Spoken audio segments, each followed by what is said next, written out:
live. That was perfect. You nailed it. Yeah. Painkiller already, episode 324 with our guest Scarce. Kyle? Hey, we have a few ads tonight.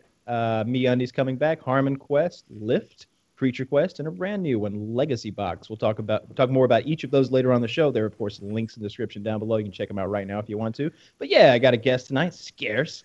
The YouTube drama king is what I've heard lately. Yes. Yeah. And, hey, what's up, guys? It's very, very nice to have you this wonderful evening. It was cool. We talked a little bit before the show. It's cool to know you've listened to the show a little bit, so you know how things go around here. Yep, big fan. This is probably the only thing I've watched on YouTube like consecutively, because for some reason channels kind of fade in and out. I don't really watch them for maybe a year at a time, but like this I've watched for maybe 4 years straight.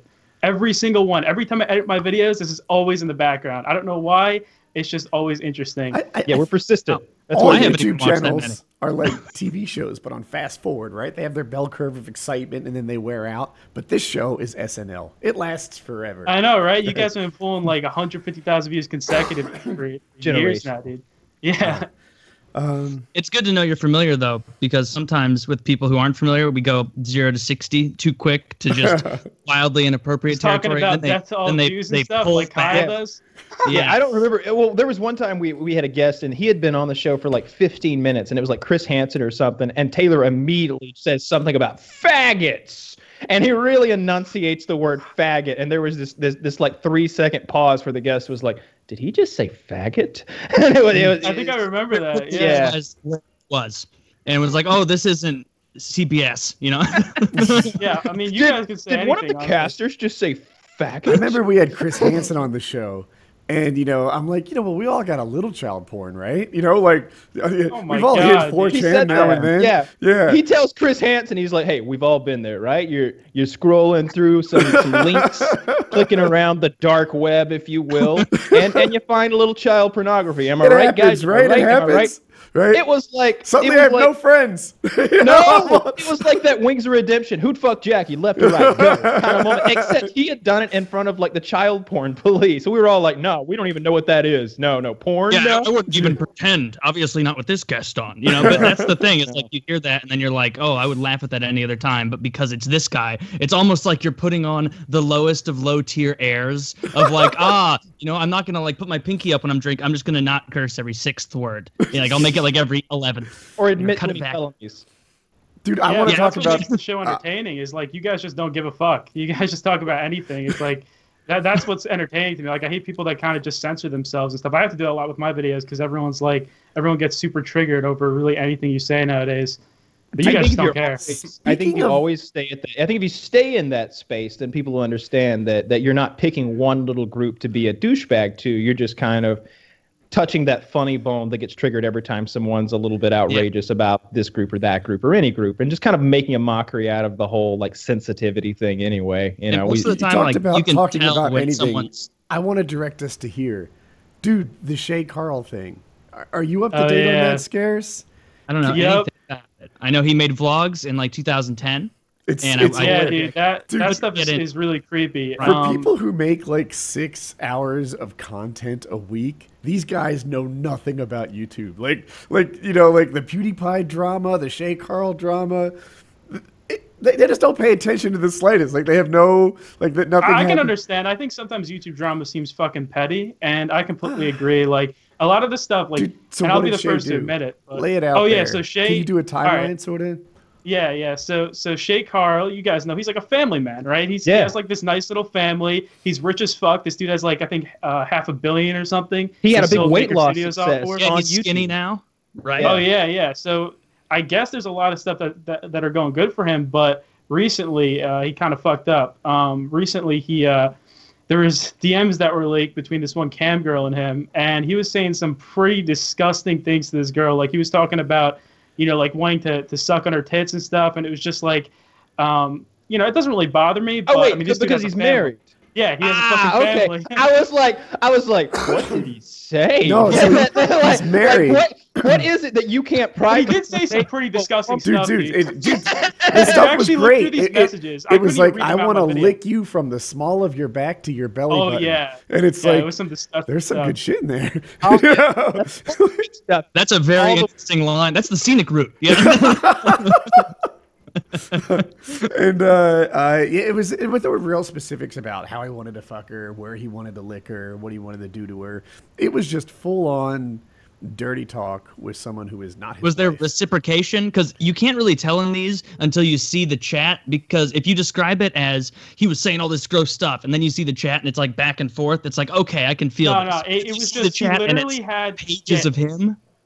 Yeah, Not he good. literally had like essays of this stuff, like, and she didn't respond at all. Like, he just kept sending her stuff all night long. I'm not even joking. Like, this girl and me were in a call for a while talking about it because I was trying to get the story from her, and she's just like she just thought he was drunk, and he definitely was. I mean, he said that afterwards. He was just like hammered, I guess, when he was saying this to her. But yeah, he just sent her all this shit when he was drunk, and then I guess he woke up and he fucking regretted the fuck out of it. But dude, apparently he's been like drinking again. He's been like, I don't know. He's been doing some really bad stuff. He made like this whole post about how his life has kind of been in shambles recently, and he's had to he had to delete his Twitter account and stuff. So yeah, I feel bad for him, but I guess his life hasn't been the best. Wow. Right now. Yeah, that started off with a lot of potential to be funny, and now I feel bad for him. Oh no, we'll Yeah. get there. Don't Apparently- worry. Just keep digging. Apparently, in his life, off and on, he's had trouble Picking. with alcohol. So he just sort of hit a low spot. It's interesting, man. Like, on the surface, things can be going great for someone, or most people. That's a voice crack. Most people, their number one problem is money, right? Like, that's the thing. Every single day, they spend like 8-10 hours a day working on money. Like, that's what they're up to. And then all the other problems are kind of minor. And when someone doesn't have a money problem like ShayCarl, it's hard to relate to it. Like, man, like, if I had all the money I needed, all of life would be so easy. Oh, yeah, Everything would be exactly. easy street. Like, oh, if I had that much money, man, I would just have pure happiness. Because I spend 8-10 hours a day working on that problem. If I didn't have that problem, like, I'd hardly have any problems. Yeah, like, I'm kind of happy. Like, I'm not happy at all. I'm actually pretty sad that like I started making a lot of money so young, because it actually ruins all the fun out of it. Like, when there's a sponsorship deal for a ton of money for me, it's like I don't even want to take it anymore because there's no point. It's like I already have what I want right now. It's like I'm kind of comfortable, and now it's like when I see huge numbers, they're not as surprising to me as they were when I first started YouTube. And I was so interested, like I was so happy about that first $1,000 check from YouTube. Now it's like, oh, we're gonna pay you 50 grand. It's like, whatever. It's not that big a deal, and it kind of sucks because fucks you it up. ruins it all. Like, I remember when I worked at Cisco, I'd work like overtime for like 6 months in a row or something, and then they'd give me a bonus of like $1,500, $2,000, and it'd be like, oh, sweet, like here's an extra $2,000. This is after tax. That's the way Cisco did their bonuses, and so you have a check for an actual $2,000, and then like things go real well for you on YouTube and such. And it's like, here's a check for $5,000, but oh fuck, do I really want to drive to the bank for 4 digits? Like, what a pain in the ass this is, Right? Right? Yeah, And, exactly. yeah. 4 digits. My God, these are problems I wish I had.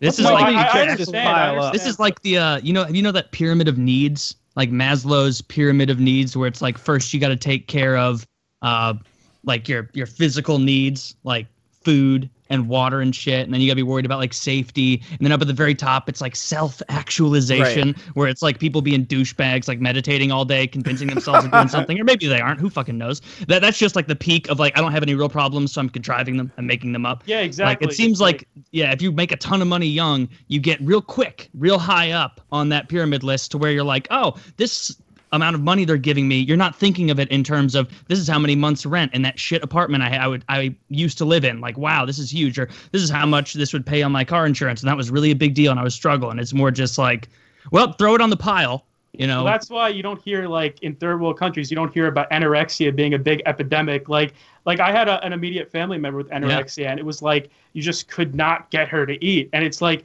you think about, like, the whole time I was thinking, like, what if she lived in Africa? This would not be a problem at all. Like, she would be wanting to eat. She'd every fit right single in. day. Yeah, exactly. Like, she was a skeleton. I'm like if she was in Africa, like, she would be wanting to eat really badly, but it's because she's in like a first world country and she has all these, she has everything at her fingertips. She just doesn't want to. it's almost like knowing the option is there. Exactly. Is a way to keep it going, where it's like, if everything did go to shit right now and they're like, you need to start eating or you'll die, there's a Big Mac 3 feet away, like with someone trying to jam down your throat. But it is interesting how those disorders span across the world. Well, that's Rogan interesting about understands ShayCarl. That's pretty interesting. So I want to know more about the specifics though. Like this where was the cam girl from? Like what site? Is it like My Free Cams? Like, is that what she does for a living? I could probably check right now. Is She's she a from some Twitter? weird site. I mean, is she like a Twitch game? Like what level of cam girl are we talking about? It's one of those like cam girl sites she's on. Like one of those like I don't know. I'm not gonna say them. But like it's Sure. like. What's your I mean, I favorite? don't watch cam girls. I don't think any of that stuff's interesting. I just watch just straight up porn. I don't actually even follow any porn stars. Just look at the thumbnail and just click on it. You know what I mean? Like I'm a big Faye Reagan fan myself. Yeah, I've never understood the following of an individual person either, because it's Exactly. like part of the exploration here is that it's just something new every time, where it's just like there's so much stimulation I don't even know what to do. Like I guess that's the whole Here's internet. what happened to me. I used to agree with you, but Reddit has this way of letting the cream rise to the top, right? And time again, you start to see familiar faces. You start to see that there are a few porn stars who are just the best of the best. They're gonna Alexis Texas, Faye Reagan, like. These porn stars are really going to rise to the top, and they're going to appear on lots of these aggregated subreddits, and even within them, they're going to rise to the top. And so I didn't used to have any favorite porn stars, but I just do now because I just see so much Remy LaCroix, Faye Reagan, and the like on Reddit. You know, just always finding the best of the best. Don't you just People feel have like, heard me- well, this is kind of mulching over the same heard me- place over and over? So what it is for me is it's usually a porn star that's really, really hot. Like I've said this before, that like, oh, like this girl's beautiful, but you know, I walk through UNC's campus and I see 12 of them. Every so often there's a porn star where it's like, oh my God, like that's whatever my particular version of like, you don't see this very often. But only if you let yourself fall into that trap. Because go down to the fucking like stream settings, crank that fucker up to 1080, and then tell me. Because then you're like, oh my God, yeah, that's a human being. That's a person. That's a lot of No, see, that's when you do see the difference. You fucking crank that shit up to 4K. And you start- On your yeah, enormous but screen. you go to Naughty America and you find the bitches that look good in 4K. Those are just those are another. There's human beings, and then there's those girls. They're just a level of perfection that you don't normally see. Dude, I mean, maybe it's just saw you it. guys, but I don't. This is probably gonna get me in trouble. Probably not. We were touring college housing last weekend, right? So Hope and I are walking around, and there's like a tour guide who like shows you the model rooms and whatever. And we went down to the fitness center, and there's a couple guys working out or whatever. But then there's this girl on she's like a standing elliptical machine or something, and she's working out hard, and she's an 11. Like she's just ridiculous hot. And she's wearing, like, I guess, not panties, but like boy shorts almost. Yeah. Like just one step away from panties and a bra. Yeah. And she's working out on this thing. And there's like Long strides, right? Like, really there's like 14 wedging of that. us in this tour group, you know, like a bunch of parents and incoming freshmen, college students. Yeah. And I'm looking around. It's like, are we all just gonna pretend there's not a fucking 11 right here? Like, like, Hey kids, gather around. yeah. Everyone just like, oh yeah, here are the free weights. Here's this. This is, you know, this.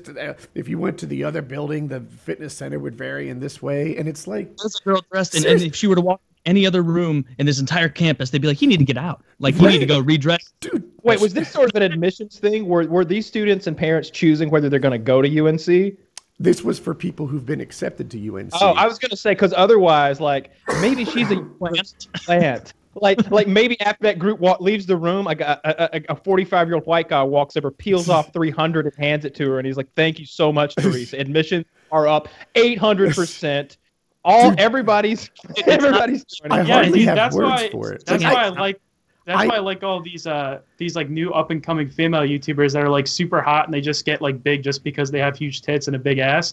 It's just like it's so great because every time you go to a YouTuber party now, there's like all these hot chicks that are like way over like tens. Like they're some of the hottest. Like I never saw those girls in my high school or my college. They're like so fucking hot, and they're all in like these YouTuber parties now. They're just like normal people at these YouTuber parties. Like no one even talks shit on them. Like no one's even angry with them for getting big off their if it was tits. Twitch, you they know? talk shit. If it was Twitch, like they would just talk about her constantly. Oh, the only reason she's popular is this and that. Dude, no one cares now. Like all these YouTubers are just like I spent the weekend like a couple weeks ago in LA with like a bunch of these female YouTubers, and these girls all like easily tens and stuff, and it's just like just seeing the amount of attention that girls get, actually it really ruins your confidence. Like after that weekend I hated my life because like literally like every single person that came up to them was just complimenting them constantly, just throwing compliments at them. Like, God damn, like I wish I was a hot chick. Like literally, no matter what. But I know that the underlying factor is that everyone wants to fuck them. So I understand that it's like, okay, well, it does kind of suck because in reality, the reason why they're getting these compliments is because they're hot, you know, and people. Yeah, but if you're like with them somewhere and like you're talking and then you walk over and you say hi to someone else, it's almost interesting to get a, you know, through the looking glass peek. Yeah, exactly. How friendly the world is if you're that Dude, everyone where, like, when I walk up to someone, if I walk up to someone in a party anywhere, they're never like, even if it's an old friend from like grade school, they're never like, oh my God, Taylor, like, this guy, everybody, this is my best friend, and like just doing stuff like that. But like, you know, some hot chick, and it'll be like, oh my God, I haven't seen you for 6-7 minutes. Like dude, I know, and it really ruins your confidence because I stayed with them like for the whole weekend, and just that whole time just sucked because. We lost his audio for a second. Did you guys lose his audio too? Yeah, let's go. Can you guys hear me? Oh, you just came back. Oh, okay. Yeah. So like, I went to one of these like YouTuber events with like a bunch of fans and stuff, and like. This girl had like 1/3 my subscribers, but everyone wanted to get pictures with her. And I realized no one wanted to get autographs from her. They all wanted to get autographs from like me and stuff, but they just wanted to get pictures with her. Like it was so funny. But there was more people that went up to her than me. And it's like, I was so intrigued, like, because she had way less subscribers than me. But it's like people just fucking love hot chicks. So I did this and it was worse because they were guys. So I went to this thing in New York. Longtime listeners have heard parts of this, but the other people who went on stage to this thing, was called like Digitour or something. They were all like aspiring Justin Biebers. And if you've never been around like a young pop star, it's easy to underestimate just how well put together they are. Like their extra long sideburns are just so perfectly done. Every hair is dyed and put in place just as it should be. I saw them back in the green room. Like there was a hallway to the green room. And it was narrow, like the hallway, and they're climbing around and shit like Spider-Man. I can't do that. And I'm dressed like someone ready to mow the yard.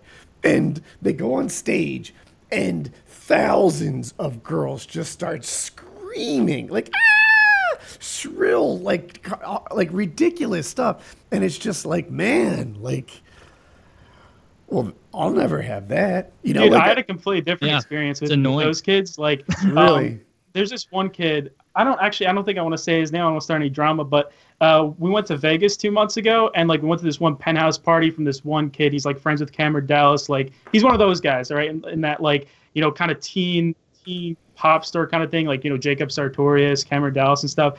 And dude, he was so awkward in front of all the girls. Like he didn't know how to talk to them. He was just constantly on his phone and stuff. And it was just I was the only one talking to all these. Like there were so many hot chicks they brought there, and it was like none of them even knew how to talk to them. It was actually really awkward, and it was probably one of the worst parties I've ever been to. These guys were like, and he had this really nice penthouse too. Worst parties I've ever been to. They had like bodyguards to help them get through the sea of women who would like grab at their clothes and stuff. And it was just like, I don't really need that. I'm able to walk freely amongst these. They'll 13-year-olds. Just put me in front. That'll drive them back. Back. I've got a Woody. I need to like have my security go in as like a hidden flanking maneuver behind the girls and push them into me. Because they'd be like, I don't know who this guy is. He can't sing. You know, he's 20 years older than me. But yeah, that. Dude, I feel like you could take that for granted as well. Like if you just had girls like coming up to you everywhere, like if you're a Cameron Dallas figure, you start taking that for granted, and like you just wouldn't give a shit anymore. I've also like if that happens on the to me, whole, I'd be freaking out. You know, the whole, like you were saying, like people giving Twitch streamers shit, like, oh, you're only doing this because you're hot. If you were ugly, nobody would care, and you wouldn't be able to do this. Like, the only reason to like really hate that or dislike it is just because you're jelly. You know, yeah, like exactly. It's just someone playing the hand they're dealt. It's a good reason to dislike things. Like I dislike lots of people who I'm jealous of. It's very natural.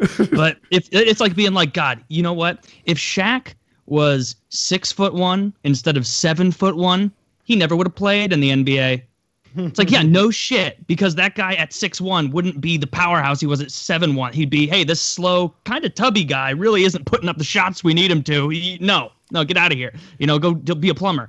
But you know, you just got to play the hand you're dealt. So yeah, and honestly, I think that like if you're like an ugly chick, it's more like because you focus more on maybe school or something else. Because I feel like most girls with enough makeup and enough plastic surgery, like you could just look I swear, like all these YouTuber girls all have plastic surgery. They're all talking about, oh yeah, I just got my butt done last week, and like they're all talking about how, and I'm just like, god damn, like, and they show me. Oh, this was a good part. We're losing audio on. Yeah, I'm gonna. What are they showing you? Right, let's make it We up. need to know what they're showing you. I want to say they dropped their little boy shorts. And where are the pictures? I bet he has pictures. Or video. That'll be something I'm sure he'll send us after the show. An old film reel. Ah, here come the links now. Wow. Yeah. Hundreds of them. All right, you guys probably hear me, but it's probably shit audio, right? That's better. Is it shit audio? Okay. Yeah, it is shit audio, I think. What are you doing, a webcam mic or something?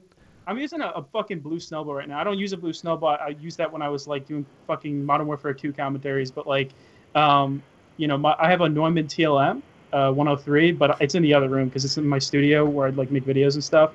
So I don't want to take it and put it in here. I don't want to get into mic talk, dude, because that pissed me off whenever you guys did mic talk. How much was it? That Neumann TLM? Neumann TLM 103. It's one of the ones that PewDiePie used to use. It's like 1.1K, I think.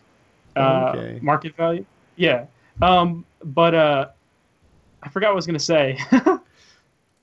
They're getting their butts done and they were showing you something. Oh yeah. So they're just talking about, like, they started showing me pictures of them before they had all this plastic surgery, like only 2 years ago, and they literally look like completely different people. Like, you couldn't show, if you show me a picture of them and then you show me them, I'd be like, that's not you. Like, that's your ugly sister or something like that. You know what I mean? Like, honestly, it's crazy how much you can change with plastic surgery. I swear, I've been even thinking about, because I'm pretty fat, and like I've been thinking about getting lipo or something, because dude, like, they all told me they all got lipo. Like, all these girls were like a ton of weight beforehand, and they all just got lipo, and they're all super skinny now. And I'm like, you could do what Bruce Buffer did. Like we were talking about. We got it real quick. We got to talk Scarce off this ledge of life of, I make so much money, I don't even need it, and I'm a young guy, and I'm just gonna fucking get lipo because, you know, I want to keep eating whatever I want. Yeah, I know. Well, when you're sleeping in like the same bed with a bunch of girls for a weekend that all have plastic surgery, you start kind of wanting it, dude. Like, they kind of convinced me to get a nose job. I'm like, shit, you know what? That sounds like a great idea. By the end of it, now, obviously, now I'm like, wow, I feel like a fucking idiot. I probably was really high when they were saying that or something. But dude, do it and report back. Let's have you on the show for like episode 520. Like, I just have a nose job, dude. What if they fuck it up, dude? Oh my god, that's the only reason I want to get a nose job, because I would look like such a fucking idiot coming on my video with a fucked up nose, and I just paid like a couple $1,000s for it, dude. I would never do that. If you did get lipo, I'd want to have you back on to talk about it, because I've only seen the videos of it. It hurts, dude. Apparently, it hurts really bad. I would assume that after you get it done, there's a lot of soreness. But like that tube that they use to stick under your skin, I always imagine that like they'd be a lot more gentle of getting the fat out, trying not to puncture you. They are in and out so fast. You always think that, like, you can see the tip going right up against the skin, almost like it's going to puncture right through. Yeah, and my friend was telling me, she's like, oh yeah, it was a little bit of pain. And I'm like, okay, how much pain did you have and how long was it for? She's like, oh yeah, it took about 8-9 months for the pain to really stop. Like, it was apparently it was super tender for like 9 months. Where did she get the lipo? I don't know. She paid top dollar for it apparently. That's another. I mean on her body. Like on her stomach, like just around her. Did it look good? Yeah, she's really hot. If they're just getting a little spot removed, that could be different too, right? Like she might be like, you know what, both sides of my hips, and I've got this little bit of a pooch in my belly, and have that removed. Yeah, she wasn't that fat before. Right. She just like got a little bit. It's just like 5-10 pounds. I don't know, if I were to go in there, I'd be like, you know what, like, just shrink the whole thing down by like 15 years. Dude, that's what I'm telling you, dude. Like, right now, I'm overweight. So yeah. Just get rid of all of it, dude. Like, here's I don't want any of this shit. a picture of me as a teenager. Bring that on back. That's a good question. If you could have one plastic surgery done for free, and it's not, you can't say you won't do it. You have to take one. What would it be? You want those butt implants, right? That's what I want. I feel like, so I love the sit. On you? Yeah. Really? I want butt implants. So most of my life I spent sitting anyway. I figure let's just add a cushion to this model, right? Like I feel like sitting would be much more enjoyable. For a while, I feel like it would hurt. Yeah, imagine getting a butt implant, dude. Like afterwards, the recovery would be the worst ever because you're not gonna be able to sit. You're gonna have to stand everywhere. Have you seen those videos of these girls going through those recoveries where they have to sit on like a fucking like roll? Donut? Yeah, or something like that. I don't know, but they have to sit on something like special. And it's like when you're in public, it's like you can't sit down without having that under your butt. So like you're gonna have to, if you go on like a bus or something, you have to put that under your butt. You look like a fucking weirdo, dude. What, my chiz? Like, I'm going on a plastic. You know, I've seen videos. Let's keep doing the round table flipped. on the lipo or on the Yeah. Cheeks. Have you seen those when they get accidentally flipped and it like almost becomes angular on the outside of the skin? Like when the whole implant, like the rounded part, flips to the side, and it's like I wouldn't want that. Taylor, go next. What surgery Yeah. would you get? Oh man. Well, my nose is perfect, so I couldn't do that. Maybe like a skull ensmallment. If that's that's not a thing.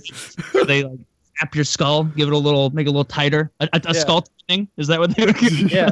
They would have to make it longer though. They can't just make it go away, so they've got to squeeze it from the sides and make it longer. They would do selective deboning. Done a lot of research. That's right. Just take a strip across your whole head. Squeeze it in. Just like those There's a lot sides. of extra material here in the middle. Yeah. Your eyes are right next to each other. Only have one eyebrow. Scarce, you go next. What would you get? Oh yeah, so well I have a pretty bad deviated septum on my nose. So this side of my face looks fucking horrible because it's like all crooked. This side of my face looks fine. So it's like I would just get that bump removed, get the deviated. Because I did a checkup and I actually went to a plastic surgeon and he gave me a consultation. So this was a couple months ago. I haven't told anyone about this because it's pretty embarrassing as a dude to do it. We won't tell anybody. Only 150,000 people. But I went to this consultation, and I guess honestly, most plastic surgeons are fucking hustlers, dude, because this dude the whole time, he's like, oh, and I can actually, and I can get you lipo, and I can get you this, I can get you that. Oh, yeah, I can fix the symmetry of your face. Yeah, exactly. And apparently he was like the best guy in New York or something like that. I don't know. And he was telling me he could actually, I guess, get my deviated septum fixed at the same time as getting me a nose job, and it would literally be the same recovery process. So, and most people actually do that. So I was thinking, why don't I do that? Because I don't even breathe that well. I breathe pretty badly because this deviated septum sucks. Did you do that? It's probably a really quick. How long's the recovery process? Like 6 weeks or 2 months? Well, 10 days until you take the bandages off, and then it's going to be tender for a couple months. But yeah, that's cool. When I was younger, I got my a horrible deviated septum fixed, which someone on the PKA Reddit, this was like months ago, they were like, hey, Taylor has a giant head. He's talked about getting his deviated septum fixed. Turns out sometimes that can cause head lateral growth or something. And I was like, that makes me feel really awful, but it was pretty funny. But who knows if that's true or not. But it was so bad for me that as a kid, your head growth? That my my deviated septum was that like my dad would always be mad and be like, stop chewing with your mouth open, it's disgusting. And I was like, how is everyone else around me, every other human on the planet, able to chew food and breathe at the same time? Because I was always like dude, same here. Oh my god, same here. And then I finally got it fixed and I was like, oh, all these smug assholes, I can eat and breathe at the same time. It's because your nose was fucked up. That's why. But when I was in there, my mom just said, because I had a bump on my nose, like more of like not a straight nose at the time, and my mom was just like, hey, while you're in there, just go ahead, blow that out, take care of that. And the guy was like, all right, whatever, yeah, I'll fix this 8-year-old's nose. Awesome. And now, even now, dude, you're convincing me right now. Get it taken care of. Like the breathing difference you'll find. Do you still feel like you have to almost chew? Like when I sleep, I kind of have to sleep with my mouth open, because if I have my mouth closed, it's like sometimes I have those weird things where I just like wake up and I'm like that doesn't happen to anyone else. I thought that happened to everyone when I was younger. I thought that was just a normal thing. Like I thought you just start hyperventilating while you're trying to sleep. That's something that happened. Yeah, when I was younger, like my lips would always be so fucking dry and cracked because I was breathing through my mouth every night. And like you were saying, I'd wake up sometimes with the dry, cracked lips, just like and just be like, oh goddamn, silly me, fell asleep with my mouth closed. How are the rest of these people figuring this out? But yeah, so you don't realize how important the nose is until you get yours working properly, and you're like, there's a reason. Good Lord, put these here, dude. My list is so much longer to than look you down. guys. Yeah. First of all, the whole sleeping thing, I have that now. It still sucks. I keep like chapstick and water by the bed so I can like just fix this stuff throughout the night. From your nose or from something else? Well, it's the whole snoring, mouth open nose. Like it's a fucking mess. Sleep apnea. I've been going to like sleep studies and shit to get this like resolved. And my sleep apnea apparently is very severe.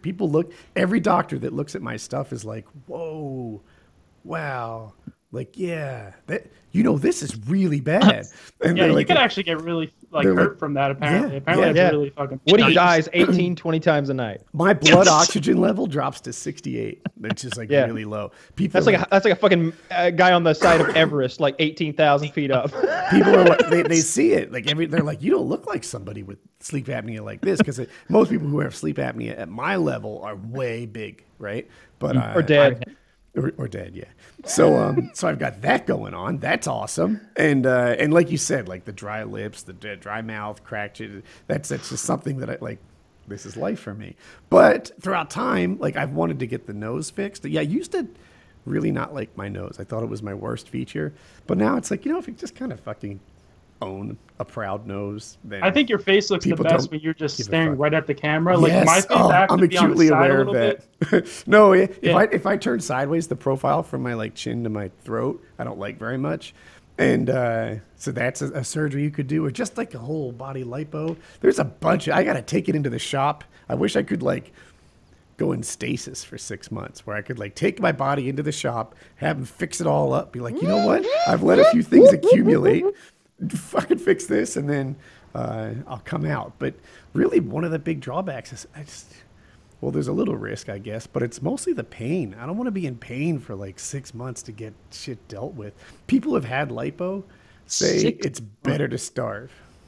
Yeah, there's no way I'd do lipo. I think that lipo is lipo doesn't make any sense, especially for us. Targeted lipo might make more sense. Let's say you're a girl. It's all targeted though, because you can't just get an all pick an area and go for it. But the problem is like it's not like a fucking sniper. It's like we're gonna fuck up just this area of your body. It's and like make a it Dyson. excruciating. Yeah, I feel like it really does fuck up your body though. I mean, if you see those like. They actually like stick these huge needles in you and they start like sucking out all the fat. It just looks like it must really fuck up your like something. I don't know. It depends like what you're going for, but you can achieve most of those results, by running. I think what you need to do before you do lipo, and I don't mean you, I mean anyone who's like us, like you, Scarce, like before you would do that is like shit. Well, I've actually been losing weight recently, like, and I take you, Kyle, I take your advice so much. Like actually, all of you guys, because all of you guys are so harsh.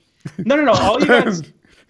Well, I still eat fast food, but it's good in moderation and like really, really small portions. Like I'll have like a cheeseburger maybe once a week or something. But you guys are so motivating whenever you guys are like, because I fucking hate that fat shaming, body positivity bullshit. It pisses me off so much. Like, and I know sometimes when Boogie's on the show, sometimes he'll get into that, but it's like I don't understand how how can you try to lose weight when when you think that you're okay in your body. You have to think, okay, this is actually a fucking health problem, because like, and recently I'm really young, so it's not that big a deal right now, but it's like, if I don't get this fixed soon, it's going to be harder for me when I'm older, I feel like. So it's the trend. We'll get it taken care of. I wanted to get back to the targeting, but like you think like, oh my God, how did that guy get so fat? But then you realize like if you just gain like 3 pounds a year, which is a very small amount, and let that be your trend for 15 years, then like, wow, like when you go to your high school reunion, you'll look very different.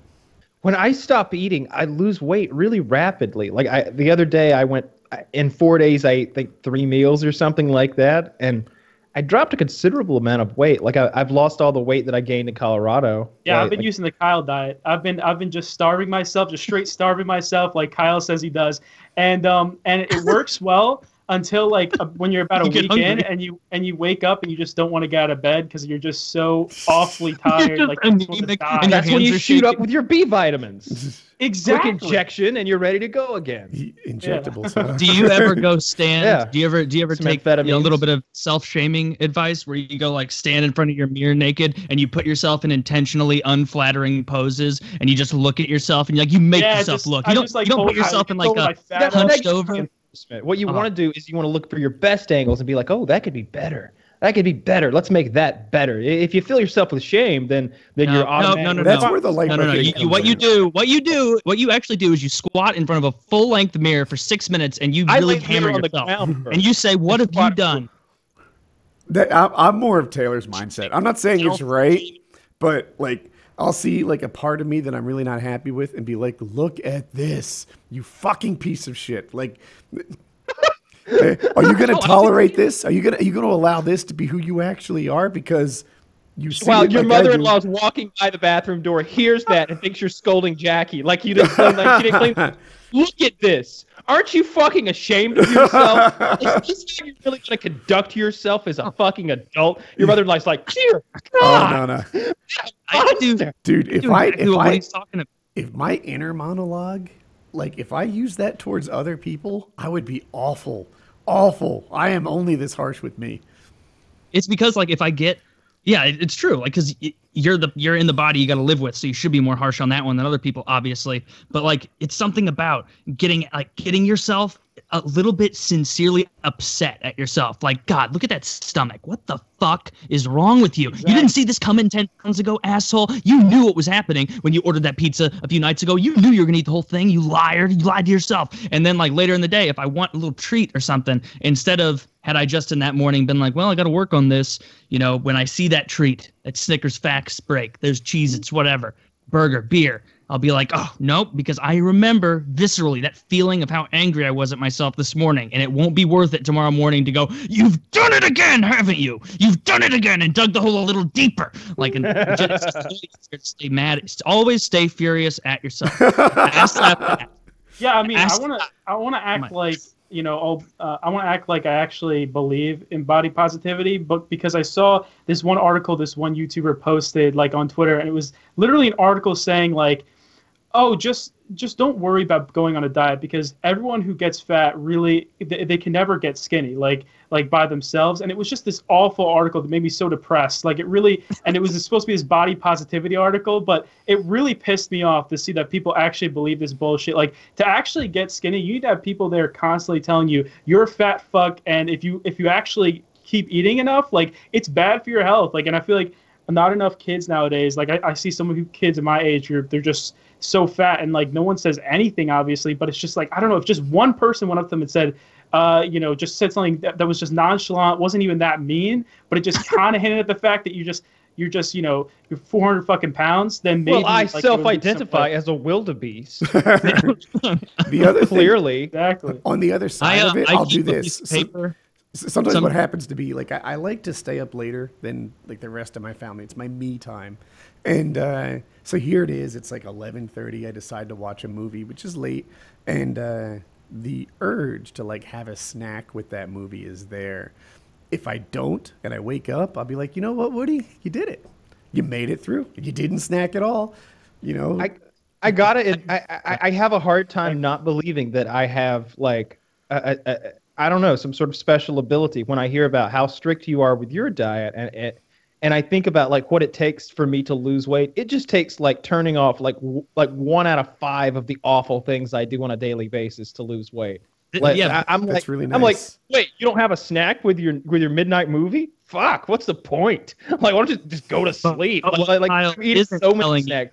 Every meal has a snack. Yeah, you have a like you eat a lot like that, but like after even being in Colorado, seeing how you eat, it's no wonder you're the size you are, because people who eat a ton and are fat tend to really underestimate how much they're eating and be like, oh, I had a cup of Coke today. And when really it was like a 2 liter or something. Yeah. And someone like Kyle, who's in good shape and not fat, will be like, man, I ate like a pig. I must have had 2 pounds of chicken wings, you know, a full pound of pad thai, a bunch of Hunan curry or whatever. And then you look at the actual meals and it's like there's 7 bites gone from each of these. There's still so much food left. And like what you're saying, like when you eat super late at night, what you don't include in that is like that 15-hour period that you go without eating before you're like, feast! And you start it up all over again.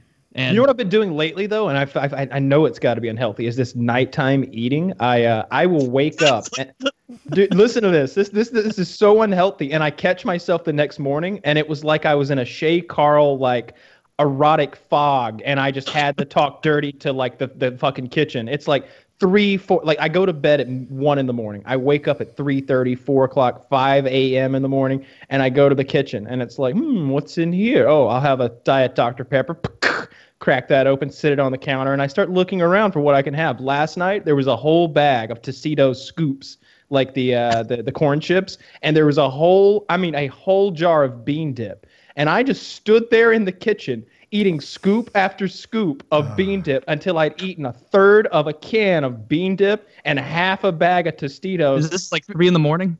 4 or 5 in the morning. I finished off the Dr. Pepper, went, and went back to bed. And I've been doing that every single night. One night, I ate half a can of salsa. It's not always great. chips and dip. Yeah, but that's nothing compared to when I was at like when I was at like the worst weight, like when I was this was like almost a year ago. I was almost 300 pounds, and wow. and I've actually lost like 80 pounds. But Good for you, man.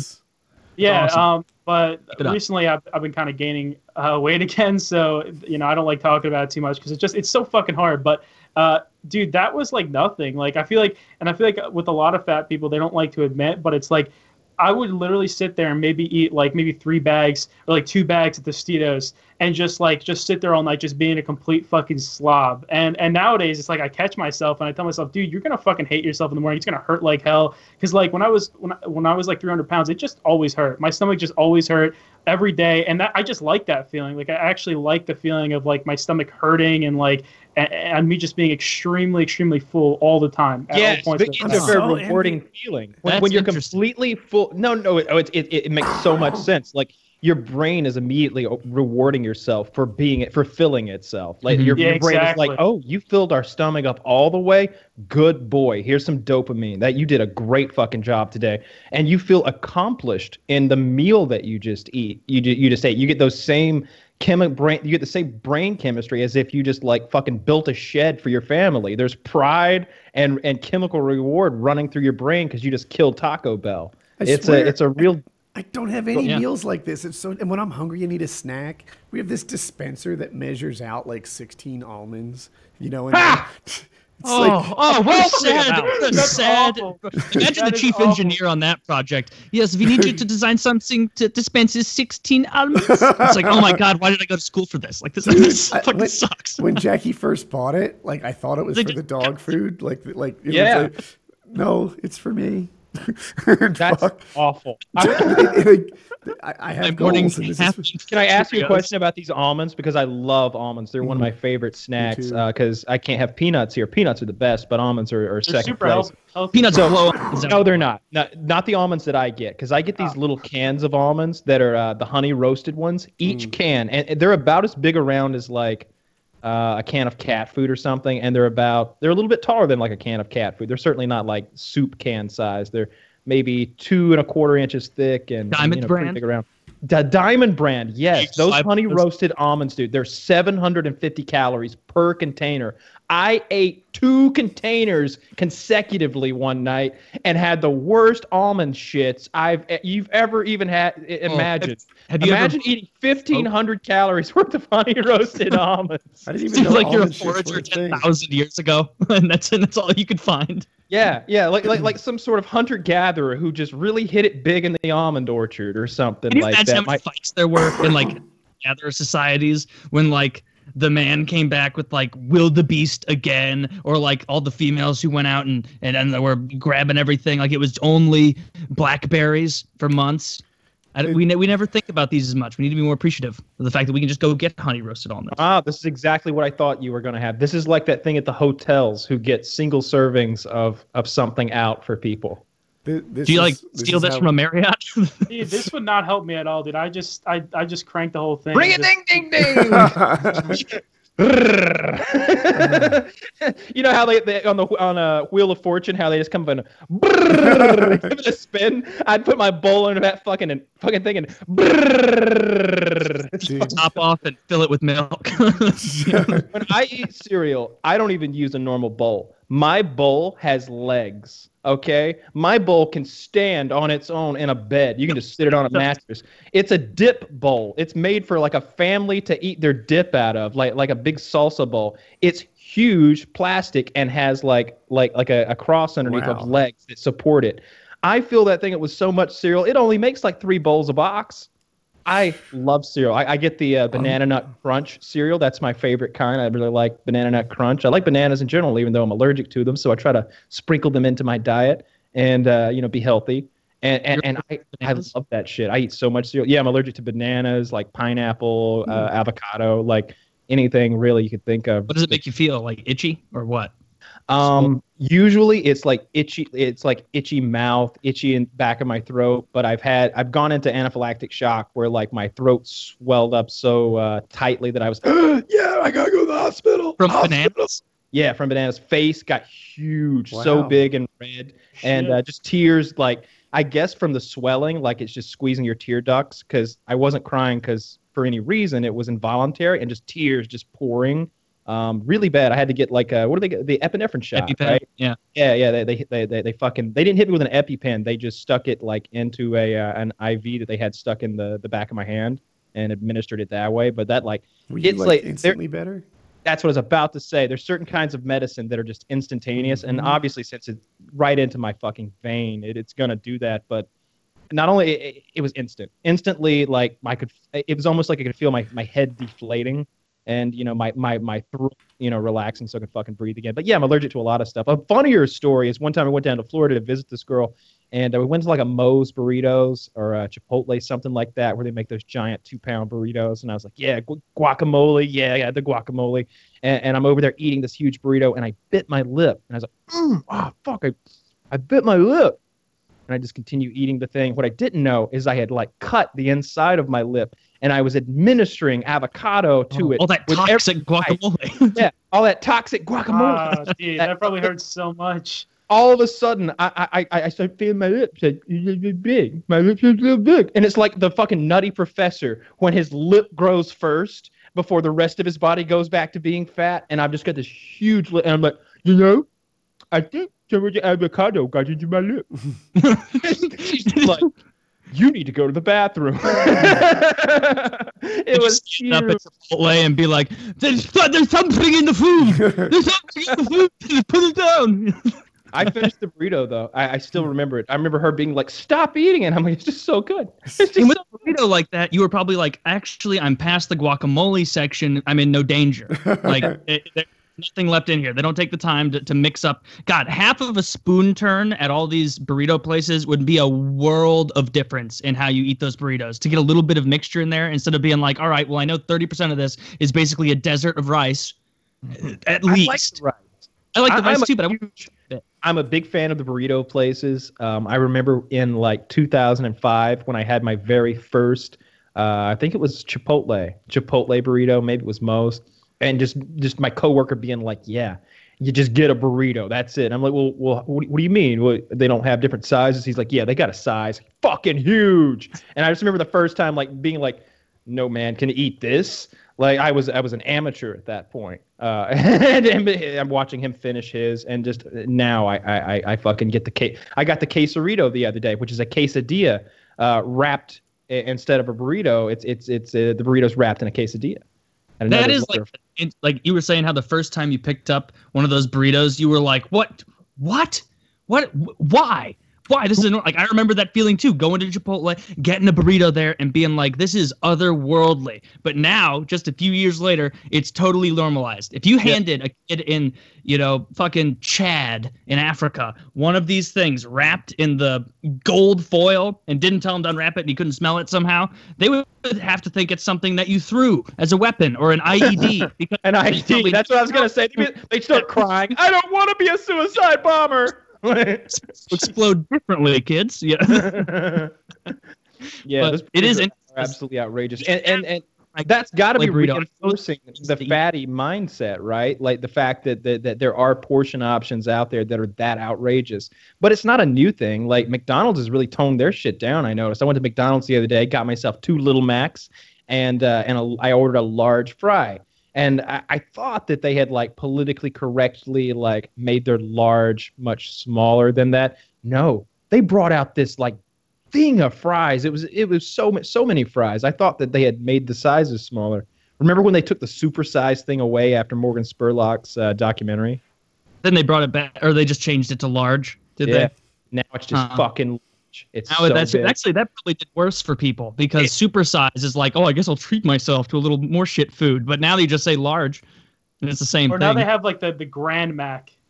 Oh, the Grand Mac like is that, so right? good. Oh, I think I told this the other day, but I went in there to get. I ordered 2 Little Macs. Now the Little Macs are, what you might think. It's one piece of meat instead of 2 all beef patties, lettuce, cheese, mustard, pickle, and sesame seed bun. It's You just left one out patty. special sauce On there, and they're much smaller, and I feel like almost healthy. And my order's taking a really long time. There's cars piling up behind me, and the guy comes out and he's like, "Hey," I can see that there's a problem already. I'm like, "Shit, what is this?" He's like, "Instead of making you Little Macs, we made you Grand Macs," and I'm just like, give me my money back. And I'm thinking about it for a second. I'm like, I don't want Grand Max. I made a conscious decision to get Little Max. He's literally offering me 5 times the amount of food that I originally ordered.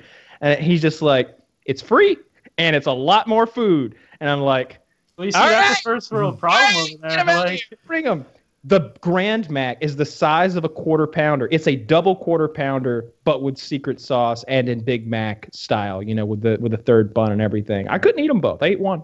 I don't like Big Macs at all. I would never, if there's a big McDonald's and a Burger King right next to each other and I'm getting a burger, 0% chance I'm going to McDonald's ever. I feel like the Whopper blows out. Are you serious, dude? I'm Burger King is the bottom tier of fast food. It is much lower than McDonald's. It's just the bottom tier. Like, I feel like going to Burger King is the worst experience of my life every time I go there. But dude, I go to but I want to say that I go to McDonald's so much because McDonald's like 10 feet away from me right now. Yeah. And well, I'm also fat too, right? So that's a normal place where everyone goes. And I go there so much that I asked the lady for a number that works there. I mean, she's really hot.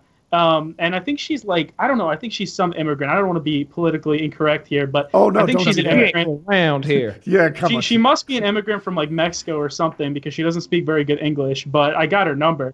So I don't know. I haven't texted her because it's just so weird. Like, because she's the girl from McDonald's. Like, how am I supposed to start that conversation, But I did it a couple weeks ago, so I might as well text her soon. Yeah, if you want some special sauce, there's got to be something you could do there to have some fun with this.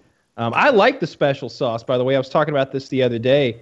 I'm a big fan of that special sauce. It's fucking special tasty. Sauce That McDonald's has. It's like that Thousand Island special sauce that they put on the Big Mac. Every special sauce is just a mixture of like Thousand Island, mayonnaise, ketchup, in different percentages. Only so many sauces, I guess, to be had. Yeah, that's true. But McDonald's has their own thing.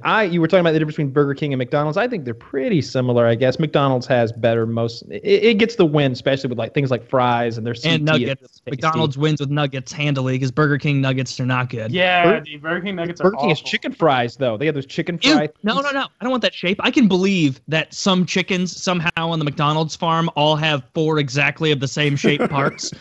Like, and you just get different percentages of like, oh, this must be its breast. This is its tit. Oh, this is its calf. Or it doesn't have calves, whatever. But like, Burger King, those fries, it's disgusting. Because you know that there was just some mixer with like a big vat of sawdust and some chicken bones grinding it up and mixing that together. Same Did thing you hear with that McDonald's says, or maybe I'm just totally thinking of maybe it was Wendy's that said that like they did a test on their 100% real chicken. Subway. It was Subway. Thank you. They did a test on their made with 100% real white meat chicken, and they found out that it's like 50% white meat chicken. And the way they get away with it is they say that it's made with real white meat chicken, not made from real white meat chicken. Because made with can mean like, this 1% of it is white meat chicken, but it is made with that. They could potentially like use the tools could be made of white meat. Like they could take chicken slime and use white meat chicken spatulas, right? And then it would be made with white meat chicken. Now that's just inefficient. I want nuggets made by white meat chicken. Yes, they're all in a line. Just Henrietta with like a stomping hairnet on. It's a great marketing idea. I have a new topic. All right. Yeah. I mean, fast food, we always come back. Yeah, but this is what we should be talking about. So apparently, there is a group. This article is fantastic. Not all heroes wear capes or camouflage. Some dress in casual, everyday attire and travel around jerking off physically disabled horny guys until they catch a well-deserved nut. I read it wrong. So there is a group of people, they're called the Hand Angels, and they volunteer to jerk off people with extreme physical disabilities. At the end, it says, this group of hand job providers is made up of 10 people from various backgrounds: men, women, heterosexuals, homosexuals, etc. These volunteers are all instructed to keep it at second base. Kissing and caressing and hugging are all in play, but all other forms of penetration are off limits. Just a group of selfless hand job promoters. You know what? Good for them. All heroes. Yeah, dude. Hand jabbers. You really gotta be. Peace Prize just for getting elected, and these people have nothing. Ruminate on that. Yeah, dude. You really gotta be into like charity. Like you have to be into like hardcore doing charity stuff to actually be one of these people to like give people hand jobs. But I mean, that's actually awesome. Like that's one of the coolest things I've ever seen. Like, I think these people just showed up late on volunteer day, right? How many goodwill weekends do you have to put in before you're so jaded that you start jacking off people? Because you're like, God, I just don't get that same high from selling somebody else's old blouse anymore. I don't think I'm helping. So here's what I want to know: what do you need? What physical or mental ailment does one need to qualify to get one of these complimentary? How retarded do we have to pretend to get these people to show up? What if my health issue was a mental health issue and I just laid down on my bed and said I can't bring myself to do it? Come on, sweetie. Restless syndrome. Yeah. Yeah. Have you guys seen those people who like fake being disabled?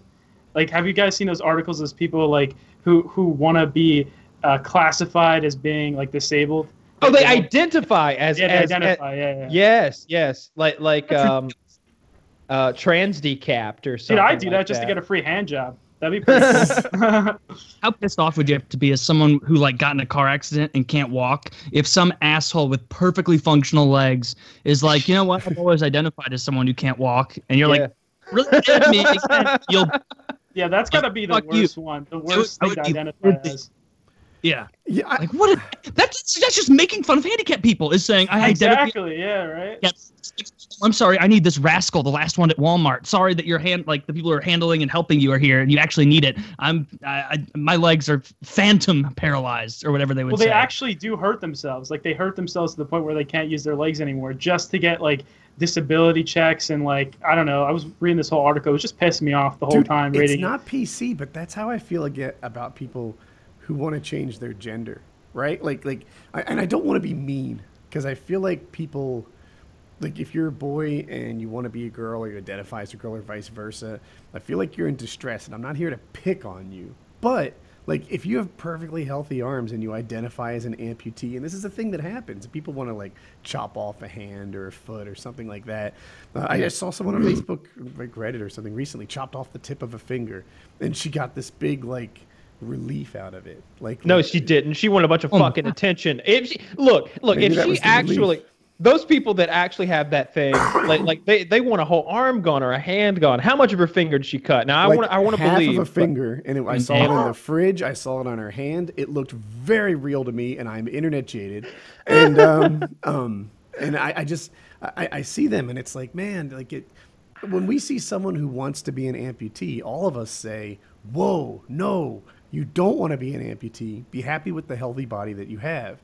But when we see someone who wants to be a girl and they want to chop off their dick, we say, "Ah." Well, it's because being a girl, I feel like being a girl, it's like you're still equal, right? I feel like if you're an amputee, like you just can't walk around. You can't do everything that everyone else can, right? If you're a girl, you could do everything that every guy can, you know? Not fuck. I mean, I don't actually fully agree with it. And my friends all of my friends that hang with in the real life, like they're so against that stuff. They're like, oh, you know, I think transgender people is just like a mental illness and stuff. But I can kind of get on board with it, because I feel like if you're a gay guy, right, and you're so feminine, like to the fact that where you really want to be a girl, it's like I don't know, like that's different though. See, like the difference there is this: a transgendered person, sex doesn't even enter into the equation in their mind. It's not that I want to have sex as this or I want to have sex with this and insert whatever you want. It's that I identify as a woman. Now you could identify, you could be born physiologically a man, identify as a woman, but still be attracted to women. You could identify as a lesbian woman. Caitlyn Jenner. Yeah, sure. About with the yeah. North Carolina bathroom bill, I was listening to Joe Rogan talking about it a bit recently, and he said that if you change that in North Carolina, you could change your birth certificate to say that you were born your whatever gender that you Preferred identify sex, as, gender. and yeah, your preferred sex, and then you can go to that bathroom and you're all good. Apparently, the bathroom law. That's the sticking point in the verbiage of that bathroom law is that it has to say it on your birth certificate. So it has to be what you were born as. Yeah. So if you don't want to get into any trouble in North Carolina as a transgender person, go change your birth certificate. Yeah. I've never heard honestly, that. But on the yeah. thing, like Scarce said, his friends call it a mental disability or something. I do too, but in the nicest possible way. Like, I'm not here to pick on anyone. If you told me that they were depressed or that they had schizophrenia or any other mental illness, I would offer the same sympathies. Like, I don't want to be mean to someone who I feel like is in distress, but I do feel like they're in distress, and that it's not a healthy thing to wish you weren't your gender. And that, like, I would push. I don't think that they wish that Mm-hmm. they weren't their gender. They believe that they aren't their gender. Yeah. That might be a semantics It's argument. I know. I think it's an important distinction. Now, personally, I think that the vast majority of transsexual individuals probably have some sort of other underlying issue that might need to be treated, and it's likely mental or chemical or something like that. Now, I'm certainly not a Mike Pence over here that's saying let's electrocute them a little bit. That'll straighten things out. Well, Straighten things out. You're Indeed, saying there's a lot of comorbidity with other mental. Yeah, issues. absolutely. Like, Because say, there's if so someone many is things that are going transgender, to present themselves with that same sort of mindset that these individuals have. The problem is that they give this like percentage of like 2% of the population is transgender. I don't know how they come up with that number, but let's say that it's 2%. Yeah, but let's say that 2% is just identifying as it. Well, then you've got to that's a whole other subsect that you've got to dissect and figure out how many of this 2% actually have this incredibly, incredibly rare thing that for some reason we're writing legislation about to give exemptions and exceptions to. It just seems like we're wasting a lot of time and effort. And then, of course, there's the old argument that's going to get made every time. You're a father with an 8-year-old daughter going into the bathroom.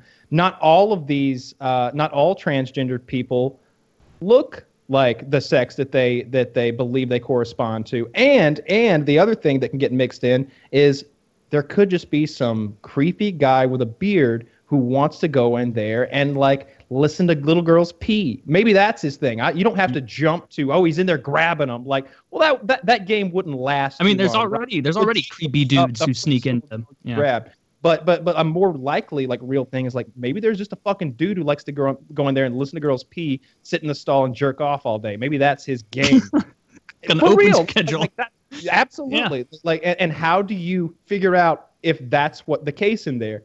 And because of the current climate, if you will, you're not allowed to even question that because there are certainly crazy men. Well, that's It's just not a common problem. sense They're not that if crazy men. that perverts Since the are North going Carolina HB2 bill has been enacted, and it's been almost a year now, there have been exactly 0 people impacted by it.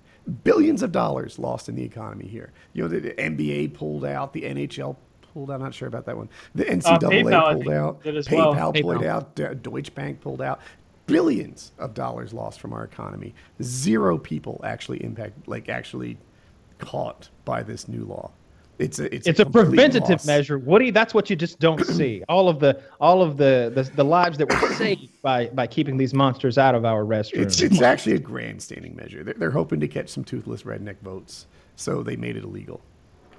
Perhaps, but if that's you, if it were me, I would be like, well, let's go, let's get that birth certificate thing fixed out. That's probably going to make my entire life as a transgender individual easier if my birth certificate reflects the gender that I have a question. So if you do get that change in your birth certificate, I guess it all depends on what the judge has to say. But say you were going to go to life in prison, would you go to a woman's prison? Because then I would definitely identify as a girl if I knew I was going to go to trial and I was going to get there was actually sign up for that program. There's a couple stories about that. There was one that came out recently of a guy who transitioned into a lady but has a penis and testicles still, and kind of got his attorney to get the judge to say, okay, you can go to female prison, and then he went to female prison. I would definitely do that. And she was like, she eventually had to get booted back to the male prison because obviously sex was occurring with all the female inmates. And that you generally don't want that in prison. McGillicuddy had come into the jail. It was a whole different scene. Yeah. Everybody was scissoring up until that. Suddenly there was a dick on the scene and everybody got a little excited, you know? They're scissoring and then they see what's clearly a man and the scissoring slowly stops as they all notice that this is a man that's come into their midst. This I linked you guys something from Jerry Springer. It's this guy. I watched this years ago. I don't remember what he was fully saying, but removes his legs or wearing a dress. I don't know if he's transvestite or what, but he cut his legs off. And he's saying that he's happy that he cut his legs off. He's wearing a blouse too. Just wearing a blouse. Yeah, I don't know if that's a transgender person or if they just are dressing differently. Dressing differently? Come on. Differently. You see on the screen right now, because I see a maniac hair with disgusting stubs sticking down because he mutilated his body, and he's wearing a fucking skirt. And so, dude, am I supposed to jump ahead on this? He has Marine Corps tats. If you go to like a minute 20, I'm not even listening to the sound. Just go to like a minute or so, and you'll start to see, like, if you're going to cut both your legs off, do you think you'd make a fucking effort to get them both off at the same place? My God, this person's right leg, he cut his own legs off, and he didn't have the decency to be like, I'm going to cut them at the same level. One of them still got like an extra knee length attached. And it's like, to make it look real, doesn't it? Now you have to get it now you have to go up and trim like a haircut. Oh, that's an ugly fuck. Look at his teeth. They're all missing and shit. I can see the 5 o'clock shadow, and this is 240p. No one looks at this guy and says like, oh, well, he just identifies as a legless person. Oh, that's a beautiful woman. So, we should all understand and accept him as a legless person. We all say, man, this guy has a mental disability. In my head, chopping off your penis is right in that same category. Yeah. You can't just identify as someone with no cock and have me say like, oh, yeah, that's completely healthy. We just need to accept you as a cockless person. No, like... I'm not mad at you. I'm on your side, but I think that you have to make the distinction between what's the disorder when you think one of your limbs doesn't need to be there. It's like some sort of dysmorphia or something.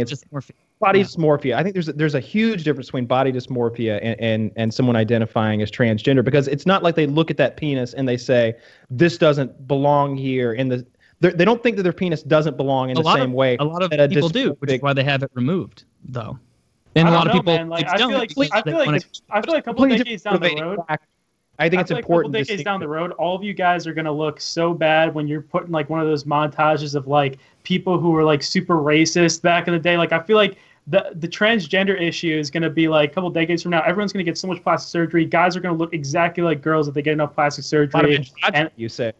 And I just feel like 50 years down the road, it's going to be like a normal thing for a dude to transition. I think we're on the wrong side of history. I understand. I feel like you guys will be on the wrong side of history by talking about like this. Like, depends how the rest of our history goes. If we continue in this lovely little period of time where we just got everything we could want, all of our needs are satiated, and we're just looking for something else to fucking invent to keep ourselves entertained, then yeah, we'll all start becoming different genders and different species, and there will be people who identify as different ages and different races. If you're an adult and you want to go through a transition or whatever, if you're an adult and you want to go through the transition or whatever, fucking do it. Like, go do what you want. You're an adult. You can make your own decisions. But I understand where Woody's coming from, saying that, like, you can notice that there is a high comorbidity with being a trans person and, depression, anxiety disorders, very, very exceedingly high rates of suicide, both before and after transitioning and hormone treatment. You can look at that and say, I feel for these people. Like, these are people who are clearly struggling and they need help. And who knows what the best means of helping them is. Like, who knows? Maybe they'll figure out, hey, we've done all these studies and actually hormones make a big difference. And this is our methodology. Maybe they'll come back and say, hey, actually, we turned out that putting hormones into a person at age 19 or whatever is a really bad idea. And we decided not to do that anymore or whatever. Like, I don't know. It's a very complex issue. Have you guys seen those like camps where they have all these... Yeah. What's up? Have you guys seen those camps where they have all these like really young kids and they all are going through hormone treatments and stuff? Like, I've watched so many documentaries on this where like they have these camps now where their mothers and fathers like want their kids to basically change I mean, like, obviously the kids are saying it, but like the Muslim fathers, they're so into it that they're letting their like 9-year-old son or whatever go on their hormone blockers in order to actually transition. They have these camps of all these kids who, like, I guess, make friends with other kids who are going on these hormone You know what blockers. this means, right? That's what I am totally against. Like, before we turn it into a joke, I am really against that. Like, it's a child. You can't be saying this kid is old enough to make this hormonal decision for the rest of their life. This 7-year-old.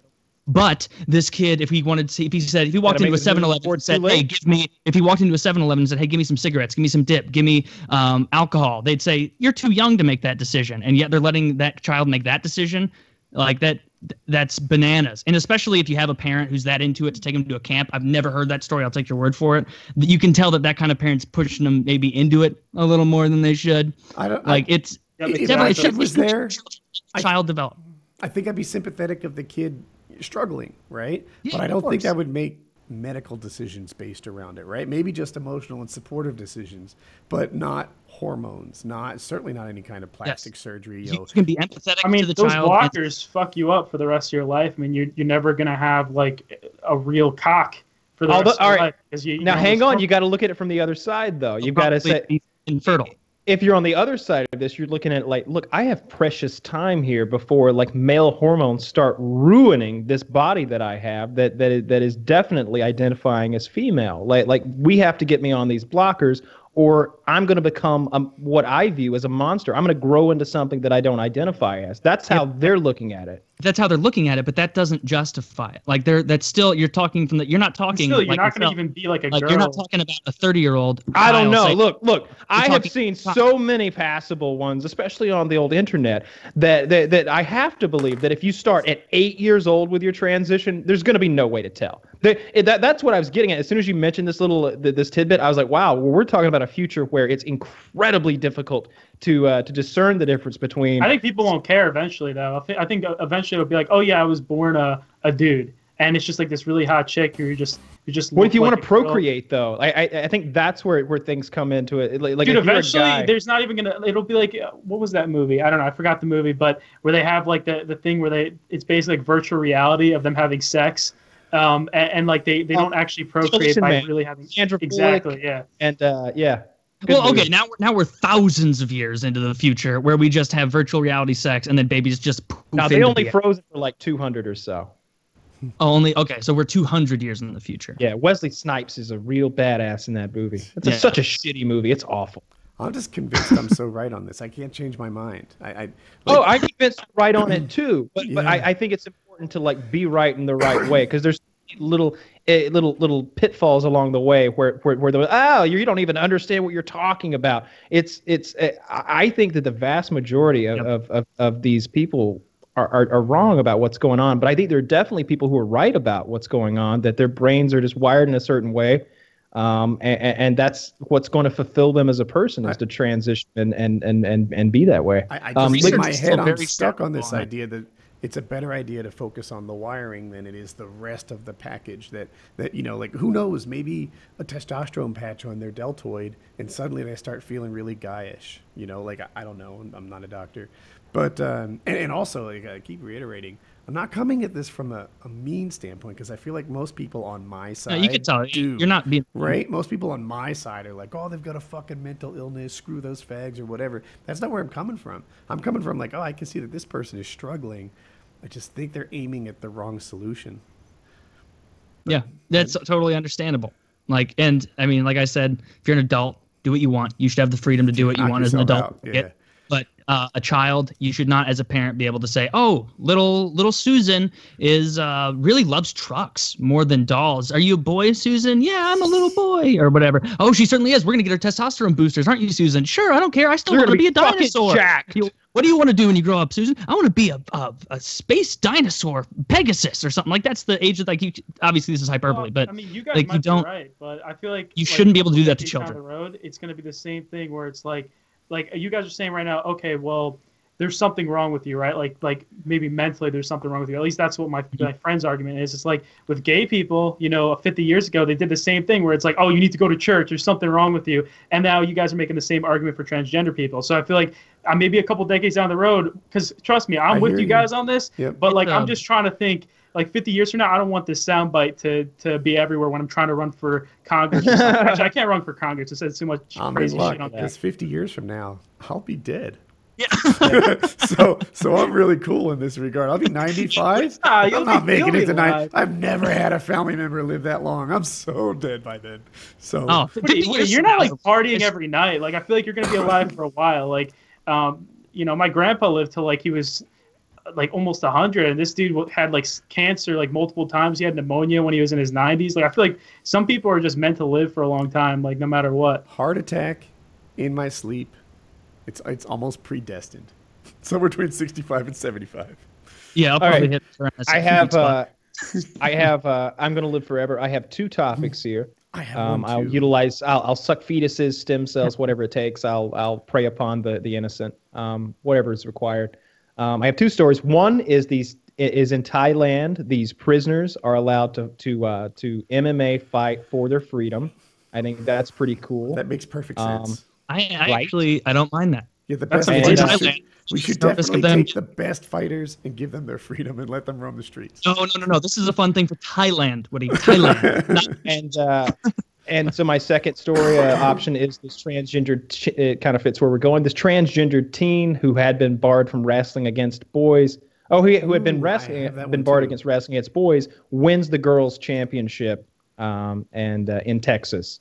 I read that story. We should just talk about that. That is like, I would feel like such a cheater if I was in a wrestling tournament and everybody knew ahead of time, like, yeah, this person's taking a performance-enhancing drug, and then you get beat by them, and you're like, well, they did take a performance-enhancing drug. Yeah, let's give a little background. So this is a girl, who's someone who was born a girl, but who identifies as a boy and has been taking testosterone, and but she's got she's got a vagina, right?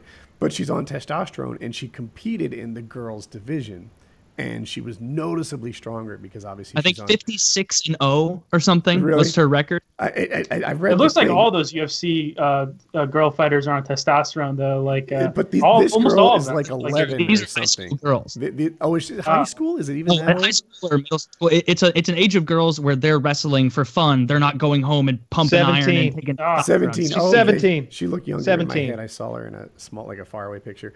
But look at the link. She's huge. Oh, you got a link. I didn't see video of her in action, but I read about it, and they said that when she wrestled the other girls, she was noticeably stronger, and she was just able. Let's watch the video. It's 30 seconds. Them. Okay. Wow. These are the best pictures I've seen. This is a better article. You see the definition, the muscularity. Yeah. Are you guys ready? Yes. 3, 2, 1, play.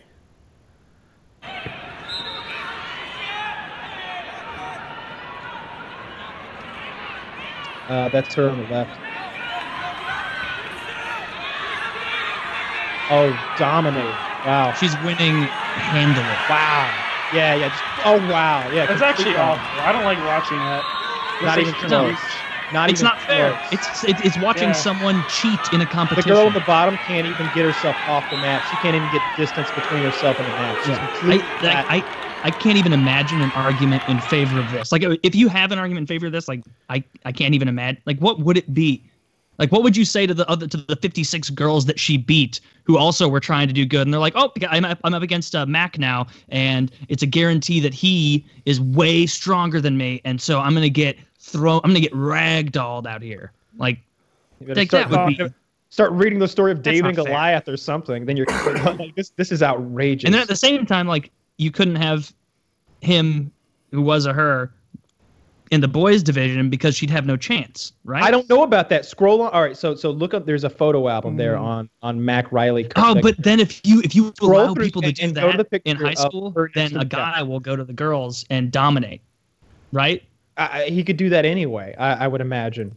No. That's the law. Like, that's what they're saying. Is like, if you're the birth certificate thing. If you're a female on your birth certificate, you have to stay in the female league. And if they let this female born at birth and now a man, if they allow her to fight in the boys division, then they'd have to allow a boy who identified as a girl to fight in the girl division, right? Yeah. I definitely see your point. If you scroll through and these then that would be totally unfair. Well, they had that in like one of those big MMA tournaments or whatever, right? Didn't they have that one guy who like identified as a girl and he just beat the shit out of all those girls? Yeah, he fights in Japan where they don't care about weight classes or cocks. They just they're about exhibition matches in Japan, which is what's fun to watch on YouTube. All those like exhibition, like, oh, this guy is 600 pounds, 7 midgets. Like, who's gonna win? Who's gonna win? 7 midgets for the sumo wrestler? That's funny. I would watch that. I'd watch that too. I want to see that. Yeah, I would. This to me is just patently ridiculous. Like, and for me, there isn't a division she can fight in or wrestle in, I should say. I maybe against the guys, but she'd get crushed, I think. Look at the photo of her next to a guy. I bet she would be right now. She wouldn't be the worst guy on her wrestling team. The whole thing about it is like take the gender and all the trans stuff out of it. Just make it what it's about, which is performing drugs. Like you can't be making an excuse for someone to be able to take a PED because then tons of people are going to be like, "Oh, I'm going to opt that way too," or maybe they as a steroid user. If you just go to the highest level and look at well, maybe MMA isn't the highest level.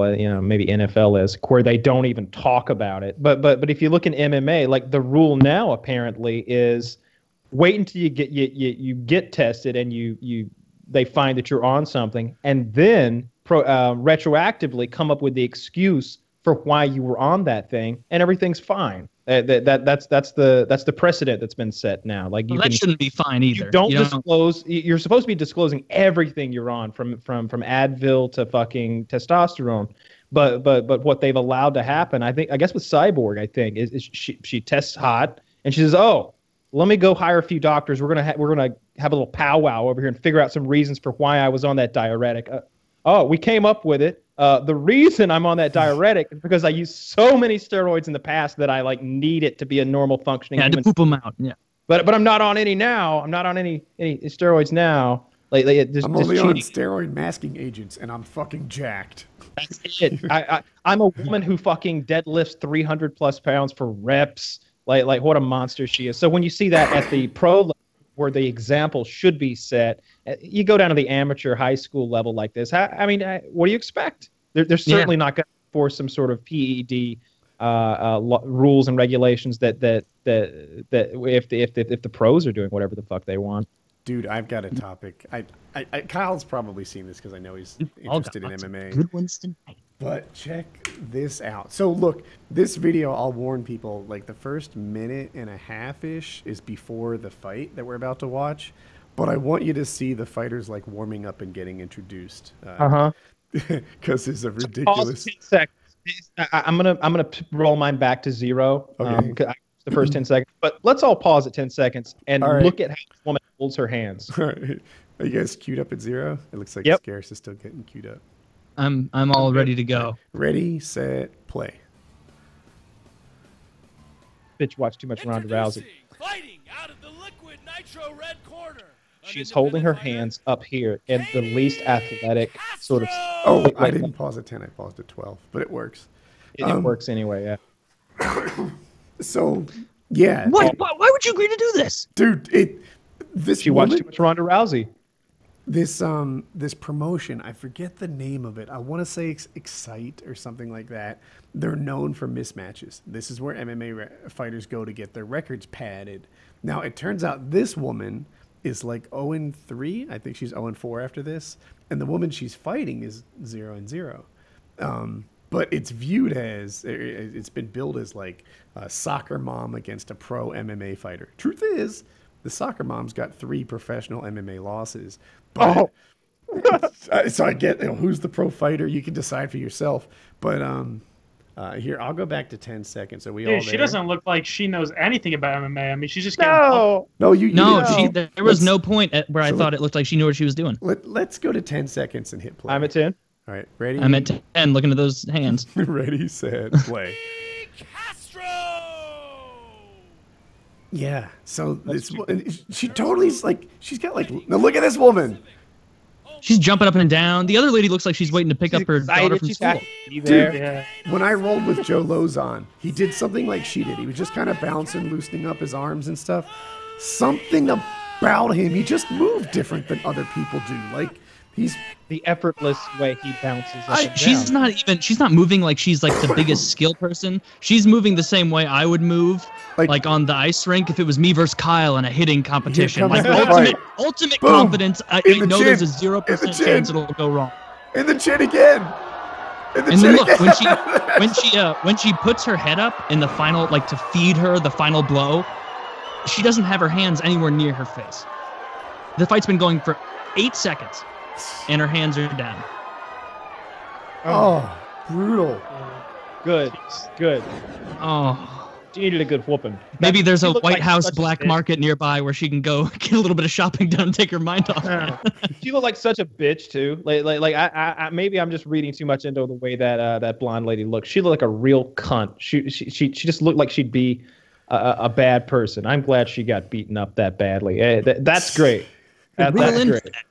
I didn't get a cunty vibe. I got a this person got offered like I don't know a free.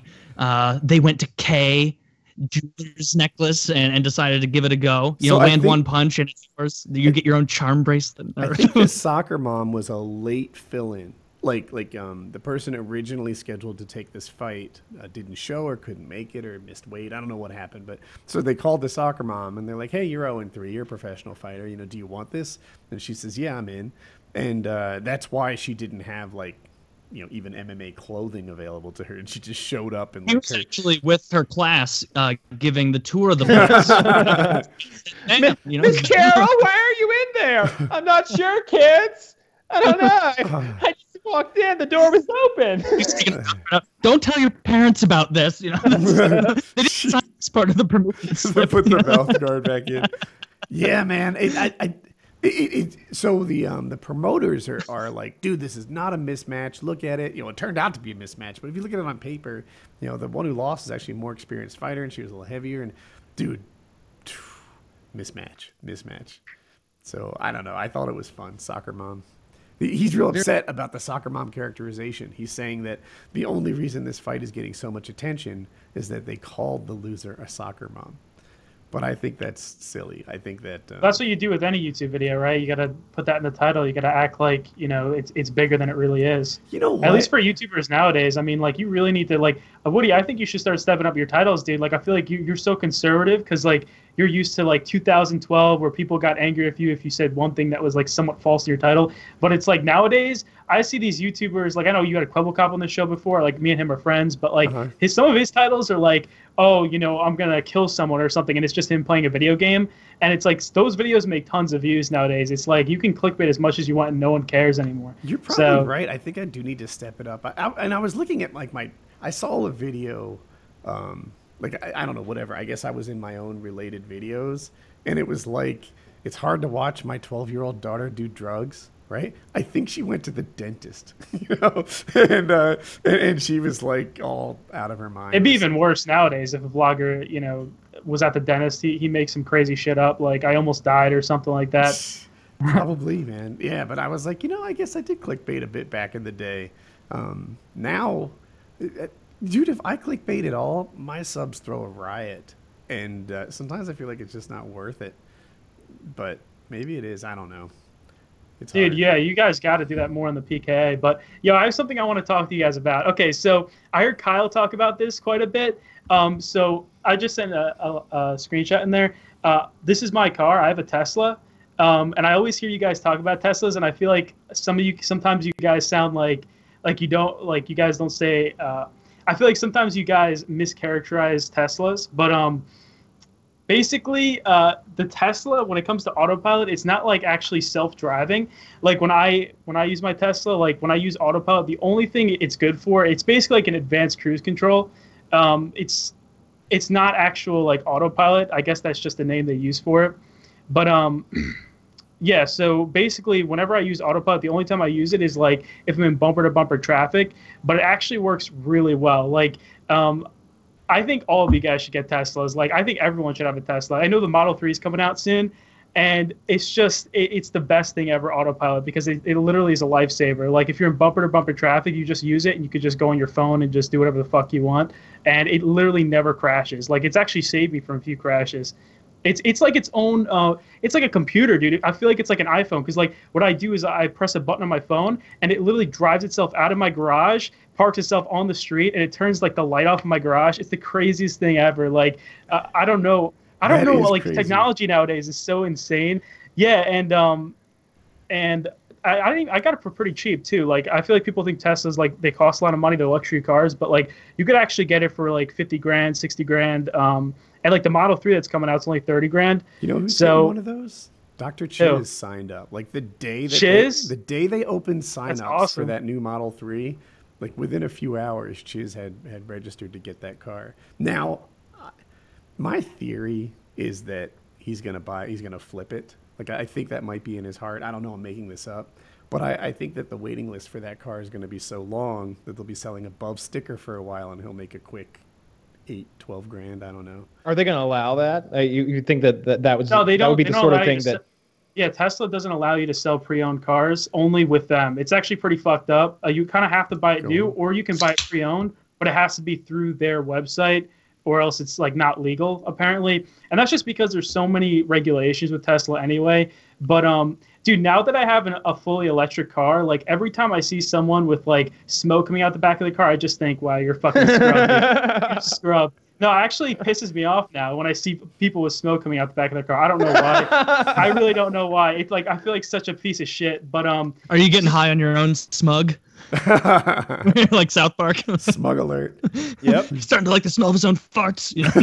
Smug alert. That's what that is. Yeah. Yeah. Smug alert. Let me do a quick advertisement read here. Tell everyone a bit about MeUndies. What's the first thing the last thing you take off? It's your underwear. Make your most important piece of clothing the best it can be with MeUndies. MeUndies are designed in Los Angeles and a fabric 3 times softer than cotton. Can you pick it up from Design in Los Angeles? Everybody froze. Oh, yeah. MeUndies are designed in LA and made from sustainably sourced micromodal, a fabric 3 times softer than cotton. MeUndies, softer than soft luxe undies, come in an ever-changing selection of classic colors, bold shades, and adventurous patterns. So you can tailor your undies to your own personal style. And guess what? You can save time and money each month with a monthly subscription. And if you're not ready for a subscription just yet, that's okay. You can still save. That's because MeUndies is offering you 20% off your first pair. Just go to our special URL, MeUndies.com/PKA, and get 20% off your first pair. So go ahead, revamp your underwear drawer. You deserve it. Once again, that's MeUndies.com/PKA, MeUndies.com/PKA. Check it out. Do they sell boxers too, or just? Yeah, they do. That's what I wear. Yeah, I get. Okay. Because I can't remember the last time I wore actual underwear or even briefs. I think I just straight up wear boxers all the time because it's just so much. I like it just being loose. I made the switch to boxer briefs after boxers because I used to just wear the loose, baggier kind. Yeah, and then that's what I have right now. Once you felt the control and you're no flipping and flopping like Kramer, no flipping and flopping. You start to enjoy that feeling of control. And I know Woody and Kyle, having been MeUndies aficionados for a while, you know what it's like to run up and down the stairs in your underwear and not hear the telltale slap of ball sack and penis against leg. When you run down a stairs at like the perfect frequency, like when you're in the shower and you like the ooh and it hits perfectly and it reverberates. It's almost like that when you run down a lot of stairs. If you hit the right pattern where like every 3 steps, like you hear the clap of your balls against your leg, where you like every 3 and you pop pop pop pop pop. For me, nobody else. It's not the balls. It's the dick. Like black eyes, sprained ankles. It's awful. Sprained ankles. Yeah, it's a lot of mass. I think you're just falling down the stairs. Well, hit me in the eye. You would too. Yeah, MeUndies are like suspension for your balls and cock. They just hold everything there, support them through all those rough. To me, the suspension isn't the big thing. It's the presentation. It's the trophy case that it turns your balls You guys into. like that's the number one jokey reason for me. The number one real reason is the smell. These things do not get any smell on them at all. Like you normally have an issue with your underwear smelling? I'm thinking back to like when I would play hockey and I'd wear like regular cotton underwear under my jock and under everything. Like if I left that underwear in my bag, like just regular cotton boxer briefs and take it out like the next week, it would be like there'd be a little civilization on it. Like, Well, when yeah, you let it ferment. Dude. Yeah, I'm saying that like you could do that with Modal if you wanted. I could wear that under my hockey stuff, throw it in there, and then if I took it out and got it far enough away that I couldn't still smell my shit, I could smell it and it wouldn't smell. Yeah, dude, I used to play hockey. I was left wing. Yeah, I was left wing, and I actually played. Yeah, and well, I wasn't the best at it, but I played it a lot through like like high school and stuff. And I don't know, dude. It's actually everything just smells so fucking bad. Like everything's just so disgusting. I don't know. I don't like any sports now. Like everything just smelled so bad. It was just everything was so disgusting. Like I don't know. I don't like Rick and Morty smell. episode where there's like a civilization, then that civilization has a civilization in that. And it's Microverse. Like it all Microverse happened in in the this car metaverse, battery. universe. I think that happened inside my hockey bag. Oh. They're just. yeah, exactly. Yeah, I think like It's bacteria is smell. growing on it. or Yeah. It's a something. smell that like when you describe it to people who haven't smelled hockey or especially hockey stuff from a pubescent boy Dude, who's a like jock 16, strap is the most disgusting thing ever, dude. is vomit inducing. Like when a parent would have, or if a player's like older sister had to like bring in juicy juice or whatever, or Gatorades after the game when we were in high school, like they'd like get to the door of the locker room and be like, so just take this into them because it smells horrible and the teenage boys don't know how bad they smell. I used to keep my my hockey bag when I used to drive a Jeep. I used to keep it in the back seat open. It's because it's an open trunk because it's an SUV, and I drove one girl that was annoying to carpool, but I had to pick her up because of like our families knew each other. And when I would get pissed off at how loud she would want her shit music played in the morning, and I would just white knuckle it, I would always leave my hockey stuff in over the weekend. So when I picked her up on Monday, it was just disgusting. Like she had to have gotten out of that car smelling a little bit. I'm guessing Like, like it it was- not hot. Like it was that rank. But what position did you play in hockey? Left wing. Left wing, right wing. Oh, okay. He said When left did you? wing. That's how I knew. Yeah, well, I stopped at like freshman year of high school, but I don't know, like I actually was pretty shit at it. I was actually probably the worst player on the team. But I loved it, dude. I don't know what it is, but like I tried every other sport. Like I played basketball for a long time, I played every other sport, but hockey was just like your constant adrenaline rush of like I need to get the puck, and like you're just so aggressive, like with the stick. Like I feel like I don't know. I just feel like it's the most aggressive sport, and I've always had the most fun playing. It's the only sport that I actually had fun playing, but I can't watch it. Except for like the fights and stuff, I find those interesting. I feel like that's what makes hockey. But yeah, I mean, it's a fun sport. The most boring sport though is like baseball. I tried playing that for 2 years in middle school, and it was just awful. It was so boring. Yeah, like was it your thing? Like, did your dad push you into sports or want you to play sports? growing? Yeah.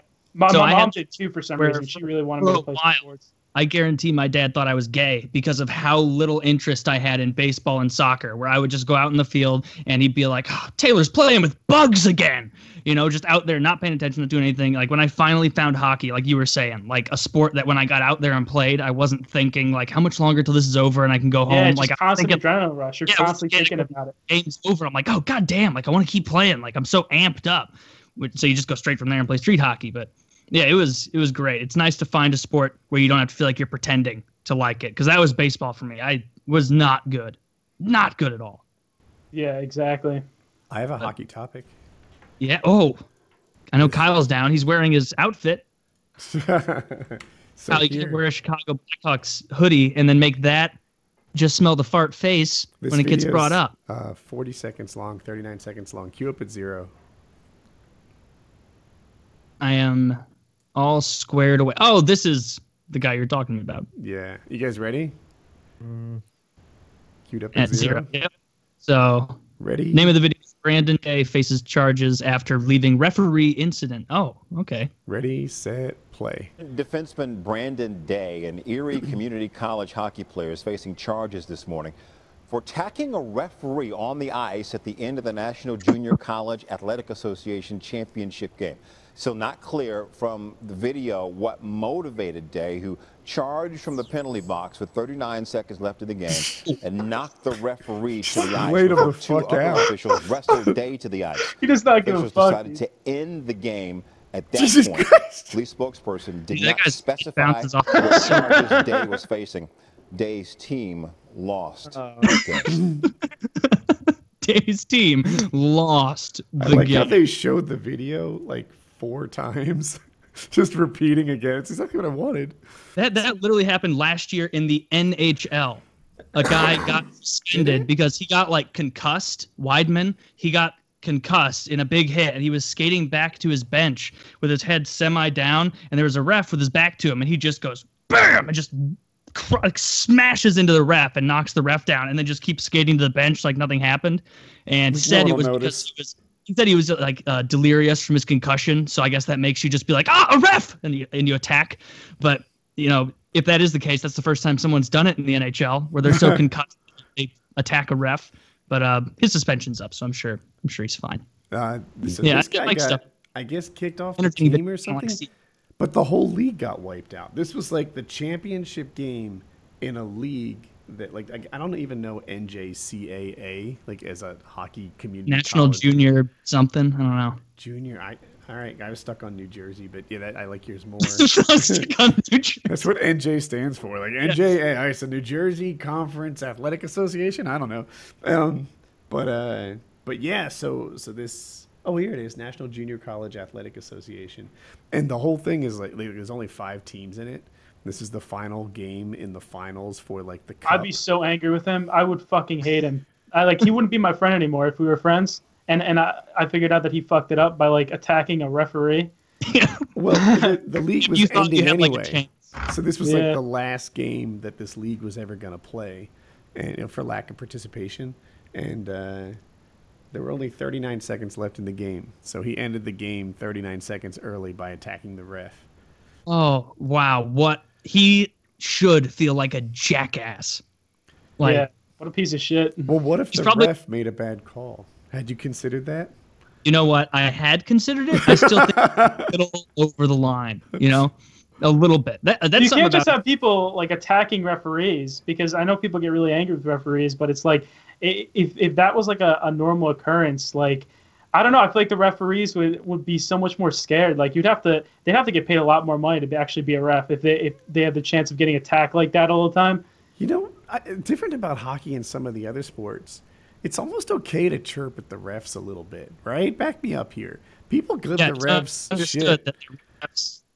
Yeah, if a ref makes a bad call, you can like name call, tell him he needs glasses, you're missing a great game out here, whatever it is that you're gonna say. Like that's just part of hockey. Like you kind of chirp at the refs a little bit. The refs will give it back a little bit sometimes. Sometimes they won't. Sometimes they just sit there and pretend they can't hear. But I feel like in baseball, like players don't talk shit to umpires. It's a different level of respect in other sports, and it's almost like because hockey is so aggressive, and emotions are running high, and people are fighting and shit out there, hitting each other. That the ref knows he's going to get caught in the crossfire a bit with shit talk, and there's so many videos out there of like refs doing their own like shit talk back, and there's something about shit talk in a Canadian accent that's just so fucking funny. They're talking about putting the biscuit in the basket over on the other end of the ice, and he comes down and says, "Hey, you're a hoser," or whatever the fuck Canadians say, and it's just such a benign, friendly accent to hear them. And then also like the way they talk before fights, where you can see them like go away. I don't know. I'm a little better than you. We're getting the raw end of the deal over here. We're sending. My team's gonna miss me a lot more than yours is gonna miss you, eh? Like that kind of shit. And like I like it. It's just. Dude, you couldn't pay me enough to be a ref though. That seems like just such a horrible job. Like a ref died in the KHL this year. Got hit in the head with a puck, I think. No helmet, or did it hit his helmet? No, I think it probably just killed him anyway. Like. I don't know. Maybe it wasn't KHL. Maybe it was like a minor league in Russia. It was in Russia, though, so maybe helmets weren't a thing. I don't know. Or they had like a display-only helmet. Like remember when helmets first became mandatory? Wayne Gretzky wore a helmet that was every bit as protective as a plastic bowl. It was just like a plastic bowl with a chin strap. Like with Gordie Howe, like he played for so long that, or I'm not thinking of Gordie Howe. The people who played for I'm just talking about anybody who played in that era where you didn't have to have a helmet.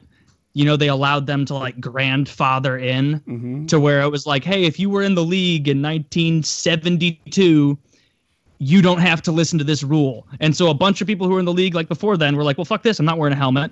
Like, no. And so it's just a bunch of older men skating out. Like, I can't imagine not wearing a helmet in that sport. That's so fucking stupid, especially as a goalie. They didn't wear masks until like the 60s. When the first goalie tried to make a mask, Jacques Plante for the Montreal Canadiens tried to make a mask where he poured plaster over his face, the scary Jason-style masks. He tried to make one of those, and his coach was like, fine, you can wear that for one game, because like a couple games previous, he'd been hit in the face and fractured a bunch of facial bones and whatnot. Like if you look at this guy's face, it looks like he was in a Japanese internment camp, damn near. And he wore it. And the next game, his coach was like, take that off. Like, no, you can't see the puck good enough, and we need you to win. And eventually he was just like, no, I'm gonna literally die probably if I go out there again without it. So I'm gonna wear it. And then he kind of paved the way for protective gear. At the risk of retelling stories, I had the opposite effect. For me, it wasn't a helmet; it was a cage, and the visor. Not just a visor. I had the wire cage that like college players wear, and I first I needed it. Then I went into a league. I guess first I didn't need it, and then I went into a league that required it. I went into another league that didn't, so I took it off again, because I'm a real man, and I realized that like. I spent so much attention to making sure I wasn't getting hit with sticks, pucks, etc. Like half my game was like being defensive almost. And you put the cage on, and let's say, for example, you're up against the boards, and we're just beer league hockey players. Like sometimes you fall or whatever. I'm on my knees still playing, right? Still trying to get the puck out, to my other defenseman or whatever. If I don't have a cage on, I'm on my knees protecting my face. And it's like I can play better with a cage on, so that sold it for me. You watch him do that in the NHL, where it's just like, man, that guy's going down to block a shot with no mask on from like 2 feet away from an NHL defenseman. And it's like, yeah, that's a lot easier decision to make if you're like, if my face is totally ruined, they're going to take care of me. It's not like you're a random accountant who gets blasted on a Thursday night, and the next morning you're talking at your presentation to a wire, and everybody's pissed at you because they're like, why in God's name is he playing hockey? But yeah, it's good. Sorry, Kyle. I'm glad you got your break in there for the hockey chat. Did I miss? Weren't we going to talk about the hockey uniforms and the pants not giving enough coverage and the bruises the guys are getting? We weren't going to talk about some hockey minutia. No, No, we're going to go over to UFC minutia. That's good. I've got a couple of fun topics. This guy masturbated through a letterbox opener in England. So those like letters hasn't done that. Don't turn your nose up. Special delivery. The article, and it says he told people that it was a spontaneous thing because he got caught on closed caption or closed circuit TV rather, where he was pleasuring himself in one of those mail slots, and he said it was spontaneous. I guarantee to make it so that a bunch of other people on his route didn't suddenly start smelling the floor in front of their doors, seeing if it was a little bleachy. Because, a couple of indistinct stains. Because this is not a spontaneous thing. No one has ever spontaneously, who's not already like given forethought, been like, I'm going to masturbate into this mail hole. No one's ever done that. That's why they call it the mail hole. The mail hole. Yeah. You don't get that mail hole in business. Get all that nice slit. But yeah, it's not. Yeah, have you guys ever tried to do something weird like that? Like I was in my car with my Tesla, and I was in like the supercharger, right? And like I'm supercharging. It's really late at night. There's no one around, and I had this water bottle. Okay, it was empty, and I really had to piss. Okay, there's like no bathrooms around, so I'm like, fuck it, I'm gonna piss in this water bottle. Okay, seems like a normal thing, but like I'm taking my pants off in the car, and I'm like, this is the weirdest thing I've ever done, and it's like I'm gonna remember this for the rest of my life. I'm gonna think this is such a fucking disgusting. And what if someone walked by and I just had my pants up? And I also was thinking, like, what if there's a security cam and they like check the footage from that night and they see some guy taking his pants off trying to piss in a water bottle? Because I really had to go. I mean, I had to drive back. What's up? You took your pants off? It's easier just. Yeah. I was. No. Well, I was wearing like shorts like on. 7-year-old where he just drops like into butters, his like butters. I didn't take him all the way to the floor. I didn't take him all the way off. You're like George. He's taking his shirt off too. No matter how many times you walk into a bathroom as an adult, when you see that 6-year-old standing there just bare ass, it's always like, oh, where is your dad? Like, who's in here? Like, what if I were a creep? You're just standing there, and they're like doing the butters thing from South Korea, lift their t-shirt up to all the no, basically naked, a child naked being in the bathroom. But I was taking my pants completely off. I mean, who the hell does that? Like, I was just saying, like, just let my dick loose in the car in public. It's just like, fuck that. Like, I don't want anyone seeing me. I have pissed in the car on so many occasions. Car. like I routinely have to make this drive to the Atlanta airport to pick people up, and it's the sort of drive that you make with like, all right, if I leave in 10 minutes, that'll be just perfect. And I sort of like time this drive just right. And so there's no time to stop and pee. And if you're like going through Atlanta traffic, then the process of getting off the interstate, finding an exit, finding a bathroom, and getting back on is 15 minutes minimum, in best case scenarios. So like I've peed so many times in the traffic, like one hand on the wheel, one hand like sticking the head of my cock in like a Gatorade bottle or something like that, like whatever I can find. Sometimes when I start that drive, I go to the gas station to get myself a beverage for this 4-hour round trip drive or whatever. I will get myself a Gatorade with the thought process going in that like, this is much easier to piss in than a water bottle. Like, this is where I'll pee if I have to go. And like so many times I've gotten to the airport a little bit too early. I just go in the parking garage, piss in the parking garage in a cup or something, pour it right out my door, just big puddle of piss right there in the park. I don't care. Why not leave like 3 minutes early and pee? I have to pee then. This is new pee. Pee before I go. I make some more pee before I get there, and that has to go somewhere now. Like it's not like I was like, all right, I really got to go, but let's leave now. Like I pee before I go, but there's just more pee to be peed. To be had, yeah. Yeah. Dude, I remember while I'm driving, like I would be so nervous I wouldn't be able to piss. Like I'm pretty shy with that too. Like I don't really like going to urinals and stuff in public. If I have to, I have to. But if I was driving, like going 60 miles an hour on the expressway and just pissing at the same time, I could never imagine myself doing that. You have to just focus on the road and let that be natural. Just like, it'll take care of itself. It knows what it's doing. Like you just drive the car and everything will be okay. I've never had to do that. I've been stuck in traffic. And I've done it. This was DC traffic. So it's like, I hadn't moved in 40 minutes. There might have been an accident. I don't know. And I was like, all right, I made a beeline for like the woods, but there were no woods that nearby. So like it was just obvious. Like I'm walking and walking and walking. There's a whole there's nothing else to watch. In my head, I've got an audience of like 150 people. Then I'm headed into the woods, and it's wintertime, and like there's no leaves or so I'm like, I guess I gotta go deeper into the woods if I'm looking for any privacy, and deeper and deeper. And I'm like, what if traffic moves? I'm a good like 400 yards from my car at this point, you know. Oh, Jesus. And I'm just like, then I pee, and I'm sure people were like, oh yeah. Right there, I guess. And then I walk back. It's like a walk of shame. Like everyone knows I just peed in the woods. Like when you gotta go, you gotta go. I don't judge people when I see them doing that sort of thing. I don't think less when I see somebody vomiting on the side of the road. Whatever. If you gotta go, you gotta go. And yeah, there was a time when maybe I would just be like, what am I gonna do? What am I gonna do? But now I'm just like, I know what I'm gonna do. I'm gonna bring a fucking Gatorade bottle and I'm gonna piss in the car. I wouldn't judge if I felt like they made the effort. Like I made a lot of effort, but if they made an even immediate effort, to get like 15 feet into the woods and pee there, like all right, he tried.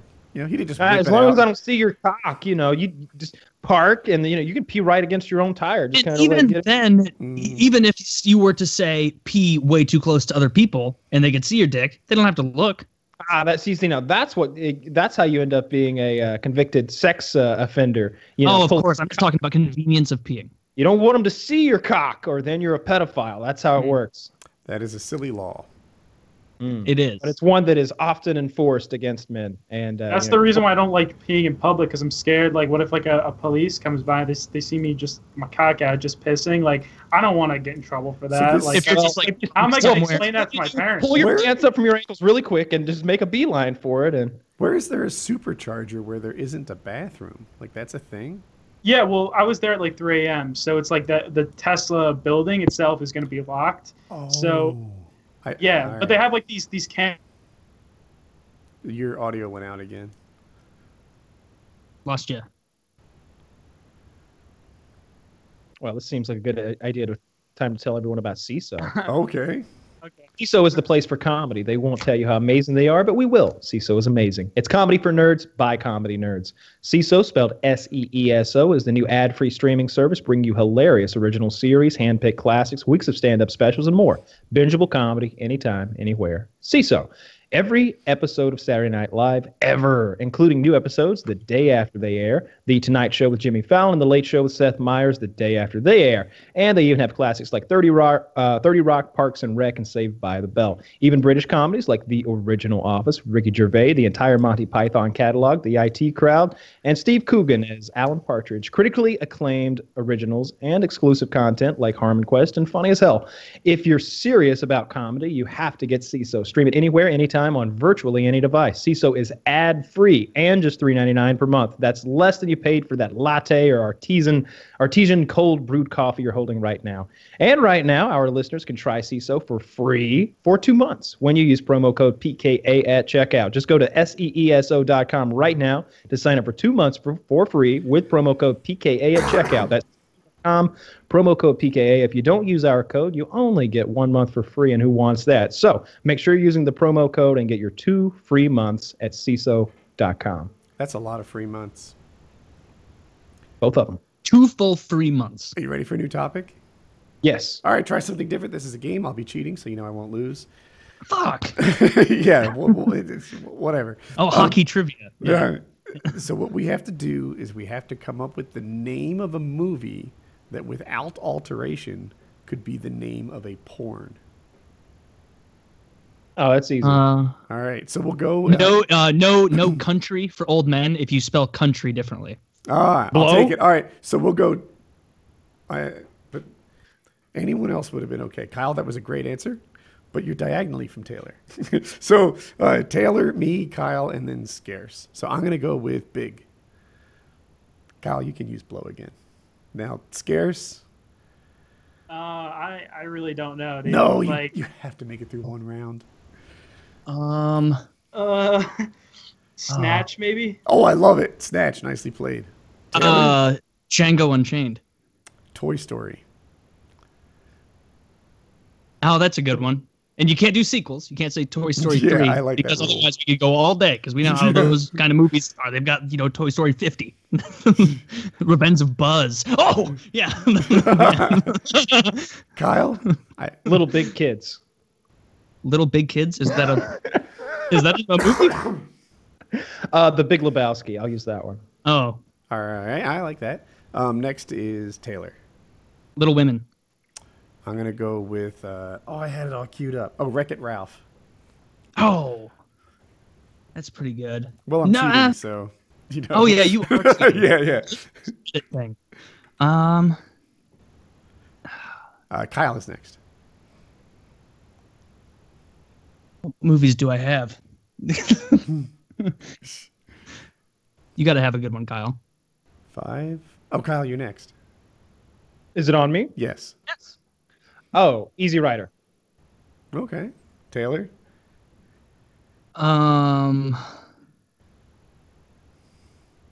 It would be a gross one, but maybe Blood Diamond. Oh, interesting, because mine was There Will Be Blood. So there you go. Yeah, yours is better. Well, I'm cheating, so they're going to be all pretty good. Kyle's next.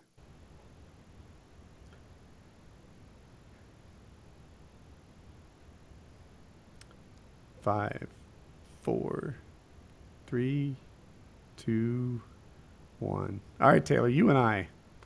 The Oh, hateful, wait. Oh, is it on me? pretty innuendo-y. Oh, I thought we were waiting on Taylor. Deep Impact.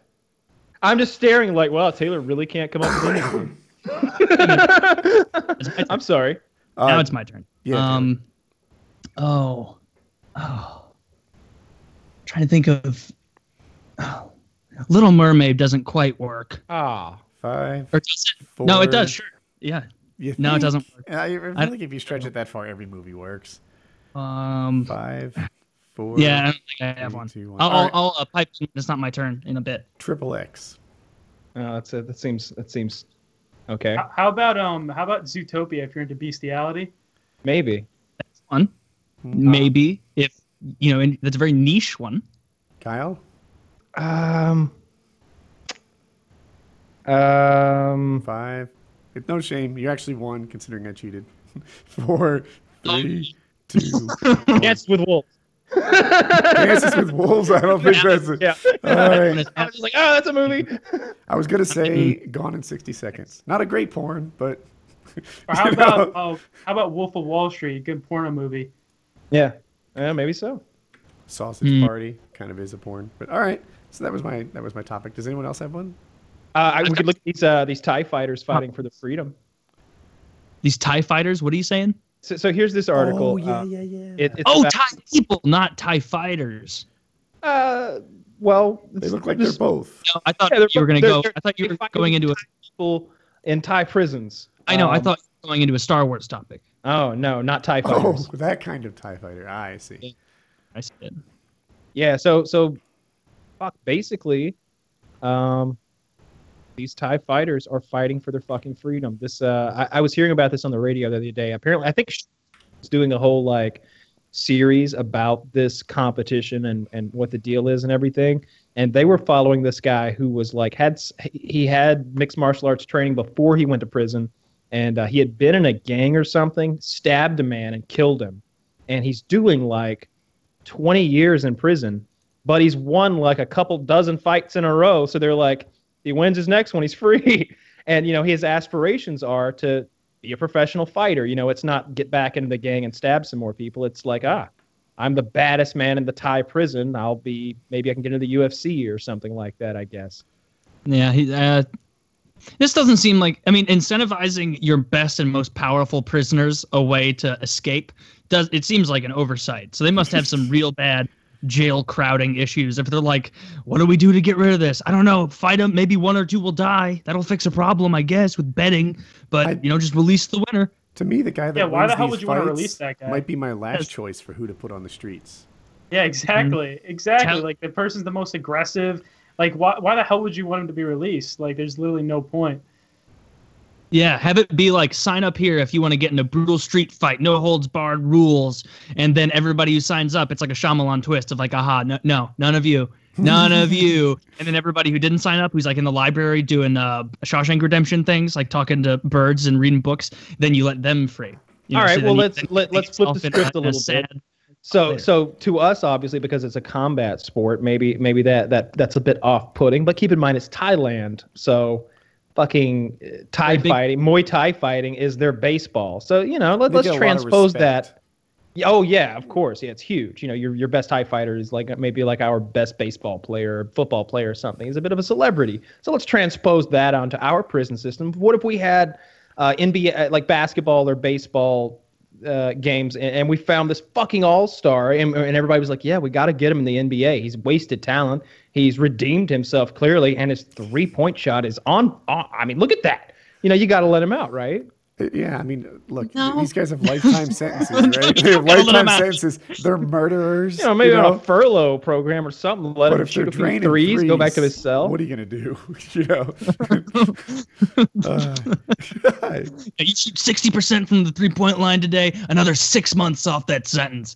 That's how this shit fucking works. They've told me, I was listening to the guy, he's the one who made the series. He's the one who was flying to Thailand and filming this stuff and interviewing the fighters. I think it's on Showtime. I'm going to purchase it or buy it or whatever I need to do to watch the whole thing.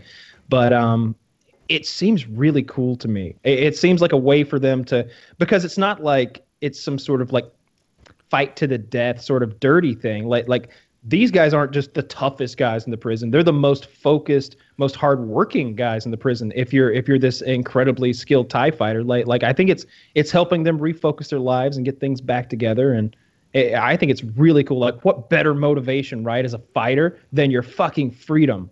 I can't imagine anything better than that. We watch the UFC because there's so much at stake, but all that's at stake is cash and shame in the end, and pride, I guess. Not your whole life in jail. Yeah, not your whole life in jail. A lot of the time, if you're on that main card, even if you go out there and get demolished, you're walking away with several $100,000, and you'll get another fight most likely. You didn't get to the main card by accident. This guy, he loses his next fight. He gets to stay in prison some more. Yeah. He might get shanked. I was telling jokes, but I actually agree. And to succeed in martial arts takes a lot of discipline. You don't usually see a lot of black belts just walking around beating people up because they can. A lot of times the guys that can, they don't have any motivation to just get into street fights and stuff. I I don't know. I really would like to know more about their crime before I Stabbed, said it was. the one in particular they were talking about, it was like Stab somebody? he stabbed a guy, and it was Did he die? Yeah, he killed the man. He murdered a man in some sort of a street altercation related to gang activity.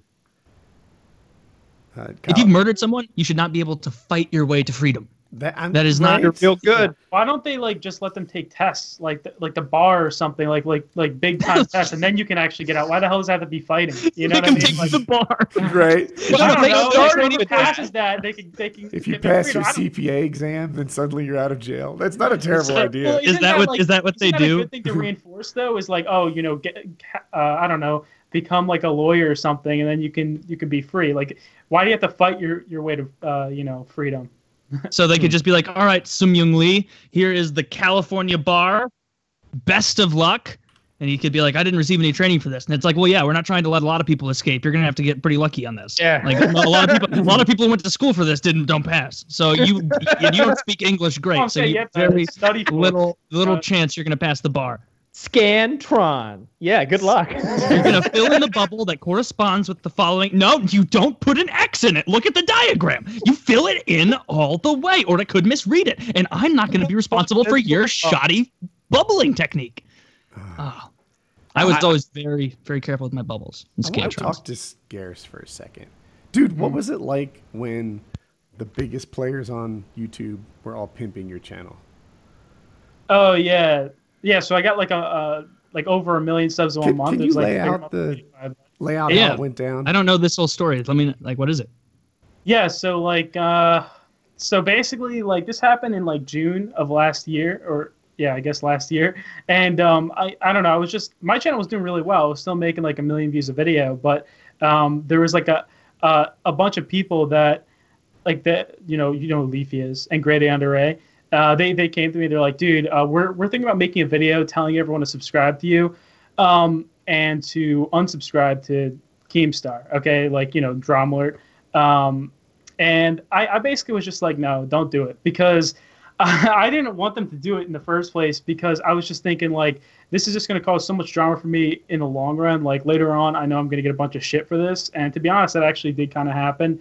But they told me like, dude, we're going to pimp out your channel. We're going to get you a ton of subscribers. And they did it. I mean, I told them not to do it, but they still did it, which is awesome. And, but I got like a ton of fucking subscribers. I remember like one day I made like over 200,000 subs, and it was just the most incredible thing ever. Like, wow. And the problem with that is it's like now it's like with money. It's like nowadays it's like if I get a ton of subscribers, it doesn't really matter to me.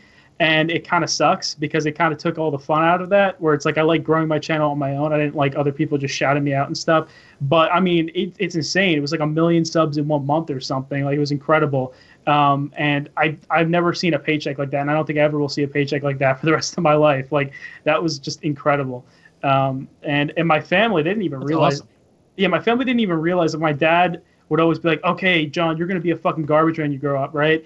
And once I started making serious money, now he's like constantly calling me and stuff. And it's like, it's funny to see how your parents kind of like, they don't take any of the YouTube stuff seriously until you actually get a big paycheck, which is completely fine with me, because I understand. Because I dropped out of college when I was only making like $5,000 a month, which is still not bad money, right? But they were so scared for me. They're like, dropping out of college, it's going to ruin a lot of things for you. Like, if you go back to college next year, you're not going to be with your peers.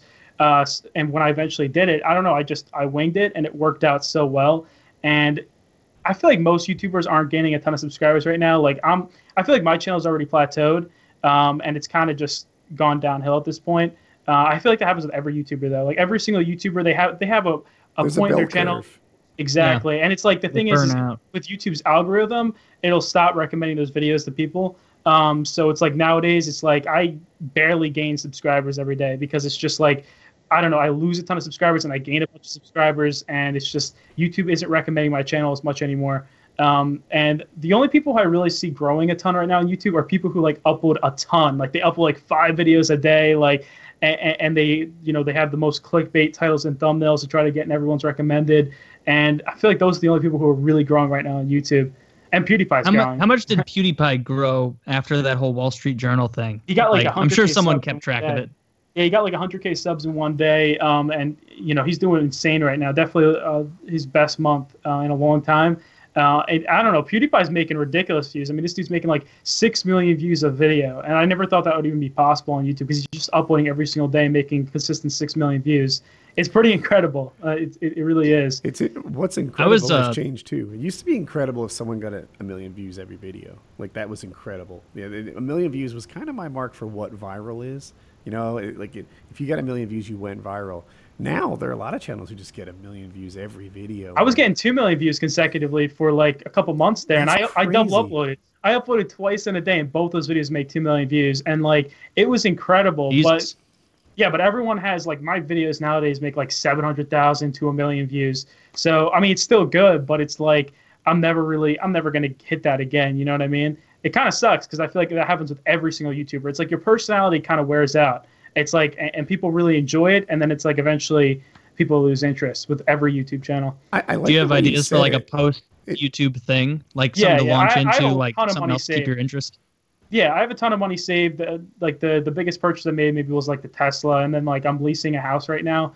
But that's really it. I have a ridiculous amount of money saved, and my uncle is like a big Wall Street investor, and he's like helping me out with like, you know, things to invest in and stuff. And I don't know, I just know that I'm never going to spend enough money to where I kind of feel scared about like, oh shit, am I gonna have enough money to pay for a college, you know, to pay for college now or something? Because I'm definitely gonna go back to college. I mean, I'm not gonna be, but I just feel like I'm always gonna have. So you don't see yourself like retiring afterward. You see it more like, all right, I'll just be able to do whatever job I want, and whatever I do make is just gravy, but I just want to make sure I'm doing something I like, even if I'm making 20 grand a year or whatever. Yeah, and also I took Woody's advice, and I invested in the S&P, and it's been doing really well. The problem is I'm so young, and it's like, you know, like my account wanted me to invest in like a Roth IRA, and it's like, you know, I'm like really fucking young right now. It's gonna be another 40 years until I'm able to take that money out.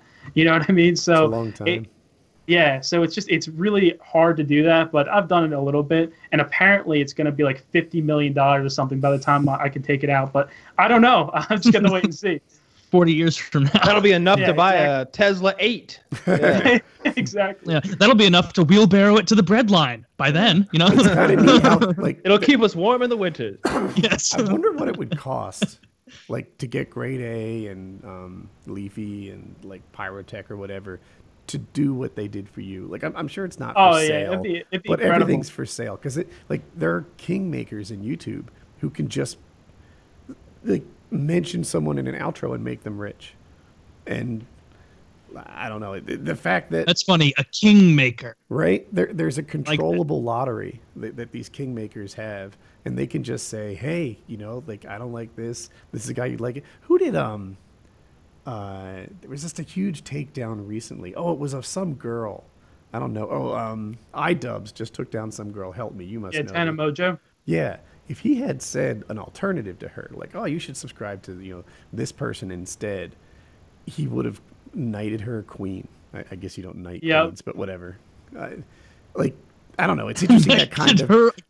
Yeah, I'm not British. I don't know what the fuck I mean. You know, I guess you hit him with a sword. I don't know what the fuck. A lord of all ladies. Yeah. I mean, so, that's definitely the best way to get subscribers is if, you know, someone's really fucking like a horrible person. You act like they're a horrible person, then you tell them, okay, this is a better alternative. This person's nicer. That's like the best way to get someone subscribers. There's another way. I don't even know if I want to say it on the show, but like people are buying publicity. And I thought that was really interesting. Like they're buying advertising for their videos, and they can just sort of make themselves go viral. And as you know, like sometimes it just the Lamborghini guy. It wasn't him. But like there are people who make good videos on YouTube who are getting like 6,000 views or whatever, and they just need to be pumped. You know, like there's a guy I discovered. Or let me just run with it. So Tucker Gott, he makes paramotor videos, and really, they are like edited at like a Casey Neistat level almost. And he usually has music, good music, which I could never seem to find when I was making a lot of vlogs. And he went, like, he got real high rated on Reddit or something at like 500,000 view videos. And this guy who spent a year at less than 5,000 subs is at like 35,000 over 4 weeks. And I know, 35,000 isn't a big number to the, some of the By guys. percentage, that's an enormous growth, though, Yeah. is what you're saying. Yeah. And the thing is, he's growing like, 2,000 subs a day, which again seems small, but like when I was working my way to 1 million, like that's what I was getting, like 1,600 subs a day. 2,000 subs a day is really nice. Yeah. Yeah. He's I don't getting even make it. You don't get 2,000 subs a day right now? My channel's been kind of at like kind of just a downhill slope right now. It's just because I'm not uploading as much, not putting as much effort into it. Because like you said, like after you make all the subscribers, it's kind of hard for you to have that passion again to like really want to grind out videos and stuff. I mean, that was like the most fun ever on YouTube when you have like a small amount of subscribers, you're just grinding out videos and you're making a ton of growth, and you might not be making a ton of money, but you're just happy to see more and more people commenting every day. And that I'll never have that passion again. I'm sure you guys won't either. I mean, I feel like it's like with every YouTuber, the same shit happens. For me, I worked a day job, right? And I worked for there a long time, and a lot of young people maybe don't have the experience of having a job that you have to have, right? Like this is a job where if I lose it, bad shit happens, right? Like people lose health care, houses, like just bad shit happens if I lose this job. So I was always working to like impress my peers, impress my boss. And not that I was ever at risk or anything, I just felt a little oppressed. Like every morning I go to work and the side of the building, I'd walk past dumpsters to get in, and it was this big concrete mirrored glass thing. And like, it was my personal hell walk, just like, oh my God, here I go into this place. All the cubes, the fabric was the color of like a dirty dish rag. And like that was the environment that I worked in, like all day, all the time.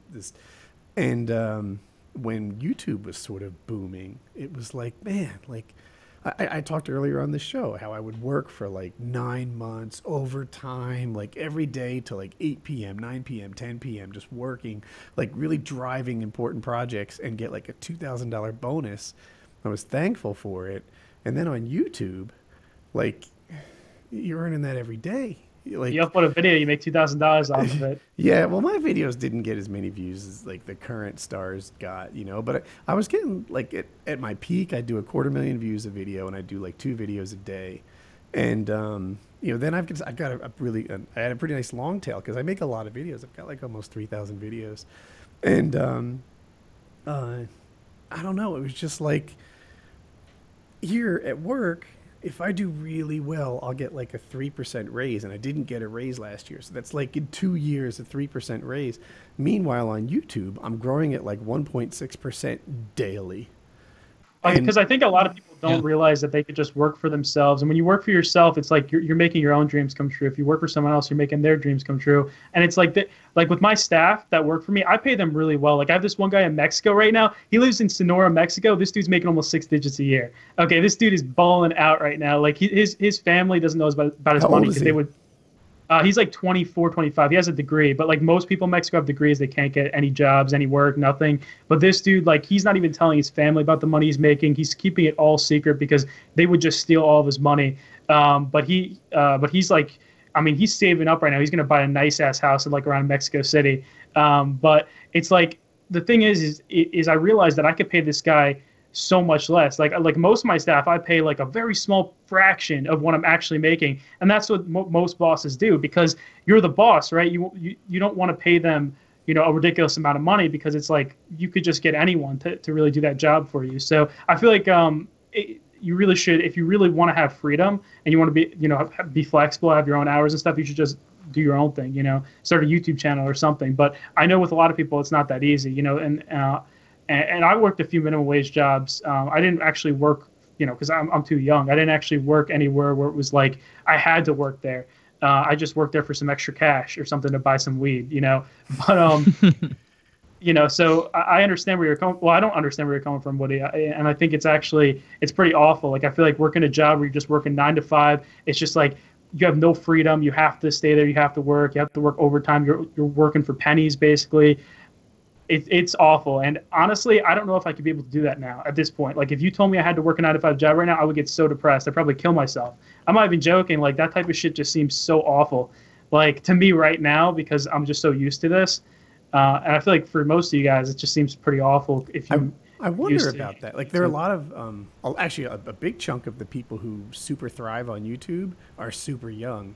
So unless they're, like Quibblecop smart and invest it and never have to work again, or maybe you too, it sounds like you're doing great. It's like, man, these guys are just ruined. Like, I know this one guy who like bought a Bugatti and he didn't pay his taxes that year, because most of these small entertainers I talk to, they don't even realize they have to pay taxes. And it's like, I'm like, dude, so you didn't pay taxes last year? And he's like, no, it's not that big a deal. No one's gonna know. I'm like, bro, you got to be kidding me. And this guy, he made like $1 million that year. Yeah, it's like it's like taxes are ridiculous too. Like, I have to pay like $500,000 in taxes this year. It's fucking incredible. And it's like, this dude just bought a Bugatti. He didn't even. It's so stupid. I absolutely. But it's a lot of these young entertainers that don't realize that they have to, save up. You have to pay your taxes. You really don't make as much money as you think you're making. You make like a very small fraction of that, to be honest. Taxes it's like every time. It's like every time you hear about like this NFL player got his $10 million signing bonus, or his $1 million signing bonus for an entry-level contract or whatever, and they immediately go out and buy a $700,000 house and a $250,000 car, and then like an accountant comes by and is like, yeah, so you just spent a huge sum of money that you don't technically have. So you really, from that million, had about 530,000 of it that you could have, and the rest was tax or whatever it would be, depending on where they are. And yeah, that's something that they need to teach you in school better. Like I the know, whole right? way They should have a mandatory work. class on that. I heard you say that before, Merca, and I was like, this is so true. Because like, if I didn't learn about fucking trigonometry in school, and they changed that class with like how to do your taxes, that would be so much more helpful in life. Like, I don't know. I feel like they should have a mandatory class where you should learn how to do your own taxes. I've never had to calculate the circumference of a circle, and I've had to do taxes many times. And like when I go to my accountant, it's not like they're showing it to me and I'm like, yes. Oh, a thing that you may have overlooked, ma'am. It's just like, I guess I trust you. Like, okay. Please don't fuck me. Here's all my finances. Charge me whatever you think. So the thing about taxes that I'm trying to get out is like, it's a big thing. It's like a third to like 40% of your income if you're making a lot. And especially if you're not going to earn that next year, now you have this liability out there, and you might think, well, there's a slim chance I'm getting caught, right? What is it, 5% for someone on a high income? Yeah, do that for 5 years in a row, and all of a sudden there's like a real chance. Do that for 10 years in a row. $1 million now. Yeah, right now you owe like $1 million, and you don't get out of taxes. Like that's like you might get out of credit card debt, declare bankruptcy or whatever. Like the government doesn't play that shit. They just they just wait.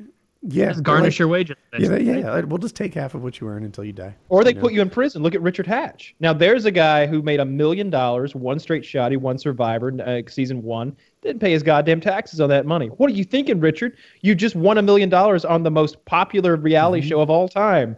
Like you're a goddamn star for winning $1 million. Pay that fucking tax. He didn't pay it. He went to prison. Yeah. Because he didn't have any other choices. He didn't have the cash. I think you have to ditch out on a lot of taxes before they'd send you to jail. Because $1 million does it, yeah. Oh, yeah. Because usually, they'll do what Woody said. Yeah, I really wouldn't want people in jail to know that, like, I really wouldn't want other people in prison to know that, like, the reason why I'm there is because I didn't pay my taxes. Because then I would get raped. Like, because, like, honestly, like, everyone else is there for, like, murdering someone. It's like you're there for not paying your fucking taxes. Like, I don't know. I just feel like you'd be such a thinking they might take a good hard look at you and be like, I don't know, better not rape him. He might be a rough customer. And I don't think I want to find out. What about you, Jaquan?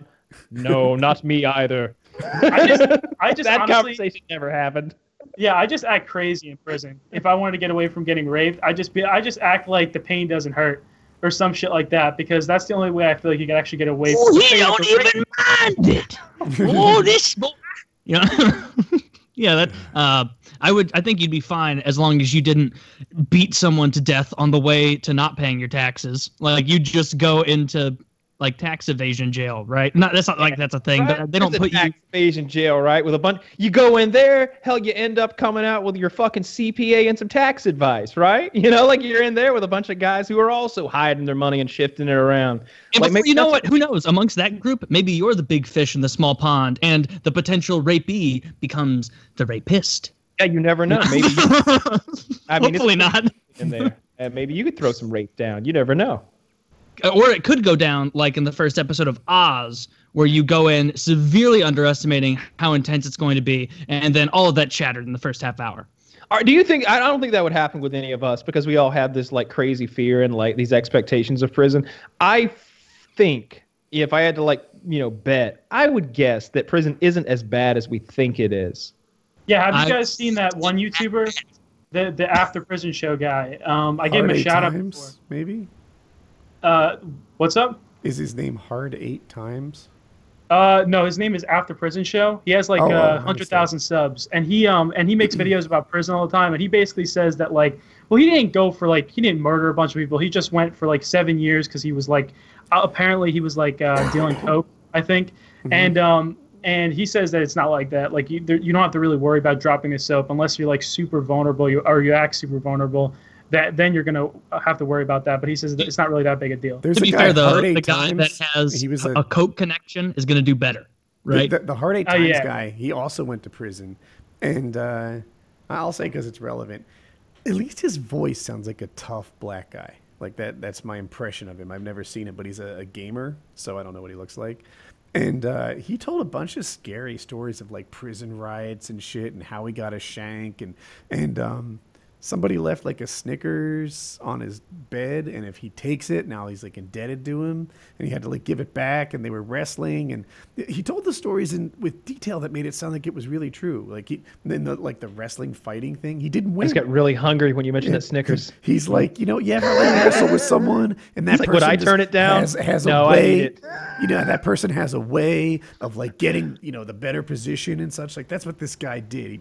He managed to flip. He told one story where I think I remember that, where he like there was some guard he was talking to, and he overheard the guards talking about like marital problems they were having because of money or some shit. And so he went over to one of the guards because I guess he had some I think he like majored in finance or some shit, and he was telling him like, I know a little trick to this that'll help you. The guards got furious, like started to almost beat him. They stopped because the other inmates liked him more. Eventually he's like, all right, we'll give you a little bit of special treatment because you're being a nice guy. We need you to help us on the roof. And so he gets all of his inmate friends. This is Shawshank Redemption. This is Shawshank Redemption. I wanted to see how long it didn't take long at all. Like, no. I thought you were just talking about Shawshank Redemption. Oh, God damn. Hard 8 Times is a real life Andy Dufresne. What the fuck? Yeah, I was like, Hard 8 Morgan Freeman is light years from a finance degree. Like this guy. No, I remember him telling us that it's a high school degree. He said nothing tasted quite like that beer on the roof. Just a minute. Dude, Hard 8 Times used to give me shit all the time. He would attack me nonstop. I never said a word about him. I think this might be the first time I've ever mentioned him.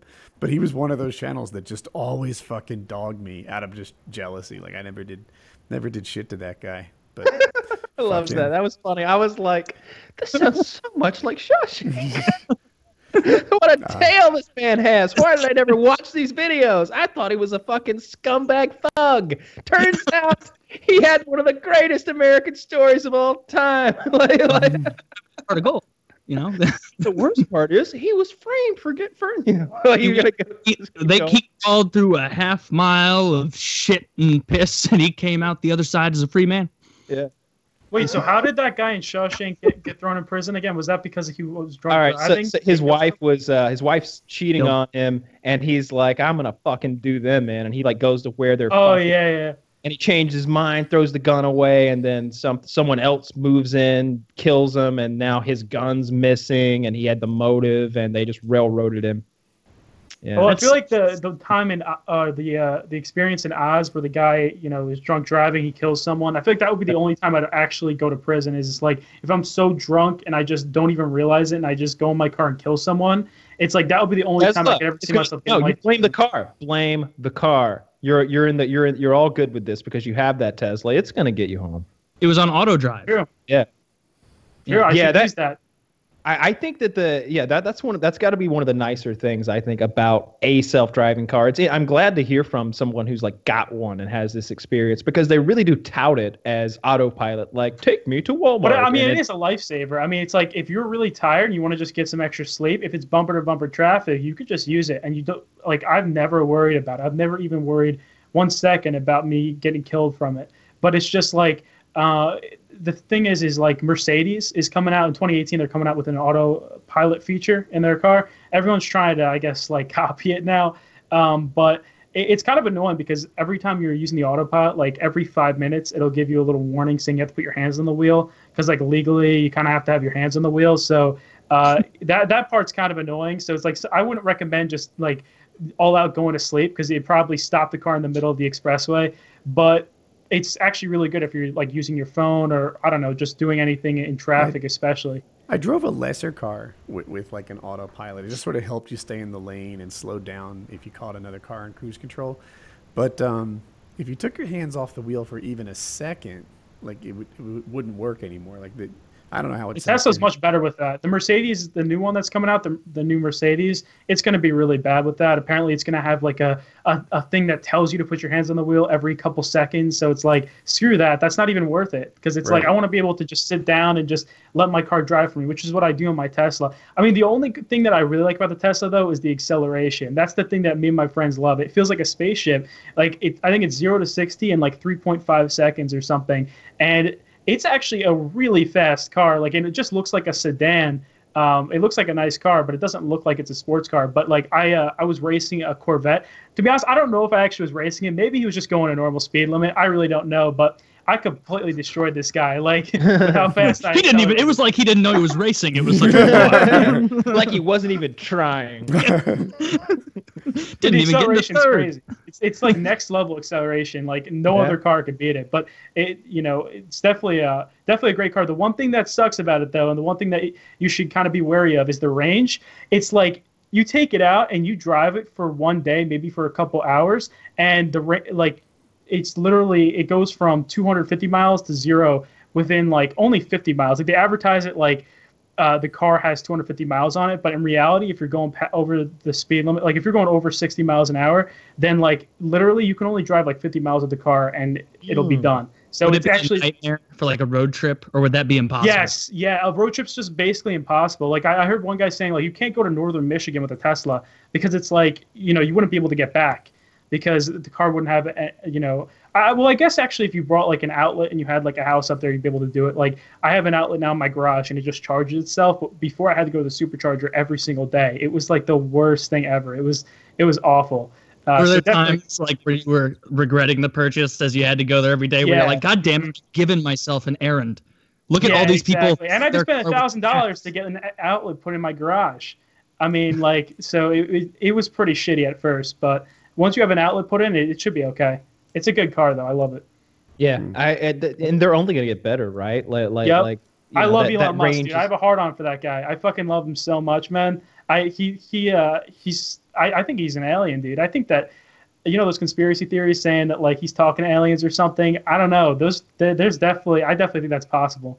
I don't think his technology is good enough. We're gonna need something fancier before I start. People think he like talks to aliens and stuff. I doubt that's true. Obviously, I don't think that's true. But how fucking underwhelming would it be if an alien came to Earth and all he had to show us was like a Tesla? Yeah. Like how humiliatingly everybody on Earth would have to agree to pretend to be excited because the alien was here and we like had to make sure they didn't just leave him feeling salty. Like, oh my God, like hide all the fucking Priuses. Oh, Tesla. Wow. What else you guys got? Oh, you drove that here. Oh, you've been on the way a long time. You're like, oh, they were slowed down because there were no outlets. So they had to keep stopping. Instead of drift the last 10 light years. It sounds like the Tesla's a good second car. Like if you're going fast and it goes 50 miles, or let's assume you can get 100 if you're comfortable, you almost need a gas car too. At least I would. It's definitely not comfortable driving at the speed limit. Because the thing is when you take your foot off the gas on a Tesla, it brakes. So the problem with that is it's like, so every time you don't have your foot on the gas, it's braking. So basically, it just sucks because you always have to kind of accelerate with it, or you have to put your foot kind of gently on the gas, which is kind of annoying. Right? You must use that a lot. Yeah. I mean, I use the autopilot all the time, but it's pretty annoying, like trying to drive at like a normal speed, like at normal streets, because I always see myself going way over the speed limit. But I thought it would be a good second car because I had like my first car still, but it's been a good first car. Like my friend FaZe Rain, he has an Audi R8, and I'm like an Audi, I mean, but he has like an Audi R8, and like he only has 2 seats in that car, and that would be a horrible first car. Like to have that as your primary car, to have only 2 seats. I was thinking about getting that, but I'm like, there's no way because it only has 2 seats. Like I wouldn't be able to drive my friends around. Yeah, I look at Lotuses every now and then. Like I forget which one I was looking at before, but I was just looking at the model up. There's this guy on YouTube. He's a good popular channel, like Dave DeMario, something like that. And I think you're muted, Scarce. But anyway, yeah, he just drove a Lotus recently, or I saw his video. And I go on eBay, and there's like a 2012 looks perfect Lotus for $35,000, and it's like, I could have like a supercar, at least in the handling department. It would be like Tesla. They're so cool. And the thing about a 2012 Lotus is like, I don't know about you, but it looks just like a fucking 2017 Lotus. You know, right? Yeah. Like they all look fucking badass. With these tiny little, just cool fucking badass. They look little like cars. you could pick them up. Yeah, They're I like used to live near a felt high. dealership, and I drive by them every day, and they always had like the funkiest of colors as like their show pieces out in front. So it'd be like a lime green one and like some burnt orange and like a purple one. Yeah, those things are. You're those things totally are cool. right about it not mattering if it's 2012 versus 2017 for a Lotus, because it's like you don't see enough of those to know the difference. Like all people will see is that's a really novel car. That's neat. Like Yeah, they I like don't those know, little kit cars it's too. 12.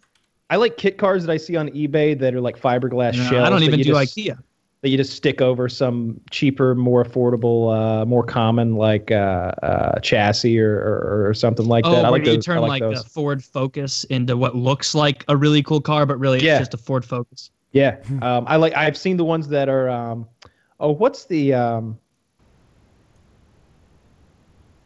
DeLorean? I've always wanted a DeLorean. I think those are really fucking cool. Those are pretty expensive. They are for sale. But first, the DeLorean's all stainless steel, and I've never seen anyone do it. But I've always wanted to get like stainless steel polish and a buffer, and like make the DeLorean fucking chrome. Just Sharpen it. No, polish it. Polish the entire outside of the stainless steel until it's like chrome, and just have it be super shiny. I think DeLoreans are fucking cool. That's always been a car I've wanted. You need to park with so much room on your sides with a DeLorean with those doors. I'm showing it to people on YouTube. This one's 2011 and it's 46,000, so it's a little more than I talked about.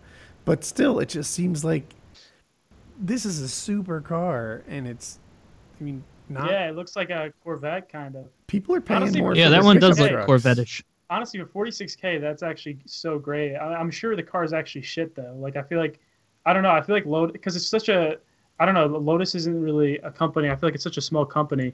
The car itself probably is pretty shitty, but it looks great. I mean, I've never known anyone with a Lotus, so That Dave that never sounds been really to cool. Lotus. My friend was telling me, he's like, you should get a Lotus, because my dad was telling me to get a Tesla. My friend's like, no, get a Lotus, because like no one's gonna know what that is. It's gonna look so cool. It's gonna be like a conversation piece, but I don't know. There's not even any dealers near me.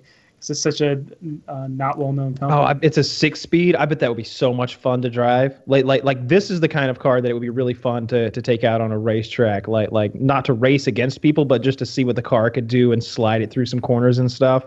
It looks. I drove a few Porsche Boxsters, and I think maybe it's a similar size and everything. It's so much fun to be in a really small car with a ton of power. That's cool. I think the nicest car I've ever been in is it a Phantom? Rolls-Royce Phantom? Yeah.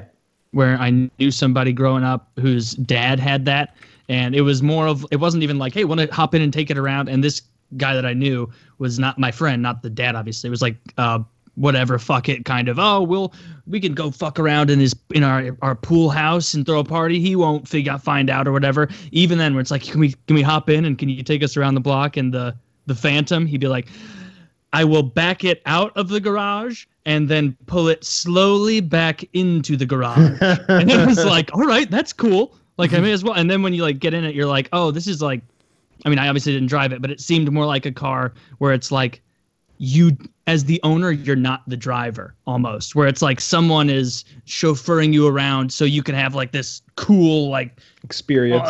console in the back where like they keep a glassware for whiskey and stuff like that kind of fancy. So I don't know. If I ever was like a multi-billionaire, I feel like I'd be much more likely to pay somebody to drive me around in a cool luxury car like that. Get all my magic cards out in the back, bring some video games, do whatever. I could make new decks.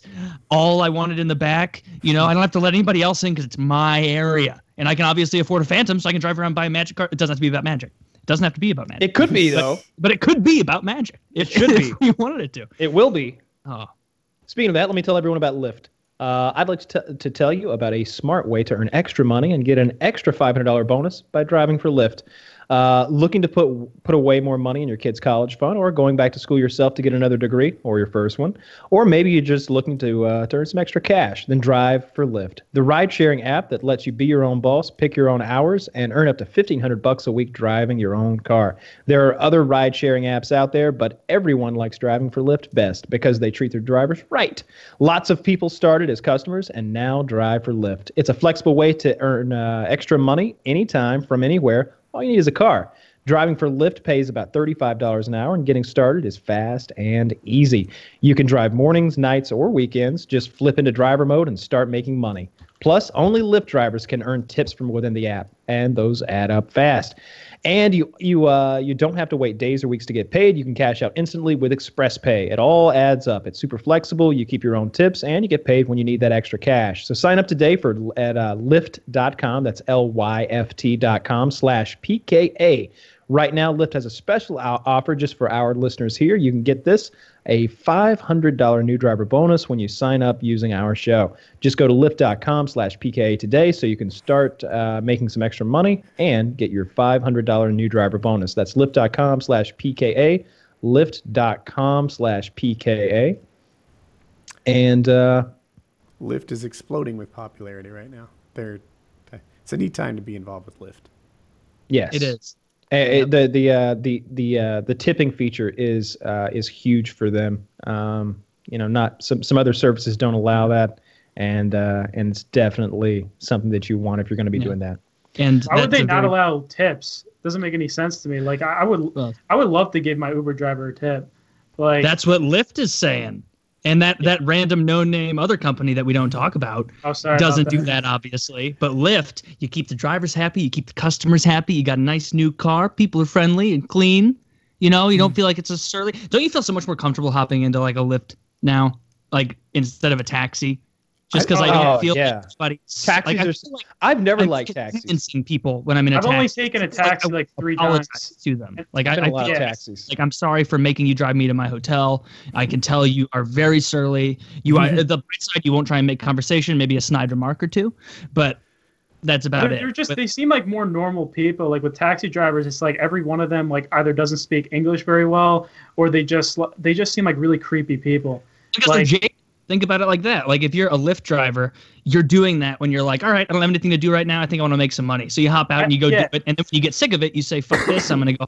Yeah, and actually when I do have conversations with Uber drivers, they always seem to be really cool people. But like with taxis, I always feel like I'm going to spend so much more money. Like I'm always scared about how much money I'm going to spend at the end of the trip. Yeah, they'll fuck you over. There's not a lot of ways to police that, and they'll stop at the yellow lights. They'll take you long ways around. Like I've been to so many like conventions, whether it's E3 or PAX or something, and on like or even if we go to Vegas to like SHOT Show or something, and it's like a multi-day event, and on day 2 or 3 you memorize your way to the convention center and your way back. So like if this motherfucker is taking you the long way around, I'm immediately like, why are we going through the loop? Avoid traffic. It's 8 in the morning. Like, come on, what are you doing to me? I always must. Lyft drivers thrive and depend on their like customer satisfaction and their rating, right? And that goes 2 ways. Taxis just thrive on screwing you over for more money. Plus, the taxi itself, it gives you that I just got arrested vibe. And taxis used to have that whole thing as like, hey, we're the only game in town. Like you want to ride somewhere, you get in this big yellow monstrosity and talk to Abu, and maybe he'll get you there. All right. Now there's other options, and it's much better. The plastic, same thing. Don't shoot the driver nonsense. I want that if I'm a driver. You ever like try to like? I like when you gotta pay them, and it's like, well, motherfucker, if I could just hand you this money, you'd get a tip. But instead, you take $5, and I'm gonna get the fuck out. Like, do you ever have it? Money in. Speaking of like that, like bulletproof glass. Do you ever have it where like you go somewhere where you we think lost is Kyle. really safe. Yeah, he'll pop back in, I'm sure. But do you ever have it where you go somewhere where you think is safe, like a gas station, and then you go in and you immediately realize that it's sketchy as fuck because they're like behind bars and it's not even like a hole where you put the money through. It's like you put it into a well and then they pull the drawer back and they You're like grab it. you spin the wheel, like goes around in them. It's so like what has happened here that this was precedent? What Dude, has occurred? If How I many shop people anywhere, did they lose? if they buzz me into the building, I'm like, do I really want to get into a building where I have to be buzzed in? Like, Yeah. you have so much problems that the door's locked during business hours? It's like Seinfeld, where someone buzzes and they're like, Jerry's like, "Oh, who is it?" He's like, "UPS." He just lets him in, and then George has to be like, or Kramer, whoever, you just let a serial killer into the building, Yeah. right? Like, of course they pretend to be UPS people. Like, that's. I don't know. That would make sense. Yeah, I don't want to go into a building I have to be buzzed in, and I don't want to get gas from a 7-Eleven where someone is behind bulletproof glass in a Kevlar vest. Because you know that it wasn't one attendant got shot. You know that it was an amount to the point that the 7-Eleven union comes down and says, this is out of control. Put up some glass. We're losing a lot of folks. This union, our membership is dwindling. People are murdering our members over cigarillos. And Employees are going to Iraq for safety. yeah. Or South Chicago. Fourth ad read from legendary game designer John Van Canegum, creator of Heroes and Might and Magic series, comes Creature Quest, an adventurous RPG that brings a new level of depth and strategy to mobile games. Creature Quest is an innovative blend of collectible RPG and strategy.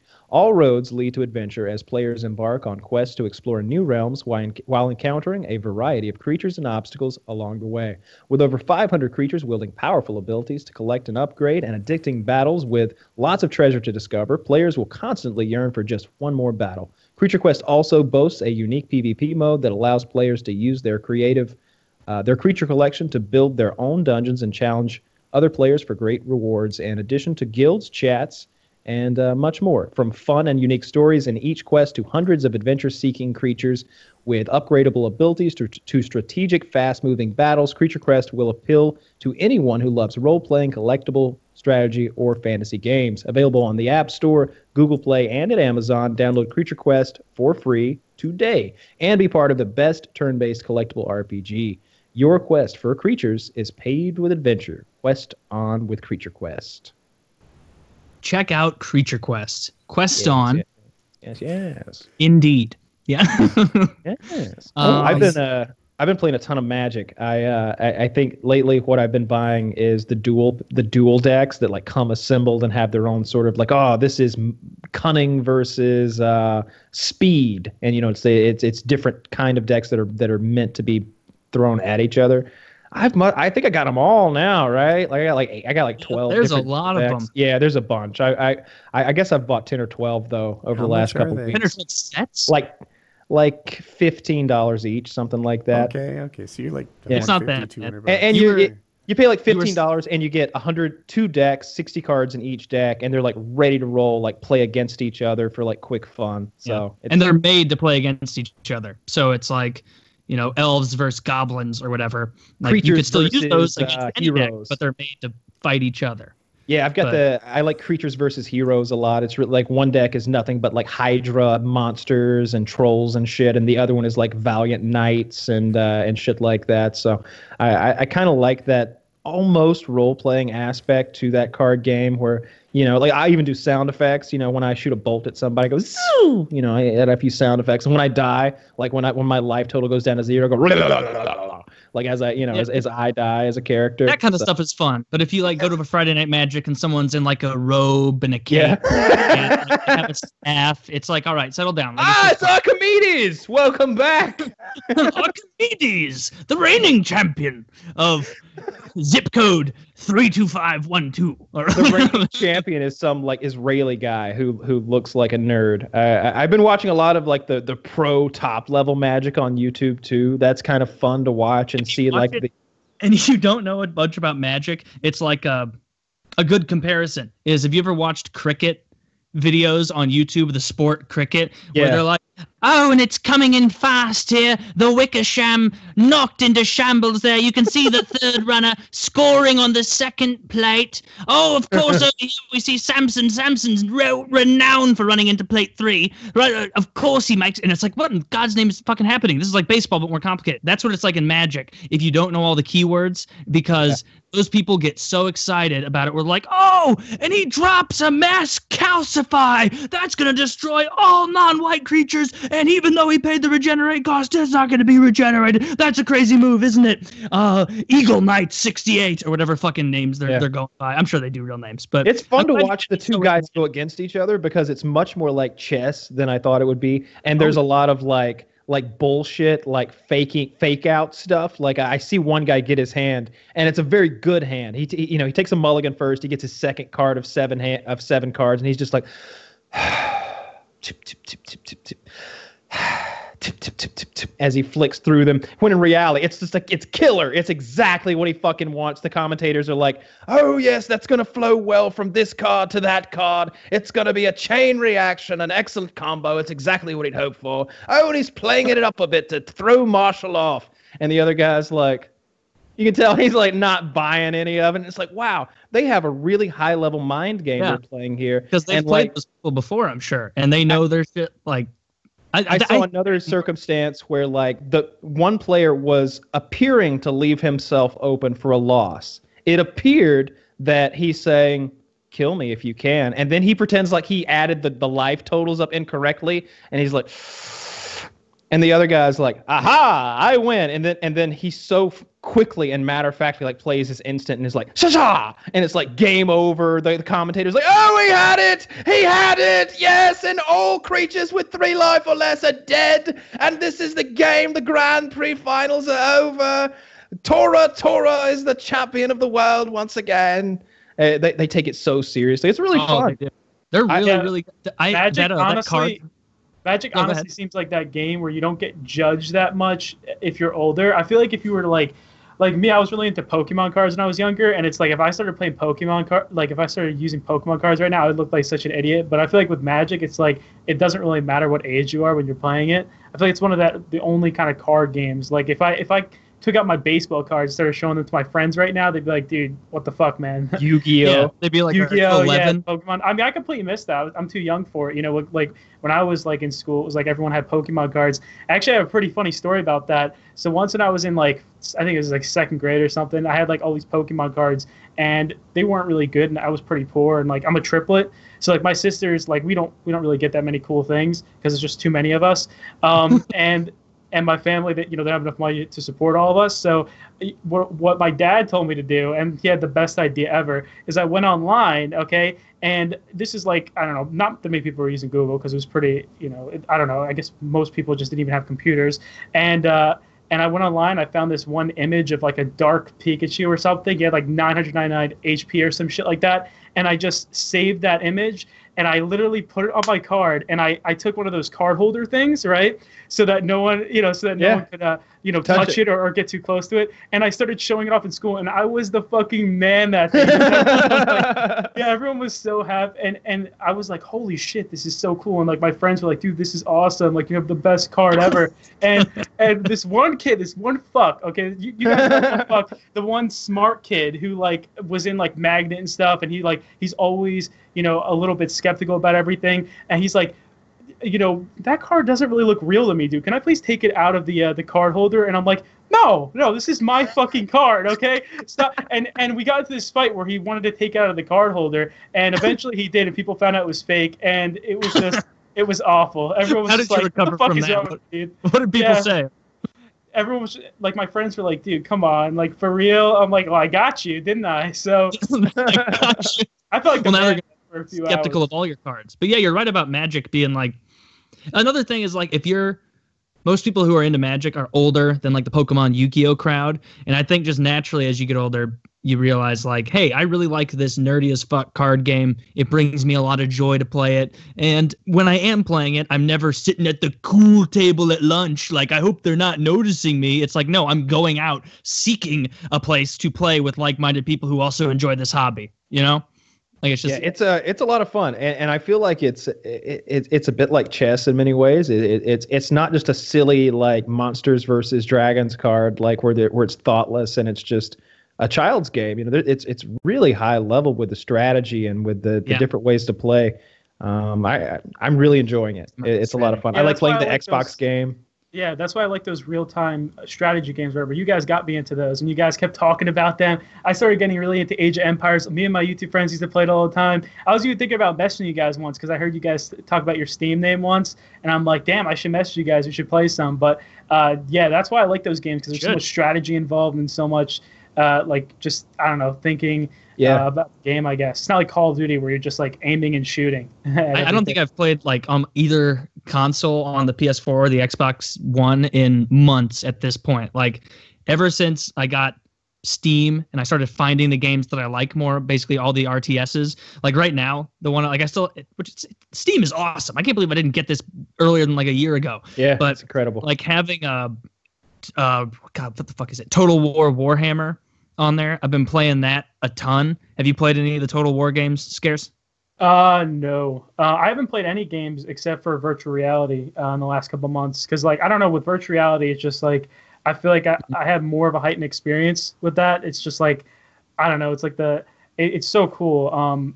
But no, I haven't played any like Total I'm just War saying, if you're into RTS, like the top-down real-time strategy, it's basically like that.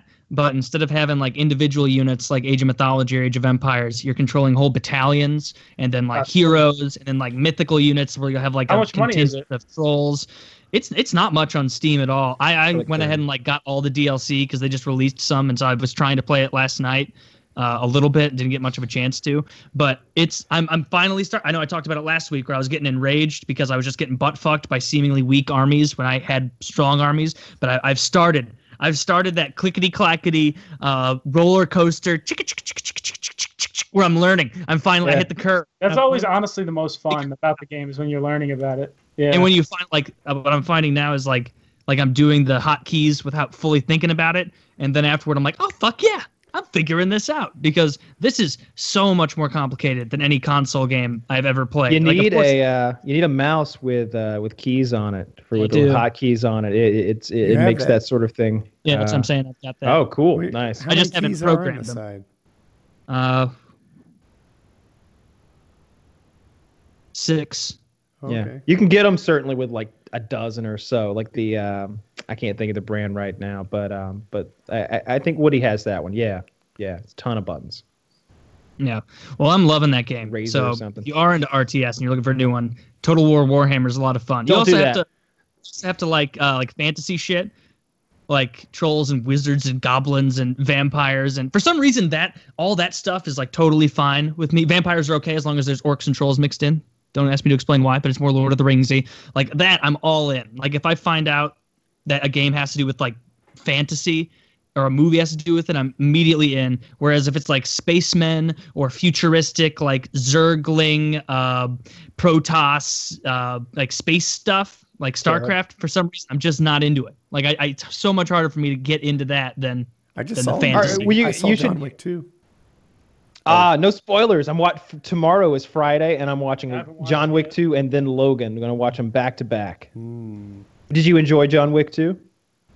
You know, compared to 1, and it might just be my foggy memory, but I really felt like in 1, everything seemed realistic for a guy with near superhero level skills. In this one, I think I liked 1 more. Now, it might just be in my head, but I felt like some of the fight scenes, like one guy would get an upper hand and the other guy would get an upper hand in what I felt like was an unrealistic way. And try not to spoil anything. You know, I felt like it was heavily sponsored by Glock, right? You know, so they're like, oh, I know you're fond of the German wares, but check out these Austrian ones. He's got like a Glock 34. At one point later, someone offers him a 1911 and he's like, oh, 7 rounds? Really? That's it?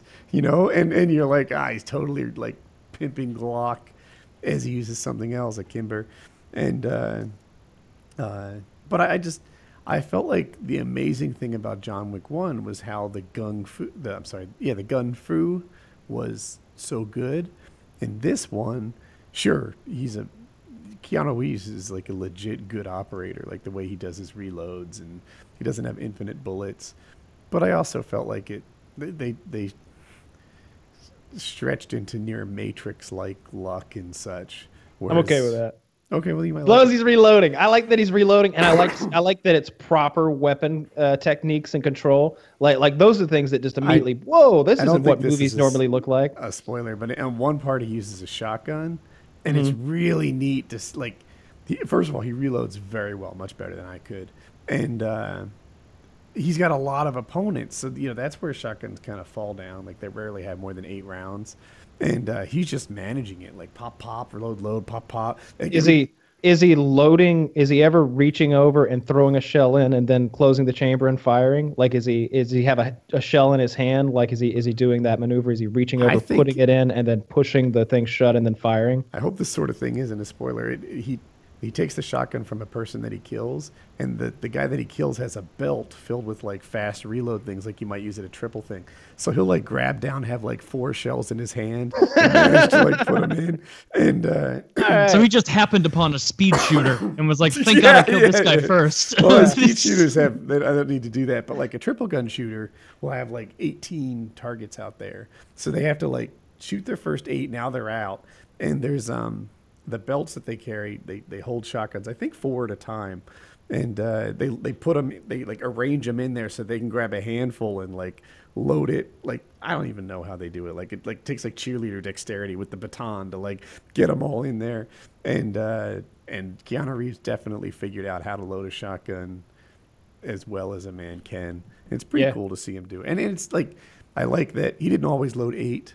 Sometimes he'd just get like 2 in there, take care of 2 real quick, and then I don't know, he might have like a guy's arm trapped, quick, get another round in and shoot him. And the shotgun gung fu might have been my favorite part.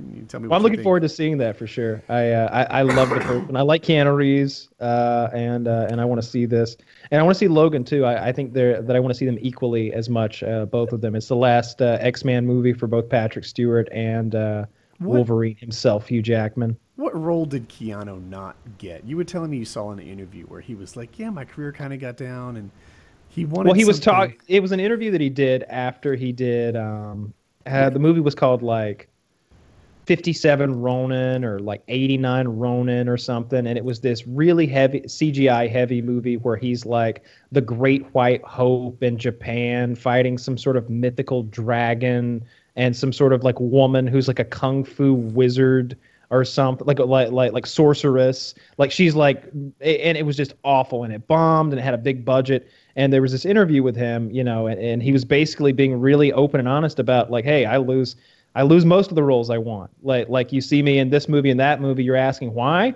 Because I didn't get that Matt Damon movie. I didn't get that Ben Affleck role. Like they took that, they did this, they did that. I was left with fucking kung fu CGI dragons, and like at that point, he was really on a slide with his career. Do you remember the movie? You mentioned it one time. Like he's like, I really wanted to be. It might have been Jason Bourne.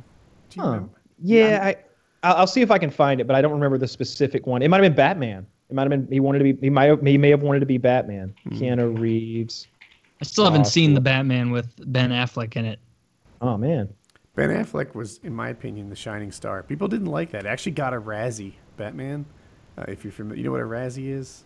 Like for the worst movie? Yeah, they come out around the same time as the Oscars, and they'll have like worst movie, worst actor, worst supporting actress, whatever.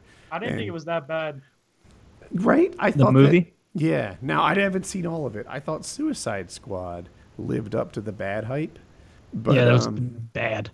But I didn't even watch it. Okay. That was disappointingly bad. Batman, Superman, like, I like that movie. Now, it's not like a cultural icon like first Star Wars that we'll be talking about 50 years from now, but it was a good movie, I thought. I was glad I saw it. Enjoyed it. Yeah, I mean, I only watch movies from what you guys recommend on here. Like, if you guys are recommending... you're very cultured. Like, you guys talk so much shit on Suicide Squad. No, you guys talk so much shit on Suicide Squad, I'm like, I shouldn't even watch it. I don't even want to waste my time. But yeah, it's not worth your time. Not at all. Don't watch it. Here's a movie you should watch: Arrival with Amy Adams and fucking Hawkeye. Has anyone seen Arrival? I haven't seen that yet. The alien movie. Not giving anything away here. Aliens come to Earth. We need to find a way to speak to these aliens, and Amy Adams is the woman for the job. She's this linguistic expert, and they try to get to the bottom of this thing. She goes, and her job is to communicate with whoever has landed in these spaceships on Earth. It's very good.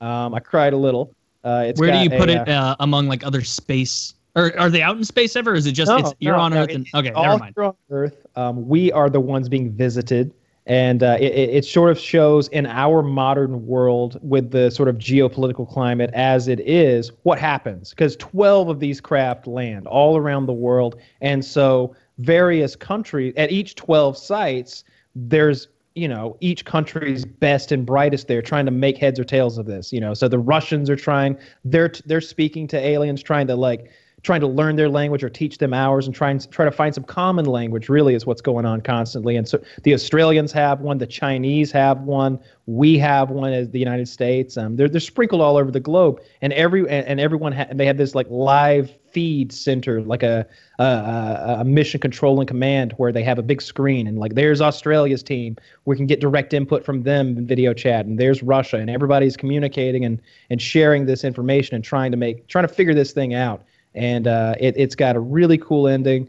The way they handle the aliens and what they look like and why they're here, I loved it all. I liked it a lot. Was it like don't say if it's anything if this spoils it, but is it like the aliens sent a message that like by accident that we intercepted and now we're trying to decode, or is it like the aliens just being shitty and like gave us a puzzle? They arrive in person. Yeah, the aliens have come here. Oh. They're here. And they want to talk, or at least maybe they do, because they didn't immediately start blowing us up, right? They just land and park, and so we kind of walk up to see, hey. Did they finally decode it and realize that it said like how to serve man? Like that old like Twilight Zone episode. Does everybody know that episode? It's of the Twilight Zone. I saw The Simpsons before Twilight. I've never seen that Twilight, but it's how to serve man, as in how to serve duck, how to serve chicken. Yeah. Yeah. So the whole thing is the aliens come and they're super super friendly to all the humans, and they're trying to decipher it, and they're like, oh, they just want to serve mankind, and then they find out they're like, oh, it's a cookbook in that like 1965 shock overacting. Made out of people. That's pretty good, actually. I wish I didn't know the spoiler. Don't you notice that in old movies? Like, I don't know what the date would be, but like it took people decades to figure out how to not overact. How to not like get way too like because the vaudeville people were clearly like having to open their eyes real big and be like showing like, I'm surprised because you can't hear me, so you got to garner that. And it seems like they kept that for a while, and they didn't quite figure out good acting for a bit. Well, talkies took over and killed the silent pictures, obviously, and you lost a lot of that like physical humor, like you saw it of somebody like Chaplin, who was a genius. I don't know if you've ever seen the movie Chaplin. It's really good. Robert Downey Jr. plays Chaplin. He does an excellent job at it. But I've heard a lot of different reasons for why they spoke the way they did. So I'm not really sure. But maybe it has something to do with their like theatrical backgrounds and stuff. But yeah, they didn't used to talk like people talk, and that really takes me out of a lot of older films. They still overact. Like I still feel like actors are more emotive than regular Watch people. Sideways. Who's someone you think overacts? Oh, sorry, Kyle, didn't mean to cut in on your everybody. Sideways. You could watch Interstellar or something, and the people there, they're just tearing up a little more often. They're more distraught. They're like acting is overacting more so than I think. Interstellar was sad, man. That was some heavy shit they were dealing with. I was crying with Matthew McConaughey. Me and him, we were both fucking bleeding on the inside. That was so sad when he gets back to the goddamn little spoiler for Interstellar. He gets back to his goddamn ship, and time has been passing so rapidly that his few hours on this planet broken down was his children's entire fucking life. Their whole childhood went by, and he missed it. And he gets to watch in video voice message format back to back, like it's a Netflix binge. session, he gets to watch them slowly lose faith as him, not only as a father, but as a man. They start believing that he's failed not only them, but the human race. He went off on this bullshit thing, and they lost what years they had with their father for his pipe dream. They think he's dead. And he has to watch this all in sequentially, back to back, after just getting back from the planet. And he's just, in a very Rick from Walking Dead kind of way, this man is disintegrating from the inside out. And I'm just crying along with him like, God, that is the worst thing ever. You're there to, like, give your life for them. And in doing that, they've given their life for you. They resent you. And resent you for it all. Oh, that was so heavy. I like stuff like that. It sound really sad. That part of the movie, that definitely was sad. I'd forgotten about that till now. But you know what? Like, I don't mind sad stuff like that, where like it really makes you feel like, man, what would I do if I was in this situation? Just helplessly watching as your family slowly begins to resent you because they don't understand that you've just been bamboozled out of years of your life or whatever. I hate lazy, be sad shit in movies. And the laziest thing that they do in movies to try and make people sad, like the bullshit no effort button, is killing a dog. I hate that in movies when they kill dogs and it clearly has nothing to do with the dog needing to die. It's just like, all right, well, we need to make sure this is sufficiently emotional, and this is something that nobody's going to be a piece of shit and say that was hacky, because everybody will go, hey, you don't care about dogs. Yeah, throw that in. That's a freebie. Legend a pass for that? I mean, he had no other people. That one is okay because it's just him. Like, the dog was all that he had. So killing that dog makes sense. And it's almost sadder, it's almost sadder that it's a dog instead of a person in that situation, because he's so desperate for any attention and affection that he's raised this dog to the level of a person, you know? So he's like so in dire straits for, like, I just want someone to fucking care about me or talk to me or make a noise in my direction. So that's why that's sad, because it's like his whole world's been taken from him. But that's why I won't watch Marley and Me, the one with the dog, because it's like, if the first thing someone says about the movie is, oh, that was so sad with the dog, it's like, all right, I'm not gonna watch it. Like, yeah, no. Don't watch that shit. No, I don't want your cheap grief. Like, and you're absolutely right. You can stomp on a dog and immediately get, emote tears from me. It's gonna happen. But if you really build it up and take things away, if you give people things and then take them away in tragic ways, like, oh man, I really start crying. That Interstellar really made me cry a lot. I haven't watched it since. I've only seen it the once when I saw it in IMAX on like in 70 millimeter or whatever. Like, I haven't watched it yet, and I look at it every now and then on TV, and I'm like, because it's free on like Amazon or something, and I'm like, nah, I don't feel like feeling bad today. Let's find something else. Okay. Today's not the day I want to cry. Sometimes I watch Interstellar or Martian just because I have like a good projector and audio. Yeah. And it's like, I want to take more. I might watch Martian. I've never done it, but I could imagine just the first 15 minutes, where there's the storm and the things and the flying through the air, and like I turn that stuff up, and everyone else is like, does it have to be this loud? It's like, you have to appreciate it. If you don't feel the thunder in your ass, then you're not getting the full effect. I want to feel like I'm on Mars. Yeah, basically. That's we were talking. Check out. Scarce was saying that like you watch movies that we provide to you from our cultured perspective. A great one to watch, I think we've talked about on the show before, is 10 Cloverfield Lane. I think that's from this year. It's got John Goodman in it. I'm a little biased because he's one of my favorite actors. He's fucking awesome. I love John Goodman. But that movie has not, you know how it is with your laptop up and you got games and you got shit to do, and most of the time you put a movie on, you're not giving it 100% of your attention. Maybe you pull your phone out and shit. This is a movie that I put on with intention to kind of just be doing other shit, like maybe play a game on Steam or something. Within like 5 minutes, I had shut everything down, turned the lights off, and was like totally in on this movie. It's real good. I think you recommended it to me, Kyle. You may have. It's so good, man. It's so good. John Goodman is one of the best actors. He is the most underrated actor alive right now, I think. He is in that top echelon, in my opinion, of my favorite actors. When I see him portray a character, I know that he's gonna put his own little thing into this character. It's gonna have his physicality in it. It's gonna have his presence there. Imposing, yeah. When his hands start shaking in that movie, and you realize, whoa, this guy's a little on edge here. And he's a big, powerful man. You're like, let's keep him calm. Like how you almost want, if you were there, you imagine yourself kind of putting a hand on his shoulder, like, easy, big fella. like let's take it down a couple notches. Like, we don't. But it's the other way. Things keep But escalating, and there's another person there too, right? So a couple more. Yeah, There's a couple of people. Are there? I remember there Yep. being Goodman, another person, and then our actress, right? Yeah. Yeah. Okay. So 3 people. Well, to me, but it's another person 3 in the aside film. from the two main. But anyway, so she's like trying to figure out this dynamic and turning to like, hey, is he crazy? Where are we on this thing? And but the other person's not feeling comfortable. There's a whole trust thing. It's a pretty neat relationship between the main actors. I like it a lot. It feels like obviously there's some 10 out of Cloverfield Lane. it's a Cloverfield movie, and so it's like gonna have some out of this world stuff, but for the most part it was real I don't think good. Woody has seen the first Cloverfield, or perhaps he doesn't draw the correlation between the two.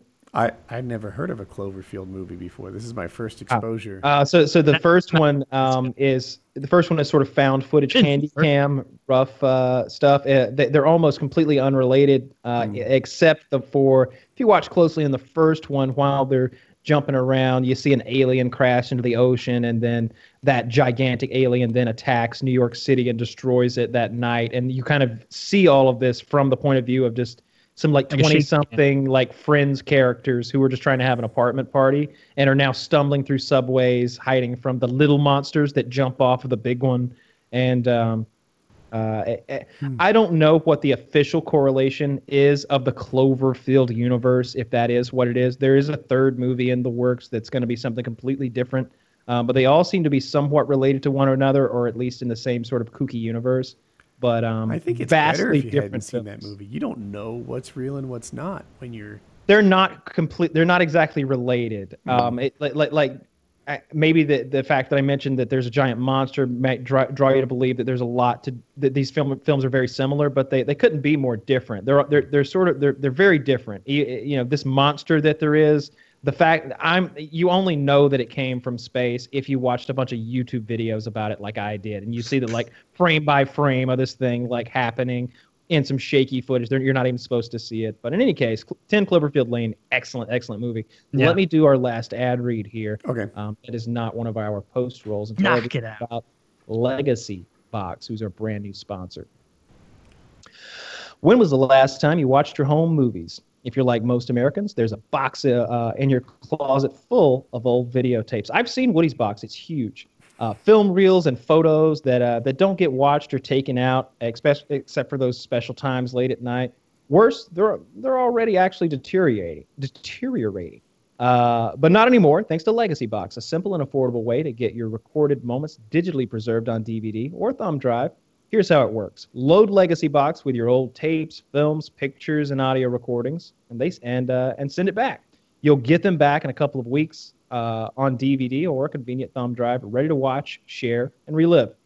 LegacyBox takes care of everything and provides updates at every step of the process. That's why over 250,000 families have used them. The Huffington Post, Parents Magazine, USA Today, and The View are all talking about LegacyBox. And for a limited time, go to LegacyBox.com/PKA to get a 40% discount on your order. That's LegacyBox.com/PKA for 40% off.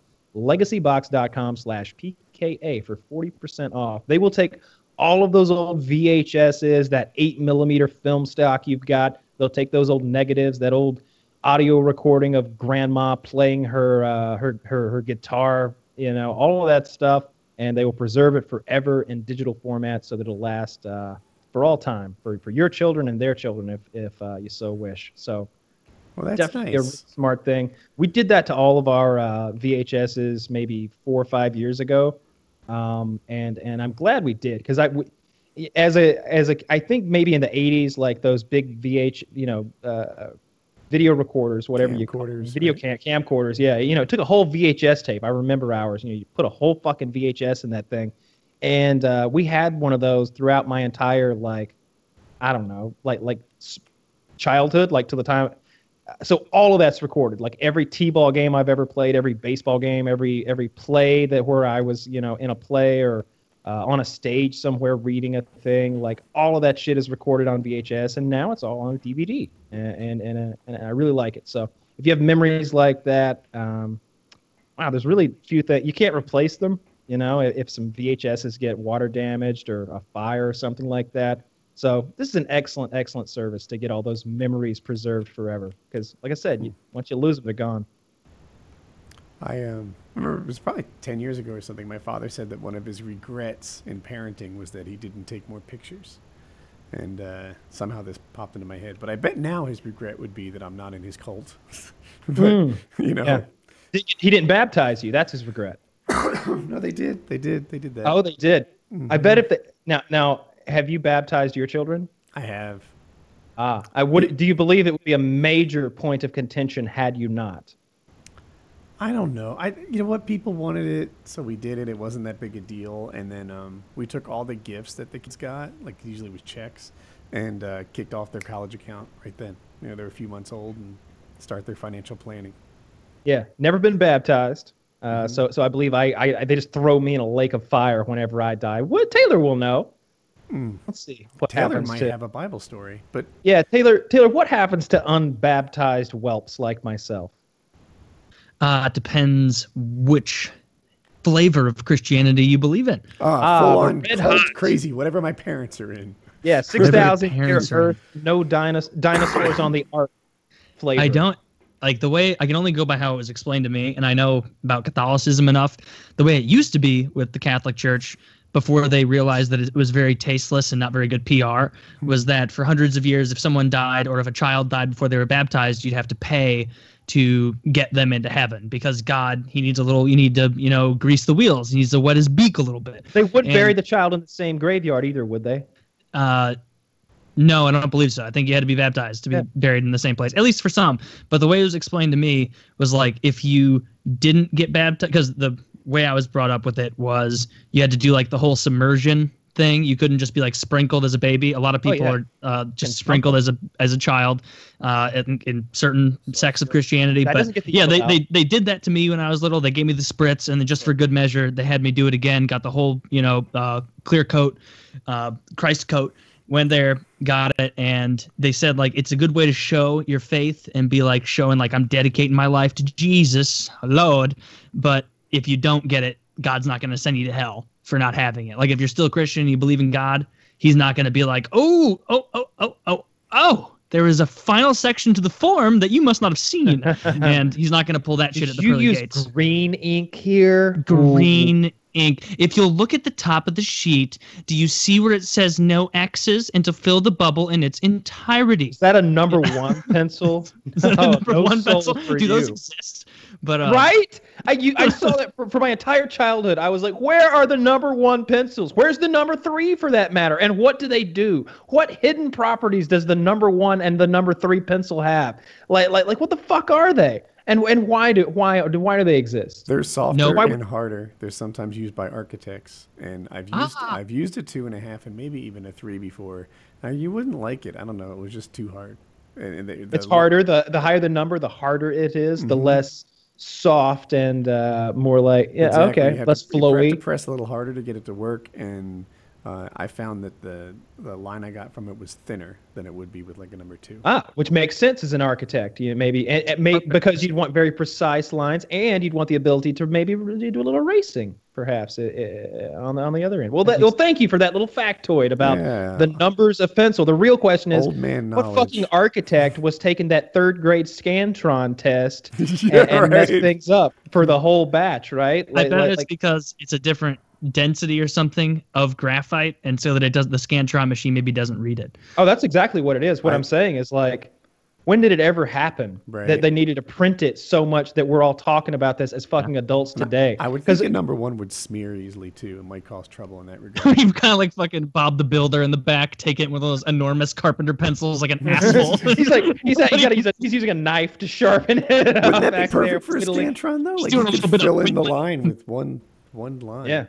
I took a test one time in the like 9th grade or something like that, and I knew I was gonna fail the class. Like it was known. It is known. It had been known for a long time that I wasn't gonna make it through American history. And so like when we got the Scantron, I took it in pen. I took it in pen, and I just remember turning it in and like sitting at my desk and being like, I can't wait till he notices that I did that motherfucker in pen. He's gonna lose it. He's gonna lose it. And sure enough, I hear him back there. Did you do, Kyle? Did you do this in blue pen? I was like, yeah. Can you? I had to scratch a few of them out, but I wrote a little note on the side of his scanner. He's like, "This is a failure," and I'm just like, "Well, I don't know. Like next time, right?" Like if I were in your, like at least, like clearly a difference in how our parents handled grades when we were that age. If I went home and told my parents I'm failing American history, I can't imagine the blowback there would be. It wouldn't be like, well, next semester you're going to shape up. It'd be like, what are all the things you like doing? Do you like playing hockey? No more. Do you like going out to play? No more. Do you like going out with friends to their houses? Nope. You don't anymore. Not until you finish American history. Like I can't, I remember going home like a little bit in like, oh God, in fear, my 7th grade year, because I had a C in math. I think it was a C plus. Like I think it was a high C plus, and I was going home like almost shaken, like John Goodman. I'm so angry that people are violating my trembling. Like, oh man, did your parents just not give a fuck when you were like, hey, I failed this class? No, that wasn't it. Like there was a reason for that. Like it wasn't like I was failing multiple classes. That was the one class I failed my freshman year, and it was because of who I was sitting around, and I had like a lot of stuff going on in that class. There was a girl who was very distracting to me, who was sitting right next to me. There was a guy who I had like an issue with. I was always getting in behavioral problems with him because he sat behind me to always fuck with me. And every now and then I'd turn around and fucking blow up on him, and then I'd be the one like making the disturbance, and like it. And so like there were other issues that caused that class to go poorly. There were like 4 people in there in that one class that I had like issues with. There was one guy who was like 3 years older, taking the class as a fucking senior, and he always bullied me. And then there was this kid behind me, like I said, who was just had real behavioral problems. He wasn't picking on me. He was just fucking with me. He was just being a distraction, always a distraction. Like, hey, look what I got. Like, no, it's something about George Washington. Hang on a minute. Let me get this. And then the girl that sat right to my left was a major distraction because I liked her a lot. And so, yeah, that class was getting failed no matter how you sliced it. It was predetermined. I never had any problems with anyone in high school. Like, I would just kind of stay to myself, like, because I feel like a lot of my friends, actually, I think one of my friends and me had like this big problem once where, so this guy did a lot of heroin, and he would always like shoot up in the bathroom, and he wanted to shoot up with me, and like it was this big peer pressure thing. Like I don't think I've ever been peer pressured more to do heroin with this guy in the fucking bathroom in school, and he really wanted. Yeah, I know. Well, it was just the friend group I was with. I was with. Like, how was it? No, I didn't do it. You liar! So, you totally were thinking it over. Like how was it? I didn't do it. No, I didn't do it. Good. Good job for not doing it. If you didn't do it. Okay, I've done coke before, but I've never done heroin before. Like he No, but he really wanted to do heroin. I decided not to do it. I'm actually very happy I did because that guy has OD'd multiple times since high school, and we think he's gonna like die soon or something. We're like kind of scared for him right now, and his family's like. And the worst part was this guy was doing heroin all the time. Your mic went out again. Lost you. It ended with this guy was doing heroin all the time. Can you hear me now? Yes. Yeah, I can hear you now. His parents were police officers. Actually, I think his father was a CO, and he would do heroin all the time. He would OD all the time. So me and my friends, we decided, all right, fuck it. We're going to actually, well, I guess it was one of my, this other friend who was a little bit nerdy, and he actually decided to, I guess, write a whole letter out, like type a whole letter out to his parents, telling his parents that he's doing heroin all the time in school. So my friend said, fuck it. I'll pay you $20 to, put this in his mailbox the next day at school. So, when the bus, because all my friends, we got off at the same bus stop, and we all decided to go to his house. We put the letter in his mailbox, and his mom saw us, and she came out, and she opened up the letter, and she got really angry with us. And the mom still didn't believe that he was doing heroin until he actually OD'd. And it was awful. It was definitely, Yeah, it was. I had some really bad experience in high school, but I just kind of kept to myself, and I feel like that. I don't know. Like I feel like with my high school, it was like super easy to just keep to yourself and not worry about anyone else. I don't know because I feel like I live in like a suburban white neighborhood or whatever. But yeah, I feel like just keeping yourself in high school is probably the best thing you could do. If there's anyone watching, just don't get in trouble because I feel like if I got suspended or something, my mom would have probably closed down my YouTube channel. Because like whenever I got a bad grade on a test, my mom was like, "You can't upload today," So she definitely was closing down my YouTube channel because I was about to fail high school at the end there. But I went through it. I mean, all of my friends like they all dropped out of high school and stuff for doing YouTube, and I'm so happy I didn't do that. I've never been peer pressured into doing heroin. Like, I don't even know how I would respond if someone was like, "Hey, you want to shoot up?" I'd probably just be like, "No." It felt like a normal thing. It felt like just like smoking weed. Like, it didn't feel like it was that big a deal. Maybe it's because I was so young and I didn't realize it. Yeah, but man. it's like everyone was just shooting up in the bathroom. It's like, oh, it's not that Where are big you from? Michigan? I'm around Queens. I'm in. Okay. I live in New York City. Yeah, and I don't know. It just was a normal thing. It's like everyone just shot up in the bathroom. Yeah, there was no drugs in my high school really. Like you'd hear about weed. I remember you would hear about weed. There's a guy who has some. Yeah. I smelled it once. Like there wasn't this like pervasive drug culture. There certainly wasn't any heroin. There was no heroin or cocaine. Like there was this weed, and there were guys who did pills. And I remember, and there were guys who smoked cigarettes and stuff. I would love to do. My friend, he also did Xans as well, like Xanax. And honestly, I would have loved to do that during high school because, like, I heard that, like, at the end, you don't remember anything from the rest of the day. And that would have been great because high school was just, like, it was just hell for me. Like, it's just so fucking boring, like, every single class. I would have loved to do Xanax, but I decided to stay away from all that. Yeah, exactly. That's good. You're in a better place in life for having avoided heroin. Exactly. I'm very happy I never did it. There was weed, there was coke, there were all kinds of pills, ecstasy, Xanax. People would steal whatever painkillers their family had around. Lots of acid, the one they do on the paper. I've done that mushrooms. Before. There were a lot of mushrooms around. The chemistry classes, like they just could not stay stocked with scales because people were always stealing the scales from the science classes. But I didn't do any drugs in high school. I did a lot of dumb shit, but drugs was not one of them. What about weed? None of you guys smoke weed in high school? No, I didn't. No. Nope. No, really? I remember someone law-abiding citizens. I remember someone pulling out a doobie one night and being like, "Come on, dear, let's get out of here. We don't want to be around those people." And it was a bunch of white guys with the fucking doobie. We thought very little of marijuana at the time. I think the first time I saw anybody get high, it was more of a thing of like, that's not what I thought that someone who was high would look like. Like, as you have this thing of like, oh, they're totally gonna change. It's gonna be a huge thing because they're getting high, and then you're like, either it hasn't kicked in yet or this is very overblown. I honestly thought it would. I honestly thought it was much different. Like the first time I smoked weed, I thought that you would feel so much better. I think, I don't know, and it was just you don't really feel that much. Like I thought it would be.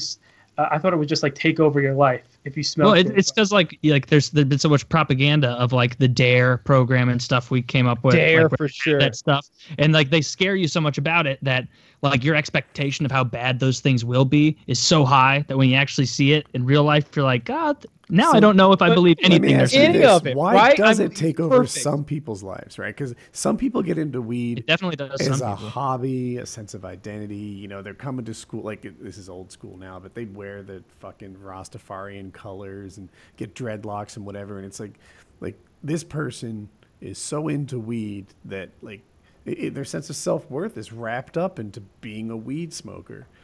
Yeah. I think it's if you don't have if you're not already working really hard at something. Like if I just smoke weed and I didn't have a YouTube channel right now, because I smoke every day, and if I didn't have a YouTube channel right now, I honestly feel like I'd be so lazy. I feel like I'd just be sitting around all day and doing nothing. But because I kind of know that I have to upload every day, and I have to talk to my staff, and I don't know, just do a bunch of shit every day. It's like I just keep my schedule there. I can smoke every night and I'm fine with it. Just don't smoke during the day too. That's probably the worst. If you smoke in the middle of the day, it kind of fucks up the rest of the day, I feel like.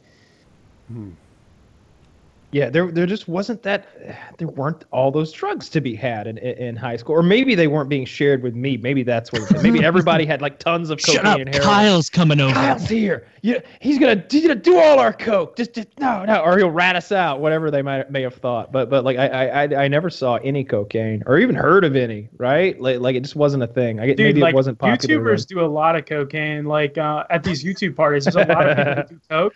Yeah, and I got peer pressured into doing it. I don't want to tell a story, but basically, won't like, tell anyone. I know, right? What if a similar story happened to someone else? Tell that story. Yeah. So this other person, okay, his name is Johnny. So he did coke, okay, and the problem with doing coke is it's like after 15 minutes of doing it, you feel like complete shit until you do it again. Like it's either you do it again or you're just gonna feel like shit for the rest of the day. So literally that craving, it's one of the worst things you're ever gonna feel. Like the craving of wanting coke and not actually getting it. It's horrible. It's awful. And I wish I never did it. I really wish I never did it. How many times having did to Johnny take a do shit it? in traffic and being Only stuck? once. Only once. What's up? Stop. I said, Taylor. is it worse than having to take a shit in standstill traffic where you know you're at least 20 minutes from home and you got a 10-minute fuse? Is it worse than that feeling? I doubt. It's a different feeling, I think. A much different feeling. Yeah, one is blind panic and the other is I want some coke. So what was it like to be on coke though? Was coke like did it give you an energy? You feel like you could Yeah, dude. It's like I think it's like one of the only drugs that like feels better than sex. Like it feels so great. But the problem is like it's not like weed. Like weed is so much more. It's like much more gentle. Like I feel like with coke, it's like a much more like you're much more excited and you're happy and you're talking to everyone. Everyone's having a great fucking time until the coke is out, and then everyone hates their lives. And it's like that night I could not go to sleep. I just could not sleep because it's just it keeps you up. Yeah. And you feel fucking awful afterwards. It's only like a 15-30 minute high. I really don't know how high. Well, like, you should not quit YouTube and become a cocaine salesman because you're not good at it. Alcohol makes like people make bad decisions on alcohol, right? It impairs your judgment, and you do dumb shit. You say dumb things. Does coke do that to you? I don't know, because I could easily. I felt like I was completely in control. I just felt really fucking good. And I don't know, it felt really good. But the problem with coke is it's just like it's such a small high where it's like it's only like 10-15 minutes of you feeling really good, and then it's like afterwards it's like either you snort more coke or you fucking hate your life for the next day. So I would definitely suggest not doing it. I definitely would suggest not doing heroin, meth. I know, Kyle, you live in Georgia. There's probably a lot of lean down there. Definitely don't do that. But smoking weed's fine. I have no problem with that. Oh, Lee, that's the Trayvon Martin thing, right? That's a codeine syrup and like Arizona watermelon. They don't have any lean around here, but like in Georgia. That sounds so good.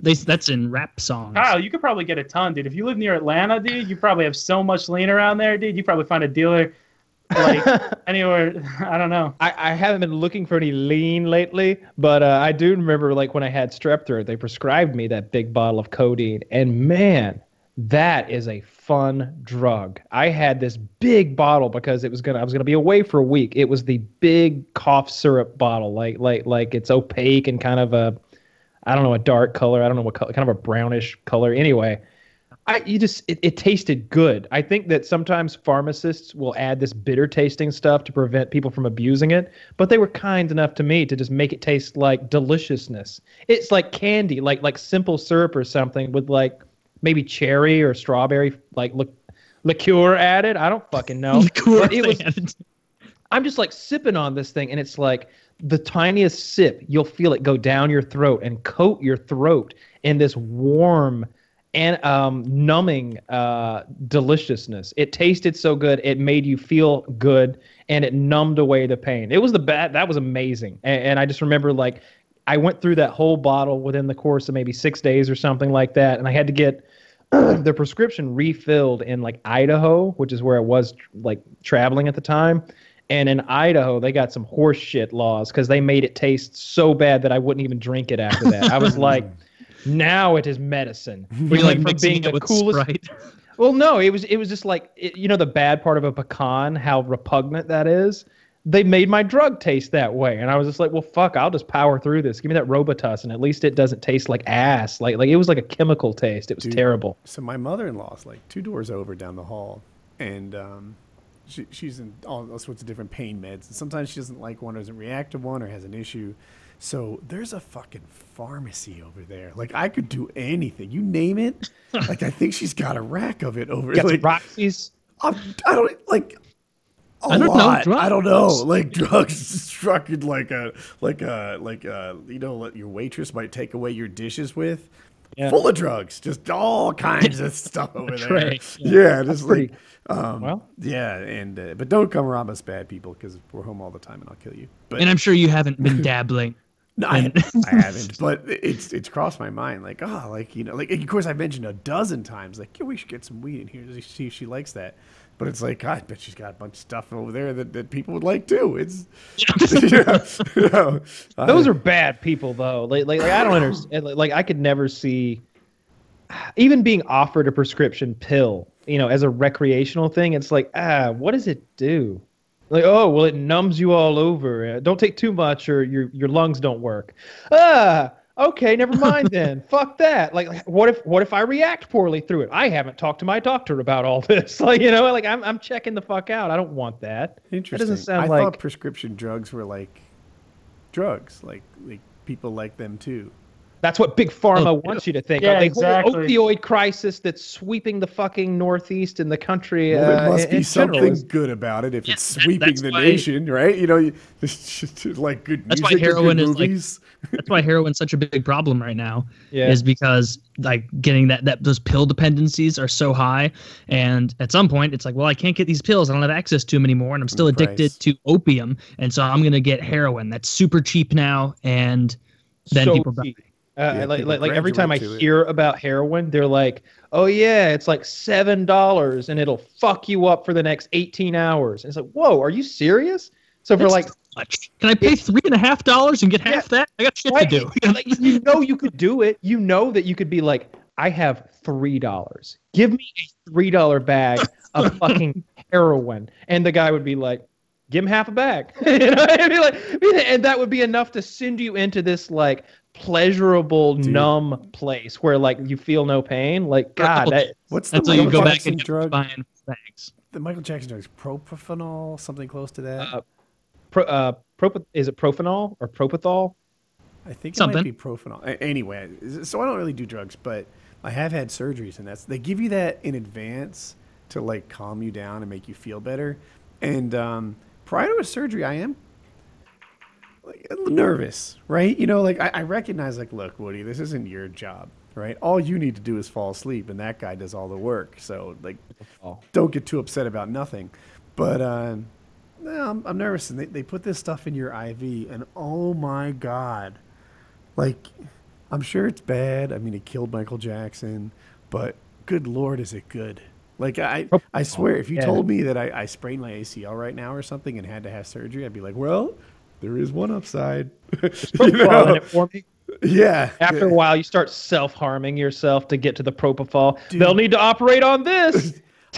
last time I had surgery, they're like, I guess I tried to convince them to give me the help me, Kyle? Propofol.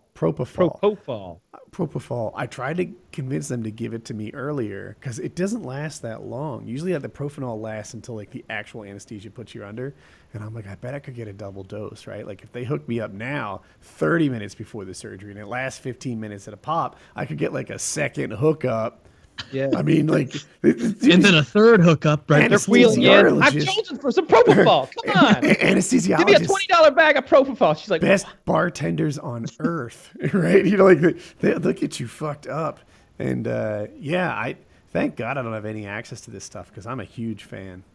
I remember like when everybody was getting their wisdom teeth taken out. That was when a lot of people had those pills for the first time. And I remember about that age, being like, having a lot of friends be like, man, I got my wisdom teeth taken out and I gave me these pills and I was just on the fucking moon for like 8 hours and I didn't feel anything. And then as soon as it wore off, I was like, oh, my fucking socket or whatever.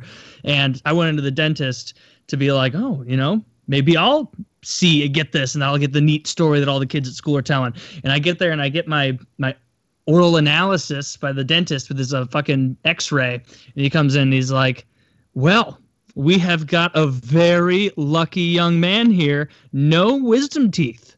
And I was like, what? Does that happen? And he was like, yeah, you just don't have them. Like a small percentage of the population has two, and even smaller just don't have them. You don't have them, so you're good. And I was like, oh, well, fuck. Maybe I'll buy a pill from a guy at school. Like, I thought for sure where the story was going is like, we have a lucky young man here. There's room for your wisdom teeth. Most people don't have room, but you, yeah, you can have. Actually, it would fill up that enormous head of yours. We're going to add a few more. There's room for 8 wisdom teeth. Can you believe it? And we've got a whole jar full. The kind lady next door matches your type, and if you'd like, we could implant those. Looking up. Really good at biting. Yeah, people. once I like I fell down and like ripped like part of my head open, and my mom, like, she didn't want me to take the drugs or whatever to, like, I guess make me feel okay while they're fucking stapling my head. So and I was kind of against it too. I'm like, I don't want to take any drugs, you know what I mean? Because I was so young. I was like, I don't know, I was like 8 years old or something. And they just start stapling my head, and it hurts so bad. I don't think of anything that's hurts so bad. Like, whenever a doctor recommends you to take some drugs before they go through something, make sure you do it. Especially if you're getting staples, dude, because it really did feel like they were actually stapling my fucking head, and it hurts so bad. Yeah, exactly. I got my head stapled up as well. You did? How'd that happen? I fell out of a shopping cart when I was younger, and you know those things you like hang items on at, say, Walmart? It sort of juts out from the wall. That like ripped the top of my head open. Like I sort of went head first into that, and it like started here somewhere, and like just dug a trench in the top of my fucking head when I was, I don't know, 4 or 5, something like that. I can remember it. I can remember like being with my grandmother, my mother, my aunt, and my little sister. I'm not sure what city we were in, maybe Athens, Georgia. But we were in a Kmart. I remember that much because that was a thing back then. And I remember them having me in the bathroom and like freaking the fuck out, looking at my head. And then I remember like going into surgery. I remember the anesthetic. How old and I were you remember then? what 4 or 5. And I remember the dream that I had under anesthetic as like a 4-year-old. There was a black man. It's total darkness. I'm in a void with a floor. It's just, you can't tell if the room is 100 feet wide or infinite or infinity. And there's a bright light coming from straight up, straight down, illuminating just where we're standing. And I'm the only one standing there. And there's an old black man in like a cartoon style bird cage, the kind that's flat on the bottom and comes up and, you know, like folds together, like Tweety would be in a cartoon.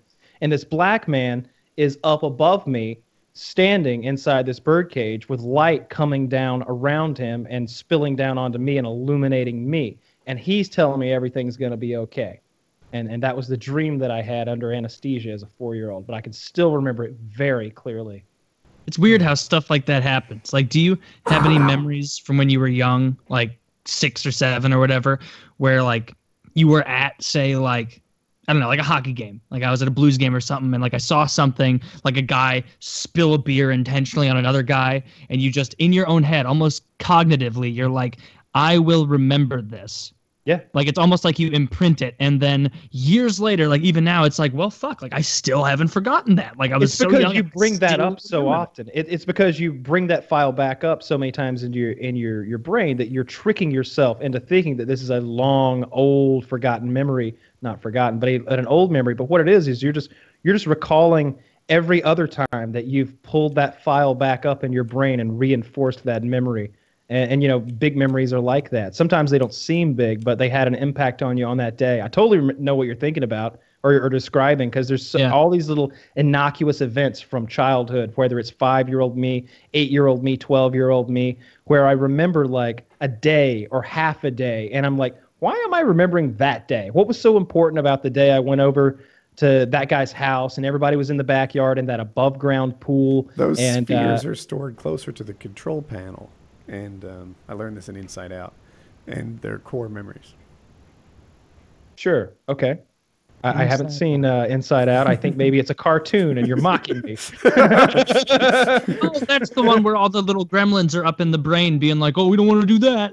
It's actually a really good movie. Another cool representation of how our brains work. If you ever read Stephen King's Dreamcatcher, or you watch the movie, which isn't quite as good with Morgan. Read the book. Yeah, the movie's good too. The book is better. I read the book after I watched the movie, and I was like, ooh, I like this. I have archetypes in my head for what these characters look like. I know what they look like. You're not Jonesy. The way that they visually show off the inside of this man's brain in the movie is pretty interesting. I like that. My daughter cut her head open like Kyle did. So I pulled up a picture. Of her head? Nope. Oh. This is a park bench. And so I was playing ice hockey. This is, she was like 3, I think. And there were a bunch of these benches kind of in like a waiting area, not far from the rink. And I guess my wife was letting her climb on the benches. It's not like there was anyone else on them. And she fell over and she hit her head on the edge of the like concrete arm. For people watching or maybe just listening to the audio, it's a regular park bench, but the ends of it are concrete. Anyway, it split her skull open. No, her skin open on her forehead, like to the skull. And you could clearly see the skull. Like, people are like, oh, you see bone and you see something white and it's probably bone. No, dude. You're like, oh, so I guess that's a human skull right there. Like it was just, and she's a little 3-year-old, cutest thing with all this red flowy hair. And like, we were really concerned about the scar across her head. They had a pool at this hockey rink too, so the lifeguards came over and gave her some pressure, and the ambulance came. And when we got to the hospital, we waited for a plastic surgeon rather than just having her like stitched back up. There was a lot of attention given to whether or not we beat the kid. Like they had I don't know if they had special services come over, but we were definitely interviewed like separately almost, like to see if the stories matched and what the scoop was with that. And they stitched her forehead up real tight, and for like a year and a half, they didn't want any sun on it, and we had to like put vitamin E or whatever, like to make sure it healed as good as it could. So like there's a section of all of Hope's childhood pictures where she's wearing a hat in every single one of them. She'd be outside swimming in a pool with like a big sun hat on, just looking I bet silly. she's very thankful at this age that you took that very seriously at the time. Yeah. When she was like 10, it was like, oh yeah, you can't really see it anymore. At 17, like I haven't even thought about it in years. Like you can't see it. When I was 5, oh, go ahead. Oh no, go ahead. When I was 4 and my sister was 3, I whacked her in the head with a fucking gardening hoe, and as you do. and they got a plastic surgeon and fixed that all up. I did something like that too, except it wasn't on purpose. It wasn't malicious. To my younger brother, we were at a friend's house having a pillow fight, very, very, very, very close to, I would say too close to the fireplace. And I see where this is headed. I smacked, and I got like a collateral damage style hit. I was large for my age. I was probably like 8, and I hit my friend and my younger brother. Bearded. And my younger brother just like turned in direction and slammed his head right on the corner of the fireplace, and it was at a friend's house. And so of course, anytime a kid's hurt at a friend's house, that parent's like, oh my god, we're gonna get in trouble and everything. They're freaking out, like calling my parents and everything. And I remember having to go to the hospital and sit in the room while they stapled his head. And the way you guys describe it, it sounds like you got a lot of those. So I think this was not as bad. It was only like maybe 6 staples. I don't know what a lot is, but I had to sit there in the room while they were like, oh, settle down, no, be quiet, to my younger brother. And they just, which obviously they get rid of most of the pain, but as a child, having staples put into your head with a bunch of adults looking at you with fear in their eyes, kind of frightening. In a way. Dude, we were like, you mentioned the friend's house. We were like 26 or 27 or something. We had these little kids. Hope was our little kid, but we had a friend group who had kids Hope's age. And every so often we'd drop the kids off at like one parent and everyone would get a night out, without kids. So it's our turn to watch everybody's kids. And couple number 1 comes by, drops off their boy, everything is cool. Couple number 2 comes by, and we're all friends, right? It's like a friend group. They pick up couple number 1's kid, and they throw him in the air like a dad would do, but the ceiling fan is on. And like it just cracks the kid in the head. And we're all like trying, like, how fucked up is this kid now? Like, this is a baby, you Bad. know? And we're like, do we take him to the hospital or pretend it never happened? Those are Pretend the it never happened. That's what we went with. Yeah. Pretend they're like, this been guy. hit- when I thought when the I kid was okay. Go on. when I was like 15, maybe 16 or 17, somewhere in there, I stood up out of my bed, like I'm gonna get out of bed and I'm like go somewhere, but like for whatever reason, like my bed was always pushed back into a corner or something. I popped up out of bed, stood in the bed, and sort of like was gonna like take 2 steps, hop on the floor, and then sprint through the living room and out of the house or whatever.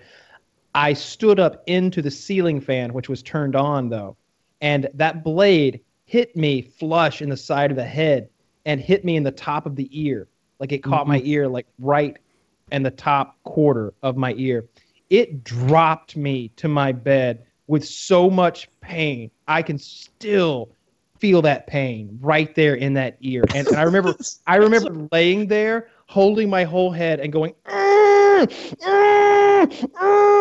and thinking to myself, I couldn't feel it very well or tell what I was touching because my whole ear was red hot and numb from the pain. But I remember thinking, like, I have a cauliflower ear now for sure, and I haven't fucking ever stepped foot on a goddamn wrestling mat. I'm gonna have one of those ugly fucking cauliflower ears, and I wouldn't even know what I was fucking doing in wrestling. Like I'm gonna look like the guy, and I'm gonna have none of the skills that come along with looking like that. And I was just laying there in my vanity and pain, and just rocking back and forth until it stopped. That makes me think of.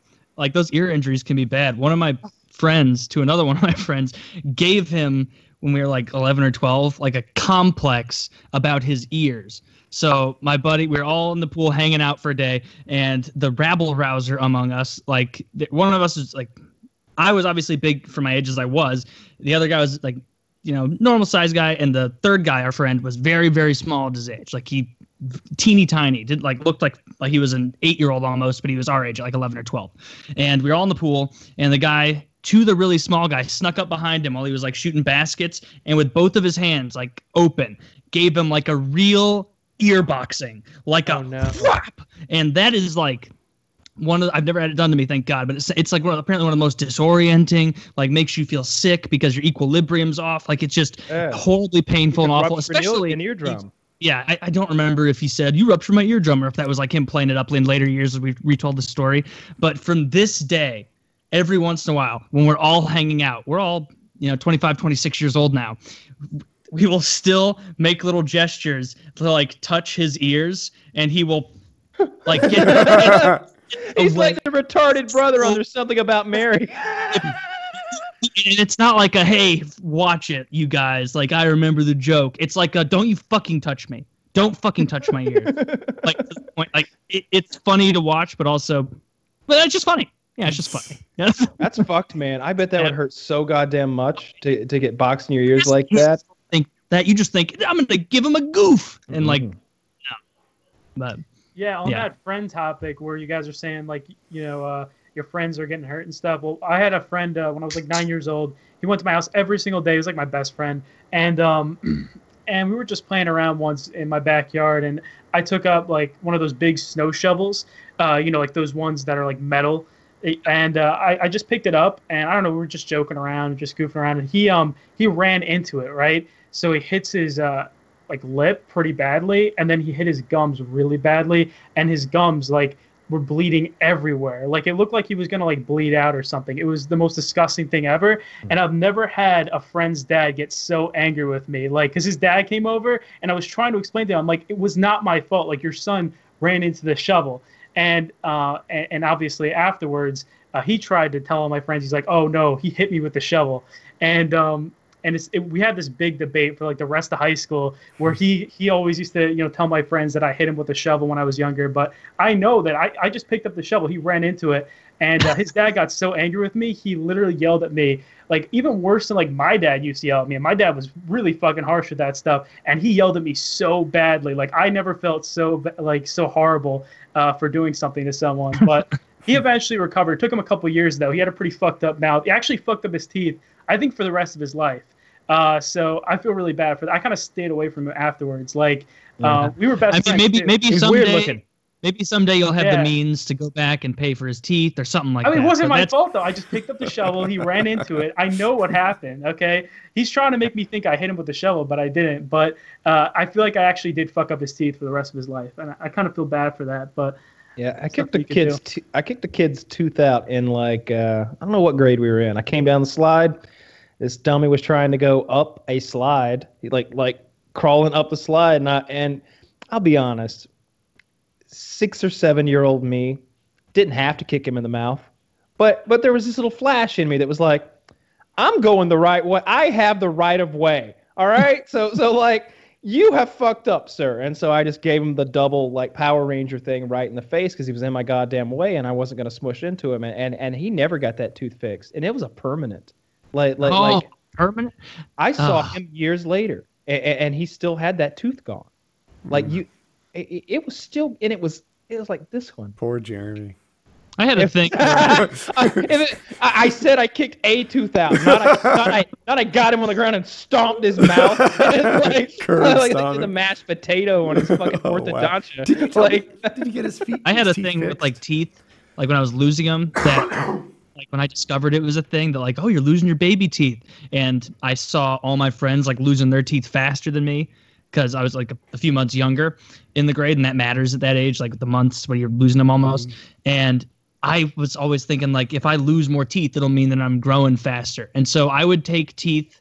Like, there were always the kids in class who'd be like, see this tooth? And it'd be like hanging by a fucking thread, and they just would refuse to tear it out. Yeah, like, you just easily pull it out. I was the opposite, where I'd be like, oh, that's a little bit of movement. That's a little bit of movement. I basically forced and tore out all 4 of my front teeth here at like age, I don't know, 7 or 8, because I was like wiggling them so hard. And so many of my pictures as a young kid, they'd be like, there's Taylor when he's young, doesn't have any teeth in the front.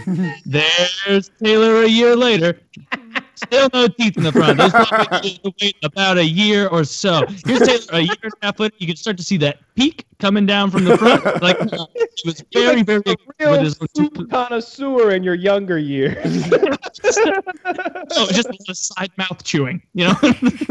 That's hilarious.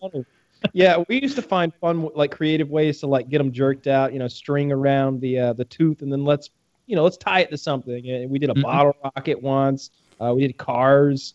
A street hockey, and then you shoot your own tooth out. That's the way to do it. It's like a lot of fun. Yeah, anything like that. So slamming the door, of course. Model rocket. Yeah, we did a model. Yeah, we did a bottle rocket, like a big one. Yeah, and we did definitely did the car one time. I guess that was it. Different topic for Scarce. So we're at 4 hours now almost. You're a rich and famous YouTube celebrity. What's been your favorite part about the ride so far? Like any perks you like? What do you got? Good wrap up. I don't know. I guess just having enough money where you're like comfortable, where it's like you get to do everything you want to do. It's not like you're looking for something you want to buy every day. It's just like you're just completely comfortable. And I feel like I have a great life right now. I mean, I think, maybe if it was like 50 years ago and I was born 50 years ago, I probably would have had a pretty shitty life. But I think that I was born at the right time because, to be honest with you, I'm awful at math. I'm awful at pretty much every subject. I mean, I was just awful at school in general. But I am kind of smart at some stuff, and I feel like YouTube's one of them. And I'm very happy that like I was just born at the right time. I think it's just pure luck. I think. But I think the thing that's probably the most fun about YouTube is kind of just being able to like go anywhere and having friends. Like we're thinking about taking a trip to Tokyo in like 2 months, and me and a bunch of these girls from YouTube, and we know now like 5 people who live in Tokyo who want us to like party with them and stuff. And they're gonna show us around Tokyo, and it's like that's so fucking cool. Like I could just like yeah, I could just fly anywhere. Like I've been doing a ton of trips lately. Like we do a trip every 2 weeks. Like we go to Vegas, we go to LA, and it's like wherever you go, there's like tons of YouTubers there who like want to party with you, who want to chill with you, who can get you weed. You know what I mean? So it's like the coolest thing ever is like the traveling part of it, where it's like anywhere you go, you have fans, you have other YouTubers, and if you have nothing to do, you just tweet out saying, oh, I'm in Vegas right now, let's meet up here, and you get a bunch of fans that like can get you weed and can help you party and stuff wherever the fuck you want to go, you know? So that's the best part about it, I think. Good answer. You might want to be careful with the marijuana in Japan. They have very, very strict laws. Anything more than an ounce and it's a finger. It's worse than that. But are they really going to do anything to a foreign person? Yeah, they catch you with, a foreign especially person. If they catch you with half a gram, 5-year sentence might be the what's prescribed. Yeah, I don't think I'm gonna. Well, I don't know. I probably will, but you're like, oh god damn. That didn't take long. Like, I guess I'll smoke a little, but you know, I'll do like a one hitter or like like something like that. You know, I'm not gonna be rolling. Have a lot of money when I get out of jail, right? Think about that interest. It's gonna. Oh my god, the compounding. That Roth story is gonna be potent. That's out. By the time Tokyo's done with me, it's gonna be 80 million. It'll be that much closer to your Roth IRA withdrawal. Exactly. 10% out of the way on the Japanese taxpayer's dime. Why not? You know. That's what Japanese prison like. I can't be good. They're no good. It very clean and orderly. Lots of like duels, karate battles, like challenges with people. Drunken masters. I got a question. So if you guys knew you were going to get life in prison, like you knew that when you go to trial, you're definitely going to get life in prison, would you kill yourself? Because honestly, I'd probably kill myself. Because it's just like, if I'm going to get life in prison, it's like, I don't know. Like, I just feel like. Give myself a day or two in there, or give myself a while in there, see if there's a way to escape or if there's a way to do something. Like, and if. Like not one that you can find. Wow! Can you believe they gave us skates and an ice ramp? I'm out of here. I'll just huzzah and be like. That's not what's going to happen. We're not going to escape. But if there's an option to flee, you know, like let's go with that as option A. You know, $100,000 in a bag, go down to Mexico. Try to get into like Honduras. I mean, shit. Even if you got to use half your money to get there, 50 grand in Honduras is going to set you up real nice, right? What if that's just show up, like burst in, like out of breath at the Ecuadorian embassy with Julian Assange right there, and you're just, oh God, I'm safe. We're bunking together, right? Like there's probably not a lot of room here. I mean, tell me the truth about Ecuador. I got to know. Yeah, dude, But yeah, it would be suicide rather than like, you know, if there's that eventuality of the next, I'm 30, the next 60 years in a fucking penitentiary. Yeah, let's just go. Let's go eat a bullet, or let's go take a bunch of pills and drink a bottle of wine and go to sleep. Let's go take a bunch of pills and drugs and fall asleep in our car. Yeah, I just do heroin. Like that's definitely the best way to die is like OD on heroin, right? Like if I actually wanted to kill myself, I just yeah. But that's great. Can you guarantee it though? Because like I was thinking. Oh yeah. You can. All right. Because I was thinking like a shotgun or something like that. I like Kyle's idea. You flee, and then when fleeing doesn't work out, like with a shotgun, I can guarantee death. That's the thing about it. You can guarantee death with a handgun. I wouldn't. Well, not if you like aim it at your head. Apparently, you could still live. Like you have to aim it at your throat, right? You have to aim it at your head, right here. There's plenty of people who are just like not spatial coordinated, right? They're like, yeah, it's pointed straight into my head, right? And they just blow out their eye socket. It's like, get a mirror, square up, you know, like make this count, okay? Like the people who try to kill themselves, it's like, God damn, you are a failure, aren't you? If you are going to try it, holy shit! How much? Jesus Christ!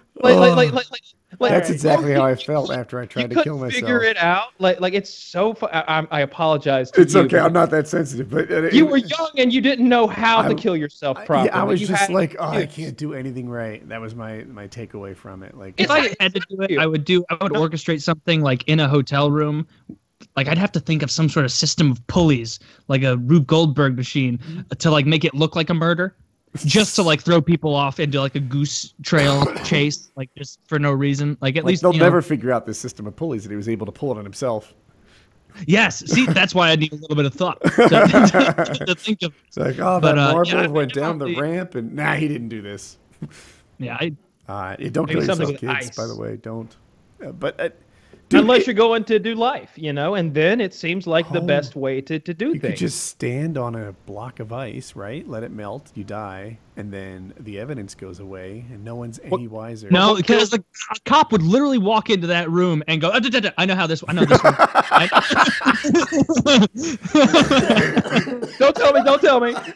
He stood on the block of ice and then he let it melt, and the slowest suicide of all time. You'd have to do something a little more clever than that. Because, I'm gonna die. All right, are we ready for our post roll? No, because I've been holding off on Trump talk all night long. Oh yeah, I was wondering when you guys were talking about Trump. You guys talk about him so much. Dude, the thing is, like, now that he's in and things are going bumpy, I have like 2 real life Trump supporters right here. And sometimes I wait all week just to like find out. Like, I voted for Trump.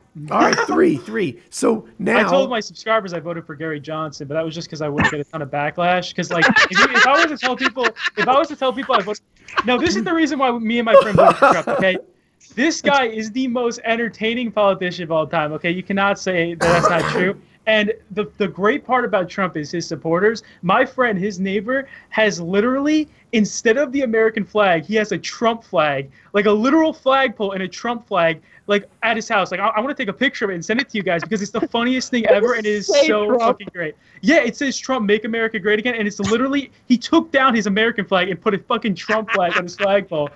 And when Trump was running, he had like this huge banner across his lawn with Trump or whatever, and you could tell this guy's a straight skinhead, dude. Like I don't know, I wouldn't be surprised if this dude had a Nazi symbol or whatever on his neck. It's like, yeah. Symbol on his neck.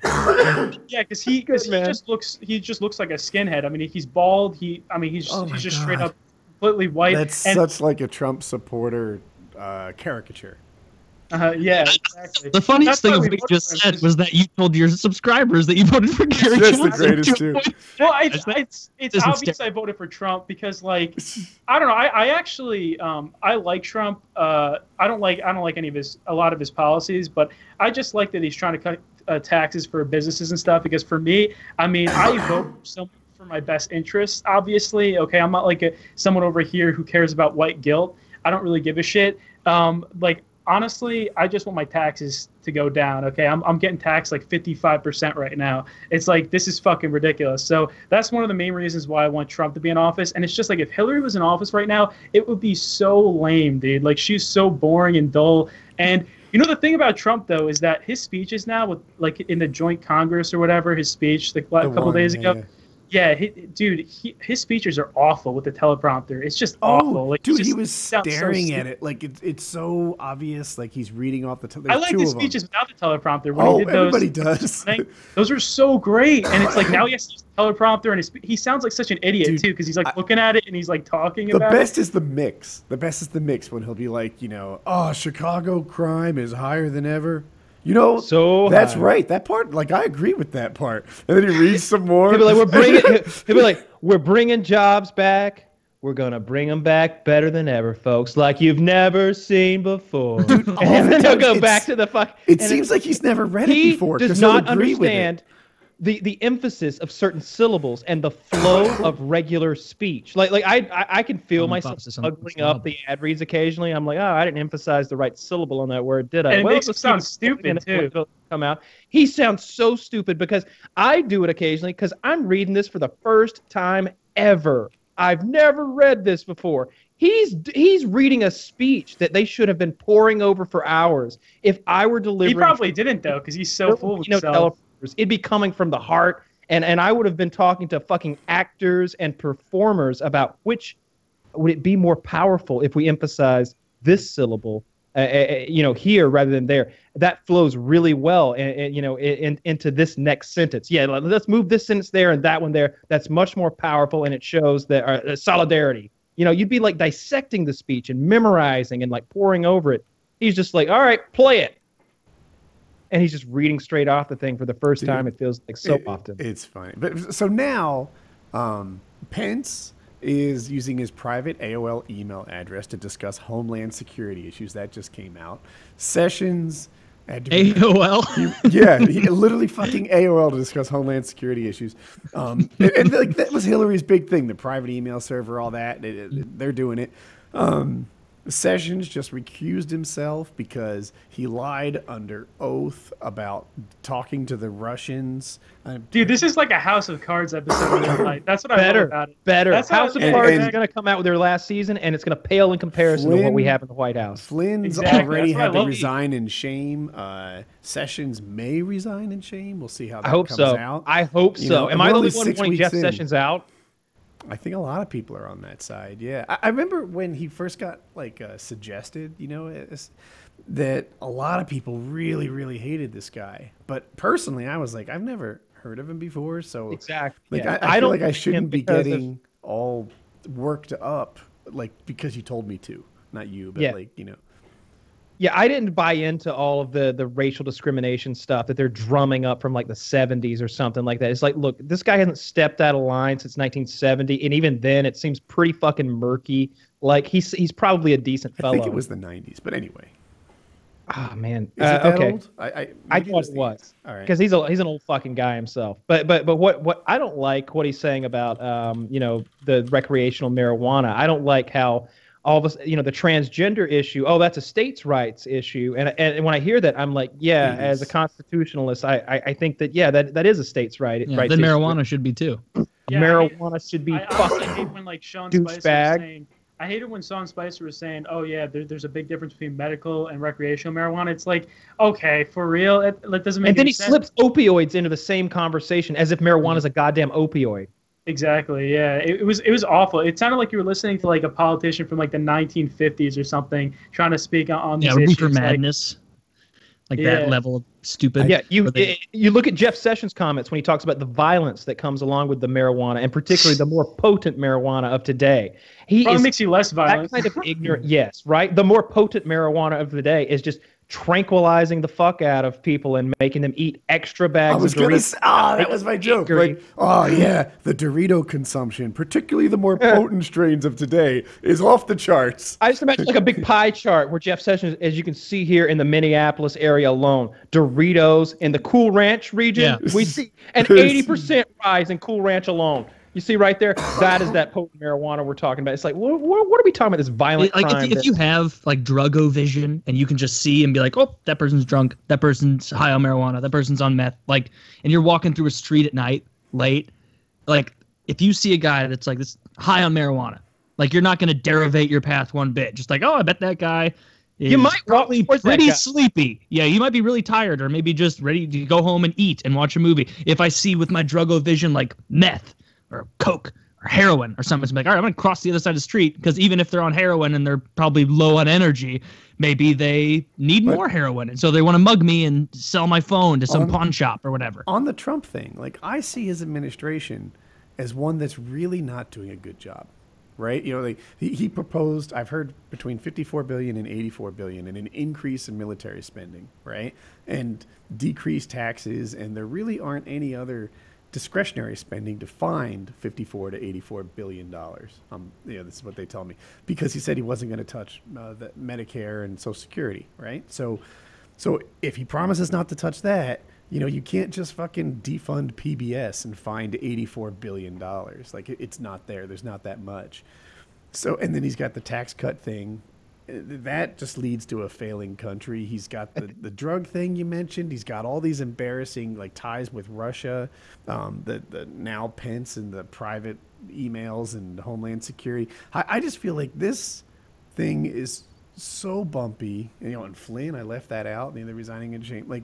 We're looking at a really incompetent administration here. They don't usually kick off the spend. Yeah. And the two laws he passed that I know of, and I swear there's not that much more than this, is energy companies can give and take bribes, and energy companies, the coal companies in particular, can dump their sewage or ash or whatever into. He passed a law that energy companies can take bribes.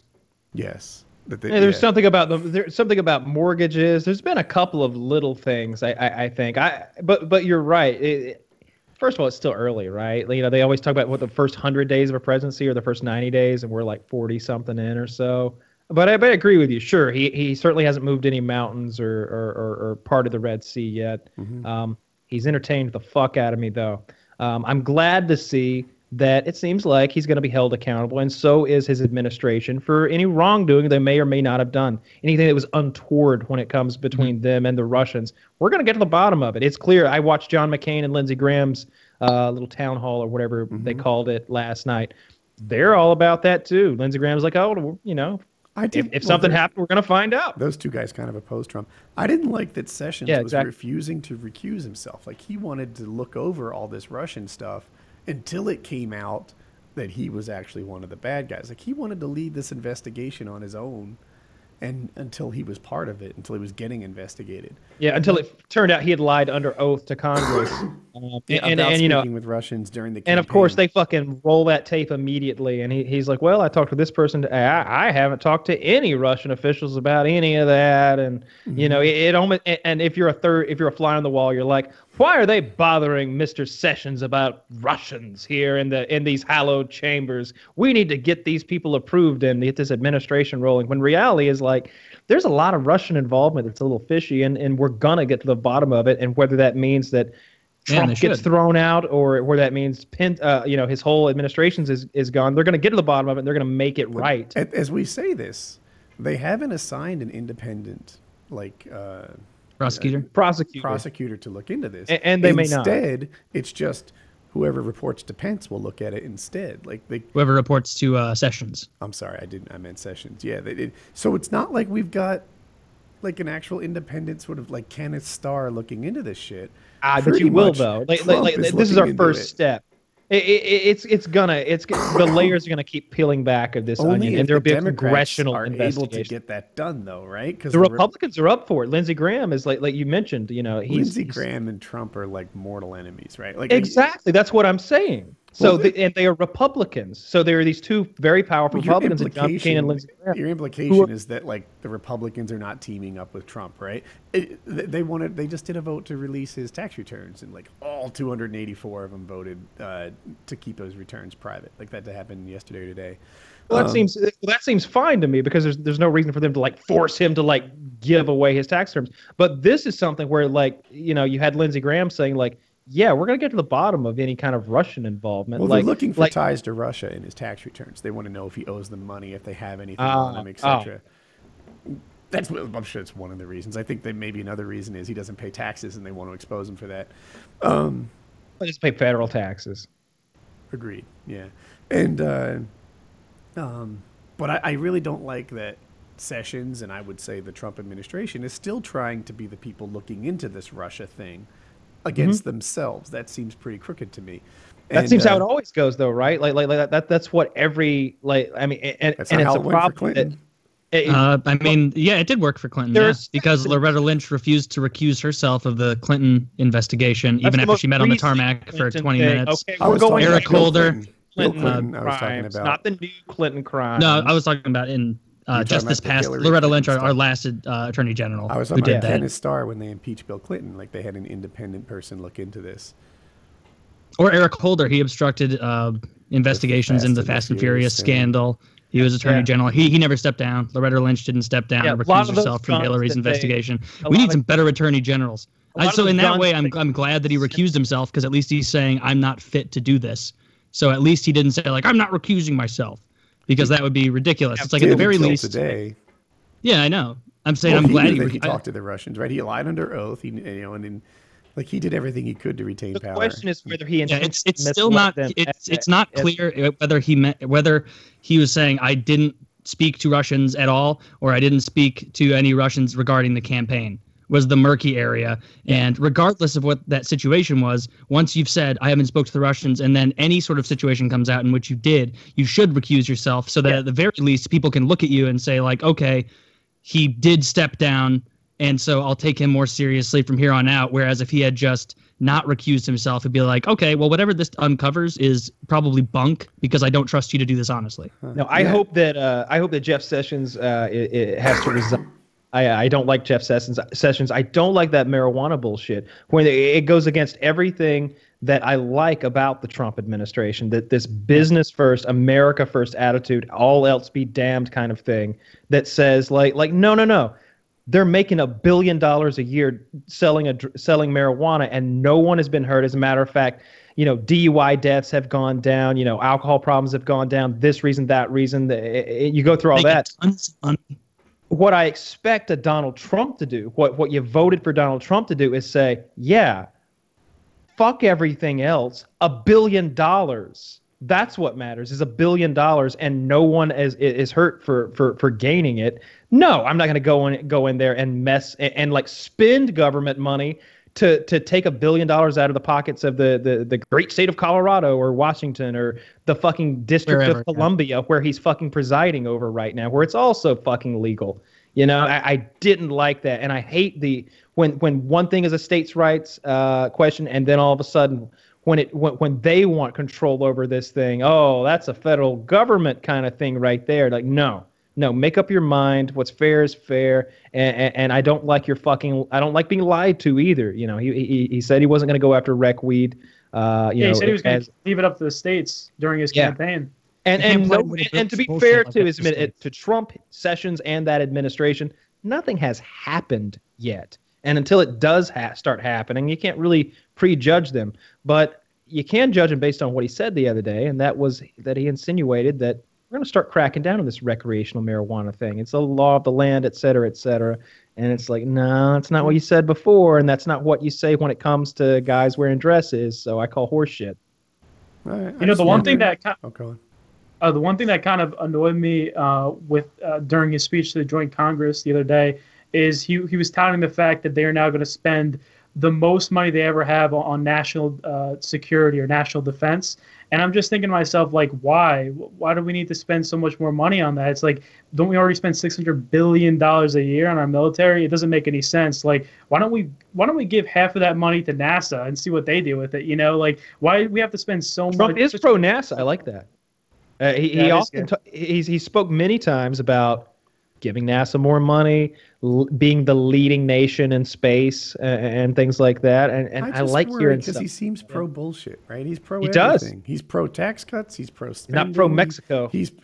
Pro tax cuts isn't. Yeah, actually, everyone in Mexico, my staff member's from Mexico, and he tells me how they're like around there when it comes to Trump, and they didn't actually give a fuck about Trump until he actually became president, and he actually started saying that he was going to build this wall. Now everyone in Mexico, like, you get fucking killed if you wear a Trump hat. Like, he told me everyone just is so anti-Trump in Mexico. It's ridiculous. So they weren't actually anti-Trump before the election, though.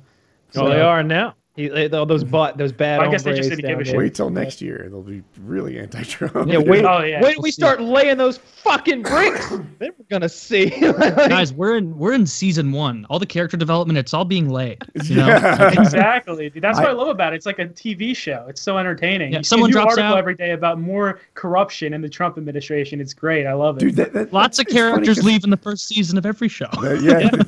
See, we already got the Ned Stark. I just ask because sometimes I watch these things unfold, like, layers of corruption and lying under oath and recusals and resignations and shame and the anti-EPA stuff, and I'm like, like, at what point will Trump supporters not think that he's doing a good job anymore? And I guess we're not there yet.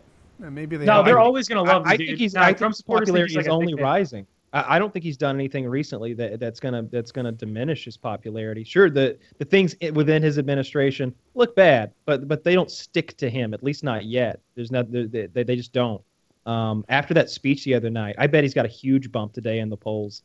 I know that the stock thing had very little to do with him. I read in depth about what what the little bump in stocks the other day was all about. It was funny to see, like, the Market Watch version, which was newscasters think that everything is cause and effect, and that everything is correlated, and if this happens, then this happens. But they're just talking. And then I heard the newscasters go, "Guys who play the stock market aren't the smartest people out there. So what all they're doing is saying, hey, Trump's pro-business. That's got to be good." And it goes up, and then Market Watch gets in the middle and explains that people were were betting that the market betting short or whatever, that the market would do a certain thing, and they explained how the market like bunched up, and then they all had to like cover their bet, and they explained in great detail like why the market had a little bump, and this was 2 days ago, and then they predicted that today it would slide, and then I like turn on today, and yep, it slides right down today. It was funny to see both sides of that thing and how neither side really seemed to know too much about what they were talking about. A lot of times that happens. Sometimes it's difficult to explain why the market did something on any given day. Over the long term, you can usually, understand like the flow of money and how much debt people have and et cetera. But on a given day, like why the market went up 100 points today, like, oh, well, shit, I don't know. Like sometimes this is the way the ball bounces. And I remember, I think it went to 15 days, but at the time we were talking about it, like the markets had all gone up 5 days in a row. But that means very little to me because I'm kind of a long-term player. 5 good days is line noise, static. But anyway, so yeah, all right, I got my Trump fix. That's what I was looking for. I thought it was a good show. Yeah, I think so. Definitely. Scarce, where can everybody find you? You can just search up Scarce on YouTube. This is very cool, actually, because I've been watching you guys for so long, it's really cool to be able to actually say something back and you guys respond. Because every time I'm listening to you guys, like say in the shower or something, Kyle or Mirko or Woody will say something stupid, and I'll just be like, no, this is how it's supposed to be. But obviously you guys don't respond because it's just the video. But now it's like I could, talk to you guys. You jump in. When you said your favorite part was like being able to find friends anywhere in the world, my favorite part was the access. You're here because you're a big deal now, right? You can get on PKA if you want. And yeah, exactly. That I always like. Even now that it still kind of works for me, and let's call me a YouTube legacy, right? But like if I wanted to get on a podcast or something, like I feel like my odds are pretty good. Woody, me and my friends, when we were in I think middle school. When I was in middle school, I watched Mail Monday. I'm not even joking. And it was my entire class used to watch every Mail Monday. I'm not even joking. This is so embarrassing to me now, but it's like whatever. I mean, I liked it. And every single Monday, we always talk about it at lunch. It was really? Just, how weird is that, right? And you're so I watched them too. Right about. Yeah, Kyle also talked to the local kids at lunch, but they weren't very comfortable with it. No, I was the one that got Kyle out of the friend zone. Yeah, exactly. No, you helped me out with a lot of stuff when I was younger, like just some of the stuff you talked about. Because my dad would never talk to me about that stuff, and I don't know. You gave me some good advice. Well, that's awesome. Thank you. Yeah, Thank you. It is all awesome. right. I also watched Mirko. I watched Kyle. I watch a lot of FPS Russia.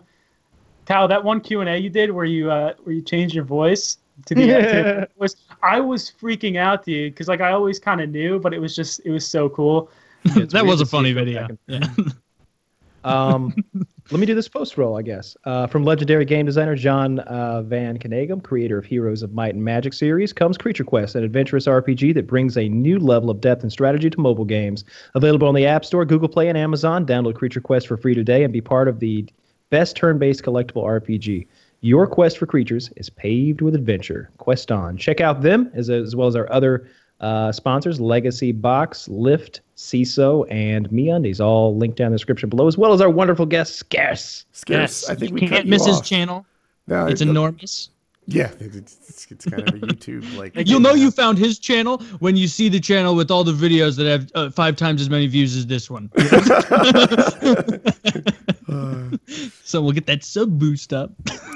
Yeah. All right. Painkiller ready? PKA. 324.